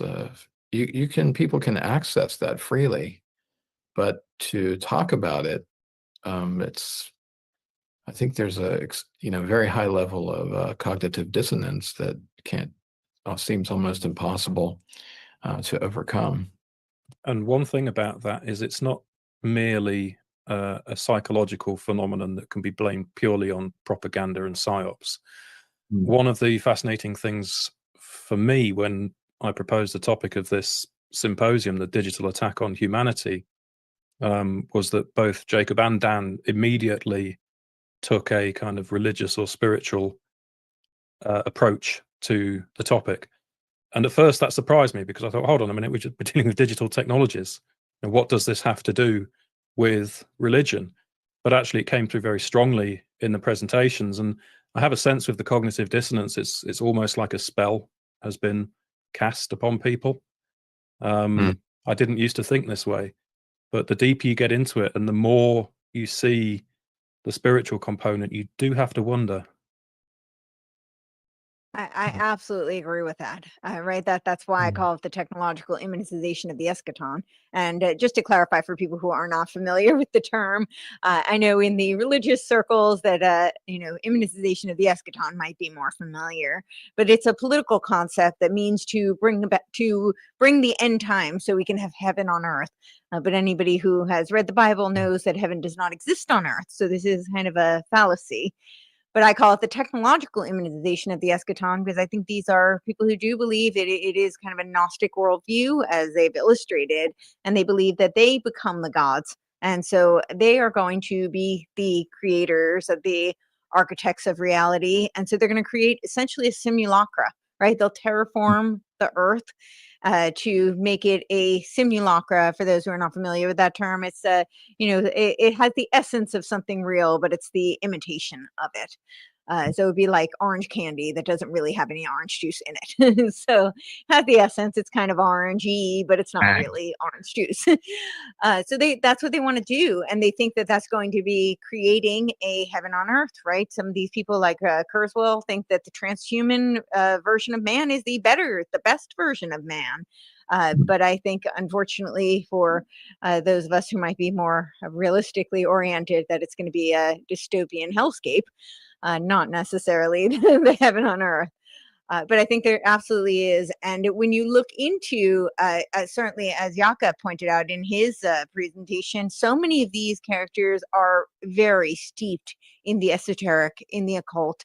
They actually believe in magic, literal magic. Barbara Marx Hubbard talks about co-creating, right? She's going to become one of the gods. We're going to co-create. The hubris of that, I guess they haven't recognized how hubristic it is. But that is essentially what it is. So I think that there is absolutely that component where people are, and there's also the power of the words, right? To spell casting. It's literally casting spells and manipulating people. And that's part of what propaganda does. And there's also, I think, the element of the disinfo that gets mixed in, and that has the effect of discrediting some of the very real literature that's out there. Right, some people will sprinkle little, half truths, as it were, or they kind of steer the narrative slightly, and that has an effect of weaponizing is the truth as well. So, so should we go to the next question? Sure. Or does anybody else have anything they want to add to that before we do? I just found a tidbit on Pfizer's website. I see the the resume of Albert Bourna. I didn't know this exactly, but it says here on their website, he's a doctor of veterinary medicine, number one, but he holds a Ph.D. in the biotechnology of reproduction from the veterinary school of Aristotle University. He's from Greece originally. It's really interesting that he has a specialty in reproduction, especially because we see all of the fallout of the reproduction systems of women and men being destroyed after the shots. And really interesting. Well, and not only that, but we also see they're doing robo wombs, they're doing ecto-life pods, they're doing all sorts of synthetic reproduction, and they're doing genetic selection, which Elon's a huge proponent of. A lot of these technocrats and transhumanists are a huge proponent of that, the genetic selection and manipulation. There was actually a ball player, I'm blanking his name, but he's been pretty open about how his parents, he was like a super soldier person who was genetically bred. So, and he's in his 40s now. So yeah, apparently this isn't new. So yeah. So we'll bring up the next one. Yeah. Do you think the 10 kings are these technocrats? I'm not quite sure what the 10 kings they're referencing are. I don't know if any of you are familiar. Isn't it the 10 kingdoms? Yeah. That's what I thought, maybe biblically. Yeah. Yeah, the biblical. Yeah. It's in Revelation. Yeah. Well, the 10 kingdoms are the regions of the poles, right? That in that Club of Rome document, Yeah, 1973, exactly. the regional adaptive. Yeah. What was it called? Report mankind something. Yeah. Turning point for mankind. This was proposed by Henry Kissinger as well. The idea of setting up 10 kingdoms or regions of the world. It's in literature, and you can see maps of it on YouTube even, or Google.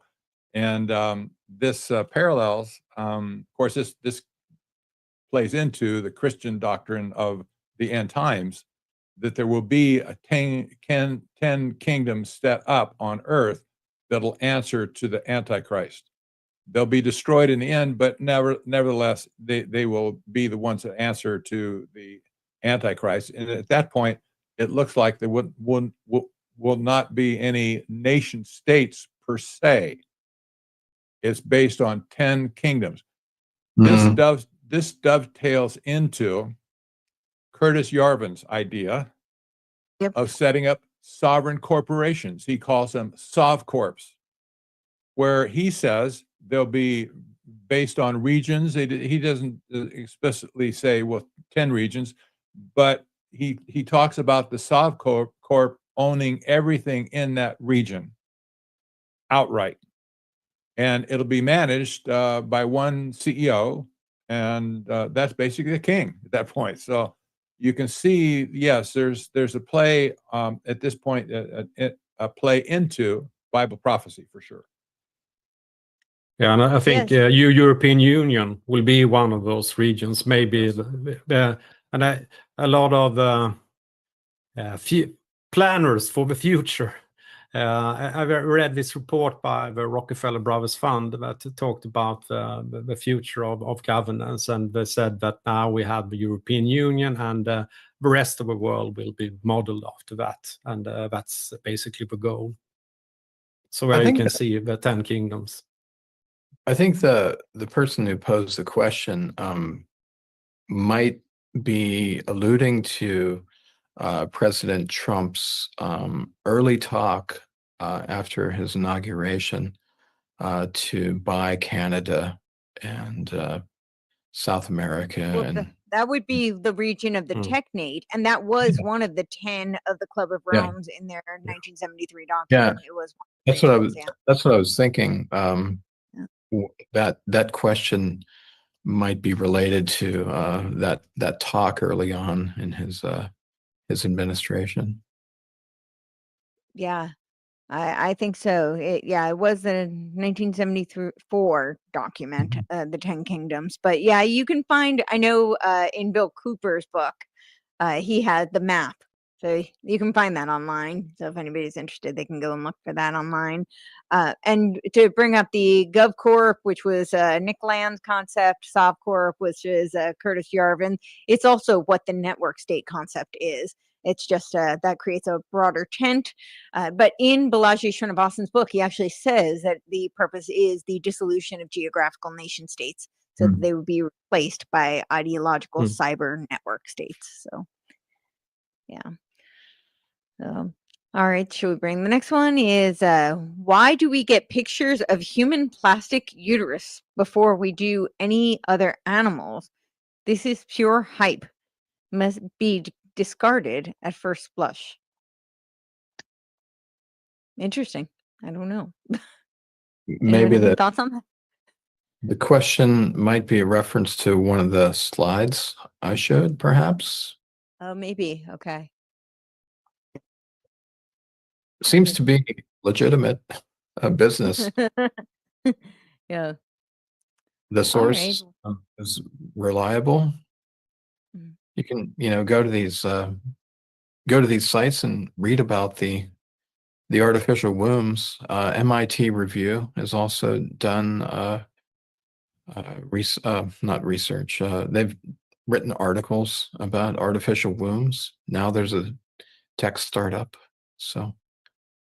Yeah, the robo wombs are, there's the ectolife pods, which are outside, right? And then there's actually the robo wombs. And I've looked into them. They're actually cheaper than IVF, which is kind of concerning. Yeah. So, yeah, that's that does seem to be where they're trying to go is, yeah. So, all right. Bring on the next one is what written work, what author has described our solutions to this technological nightmare? Well, I think technological is not the same as technocratic, right? We're using technology currently to do this, which is incredible. I think this is amazing that we can have these incredible, brilliant minds from all over the world, and we're convening on a screen, and we can disseminate this, all over the world. So that's incredible. That's not a problem. It's the technocracy that's a problem. Transhumanism is a problem. It's not devices. Like I personally am hearing impaired. I wear hearing aids. I'm so grateful for the technology that has enabled me to hear.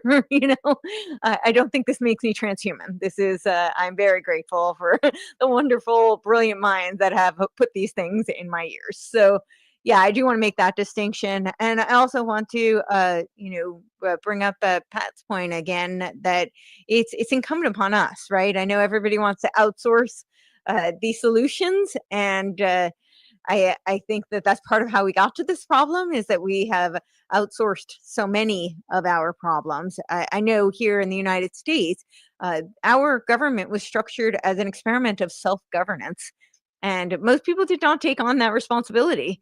And then they complain that, you know, you've usurped all these powers.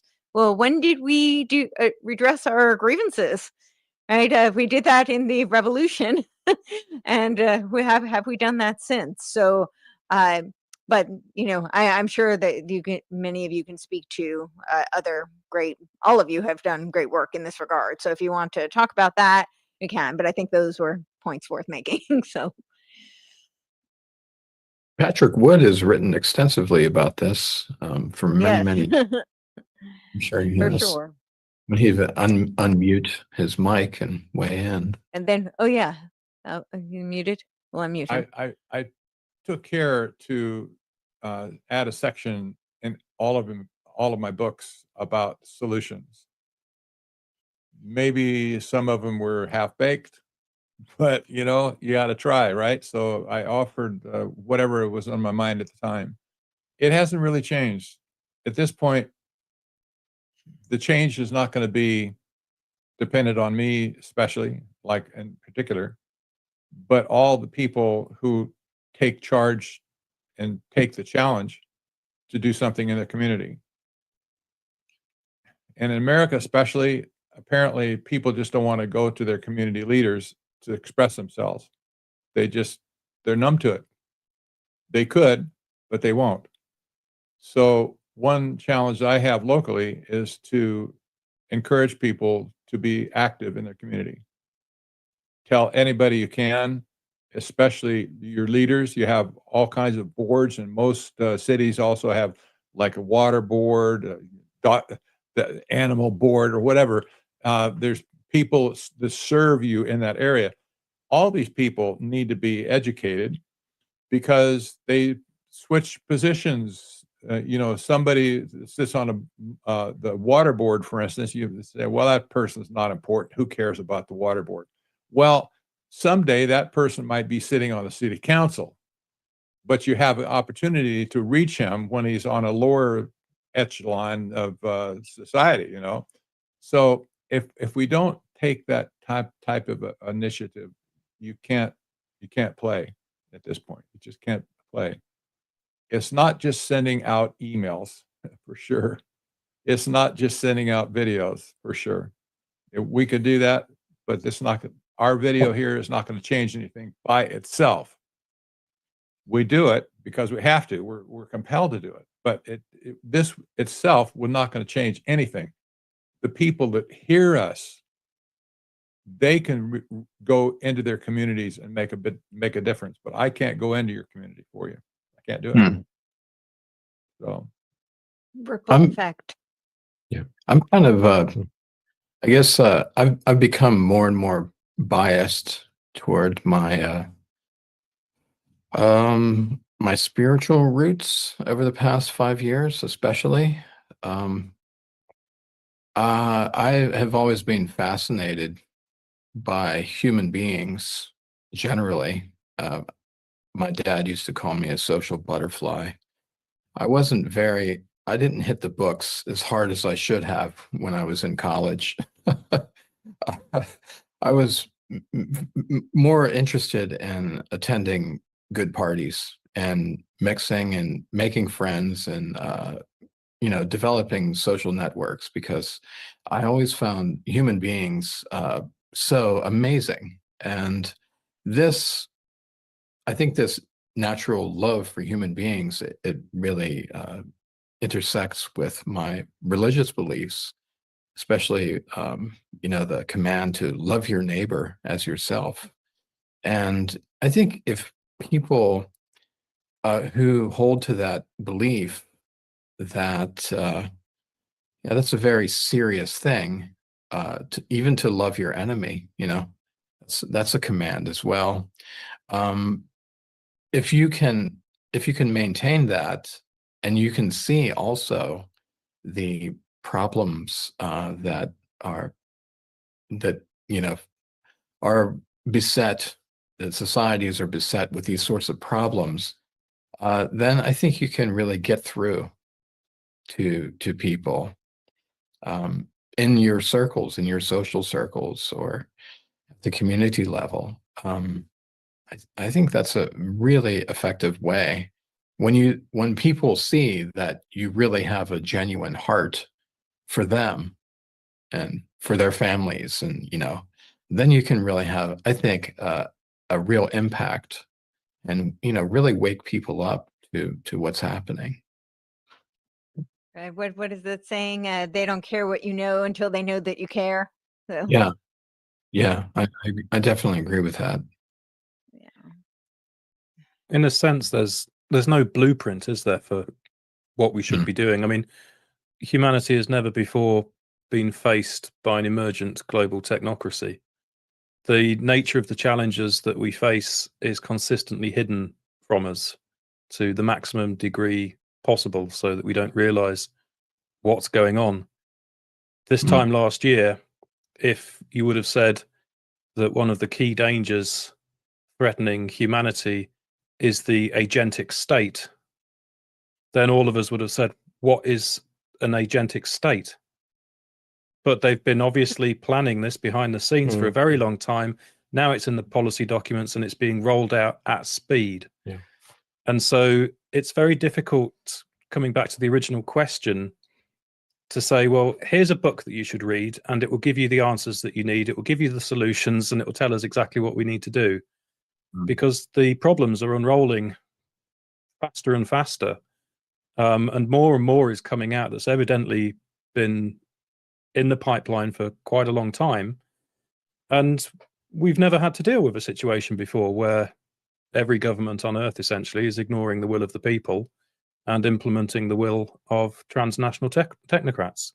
This is a historically novel situation that we face. What we do know, though, is it's going to need all of us to do something. It's going to need all of us to take action. And of course, there are various things that you can recommend. As Dan says, it's very important to start with the heart, or with God, or with your conscience, and to look inside yourself and ask what it is that you can do.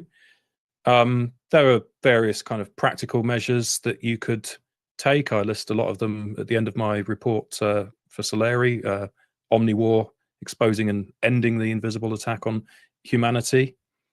But ultimately, I think that everybody needs to really, rather than looking for a kind of a set list of what to do, to kind of focus on the desired outcome. And what's missing at the moment, in my opinion, is a positive image of the future.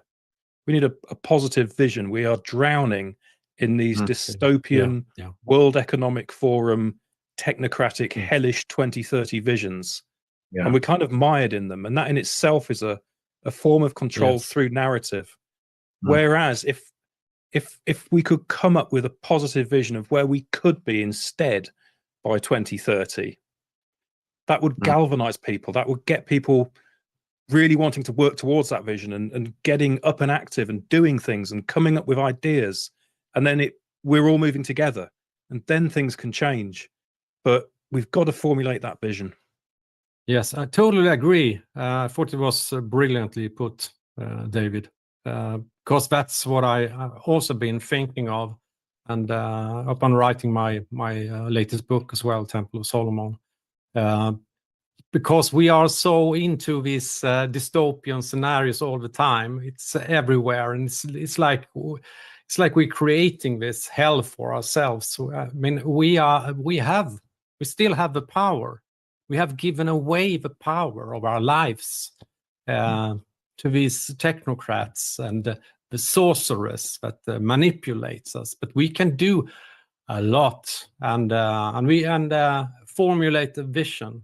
So that's actually what I wanted to, my next project actually, to write about what's a good human society, what's good for us people, and sell a better vision for the world than they are giving us all the time, because their vision is a lie. So yeah, we have everything in our hands. Omniwar 4. a better vision for the future. Yeah, that great. Yeah. Could include 1960s Motown music. Yeah. And we do have everything in our hands. I mean, we have access to so much, and it's being weaponized against us instead of for us. So I love that idea that we can build, well, what would the alternative be, and a positive alternative, not a positive patchwork, but a positive vision for humanity. That was a little play on Yarvin's positive patchwork. Yeah, that's where he wrote about the virtualization of humans. So sorry, bad joke. All right. Does anyone else have any? Sometimes you just have to laugh. It can get a little dark, So anyone else have anything you want to add to that? Or do we have any more questions? Okay. I just like David's final point there. Great idea for a follow-up. Yeah, that's great. Yeah. Yeah, we get so lost. That's part of the demoralization. And that is part of how we give over our agency, right? Because we can't envision anything else. Yeah. So we just went through this, what written work. Yes. And then I don't know if we have any other. If we do, we'll see. I think this is a good thing to stop at this point and point in the direction of we will create this good vision for the world for people to follow. That's the good. I think do we use the bad to do good? That's a very interesting question. Maybe we'll end on that. I don't know what your thoughts are.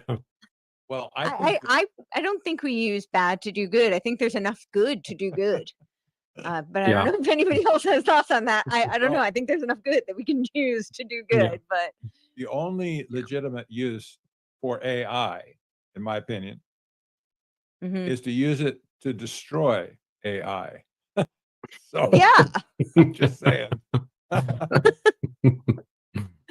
Okay, I'm on board with that. Yes, and thank you. We have a super chat from Harry Ludwig. We greatly appreciate it. Thank you. Thank you for everyone who's had and a super sticker from All. All right, thank you. Just keep at it, and yes, and Harry, thank you so much. Really appreciate it. Thank you all for your incredible contributions. Your proverbial fight. We have to be careful about the words, but definitely this is the kind of proverbial fight we need, is to put this information out there, because again, we can't defeat a threat that we don't know exists. So I'm going to turn it over to each of you to give you an opportunity, because all of you are individually doing incredible work, have incredible resources, books that have solutions in them, but also have great valuable information and more education that, obviously couldn't be covered, even though this is extensive. It's not exhaustive. So I guess we'll start with Daniel Broudy. Dr. Daniel Broudy, and tell people where they can find your work. Anything else, closing remarks you want to add? We'll begin there. Sure. You can find a lot of the work I'm doing with propaganda in focus. You just Google that; should come up pretty quickly. You can also find some of the other articles I've written, some of the works at ResearchGate.com, I believe. I have a new manuscript coming out, a monograph on the hackable human, those themes, and how language is used by the technocrats to sort of undermine our cognitive life, as it were. So sort of doing a deep dive on how those mechanisms are being used. So that I hope to see that out before 2025 comes to a close. Yeah. All right. Thank you. And Jakob? Yes, the easiest way is to go into my webpage, jacobnordangard.se. You come into the Swedish side, but it's an English as well. And there you can find links to my books and where you can purchase them, and also my Substack and my YouTube channel. Almost everything is there. So, I guess that is it. but I also wanted to say something that I always have been a positive person, and so I believe that we will win this, of course, in the end. Yeah. Team Humanity. Yeah. I'm all for that. Yes. Yeah. And David? Yes, so my book, COVID-19 Psychological Operations and the War for Technocracy, is available for free from the Springer Nature publishing website. It was a lot of hard work. I don't receive anything at all from the publisher. So if you have read it or will read it and want to give something back, I have a buymeacoffee.com/DA Hughes, I think. And that's a chance to give me something back for the book if you wish. I also have another book called Wall Street, the Nazis and the Crimes of the Deep State, which I think is underread, tracing the parallels and continuities from 1930s Nazi Germany to what we are seeing transnationally since 2020. And I argue that those parallels are non-accidental, because we are dealing in both cases with an attempt to build a totalitarian system. So that is available from Skyhorse Publishing. And all my other work is available on my Substack, which is dhughes.substack.com. There's a wealth of material on there now, countless articles and interviews and presentations about a range of topics, from false flag terrorism to transhumanism, technocracy, and much else besides. So please check that out. And as I said at the end of my presentation, if you want to support my work, please consider taking a paid Substack subscription, or other methods are available at davidahughes.net/support. Wonderful. Thank you. And of course, Patrick, thank you so much for putting this all together. You put this whole team together. So thank you for making it happen, and tell everybody where they can find the incredible body of work that you've done. Yeah. It really is amazing. And if you don't get anything out of this symposium, for sure, understand the international flavor that we're presenting. Everything you saw along the way, we're not the same people. We're from different cultures, perhaps, and steeped in different things. But you'll see this common thread between every presentation, that technocracy is the clear and present danger to the world. It's not socialism. It's not communism. It's not fascism, although there's some overlap probably. But technocracy is a new thing on the face of the planet. And people around the world are recognizing this. Our colleague in Australia couldn't be with us on this symposium. She would have liked to. She has other obligation. But Dr. Lissa Johnson, she's from Australia. She says the same things that we're saying. So this is a global issue at this point. I encourage you to go to technocracy.news for sure.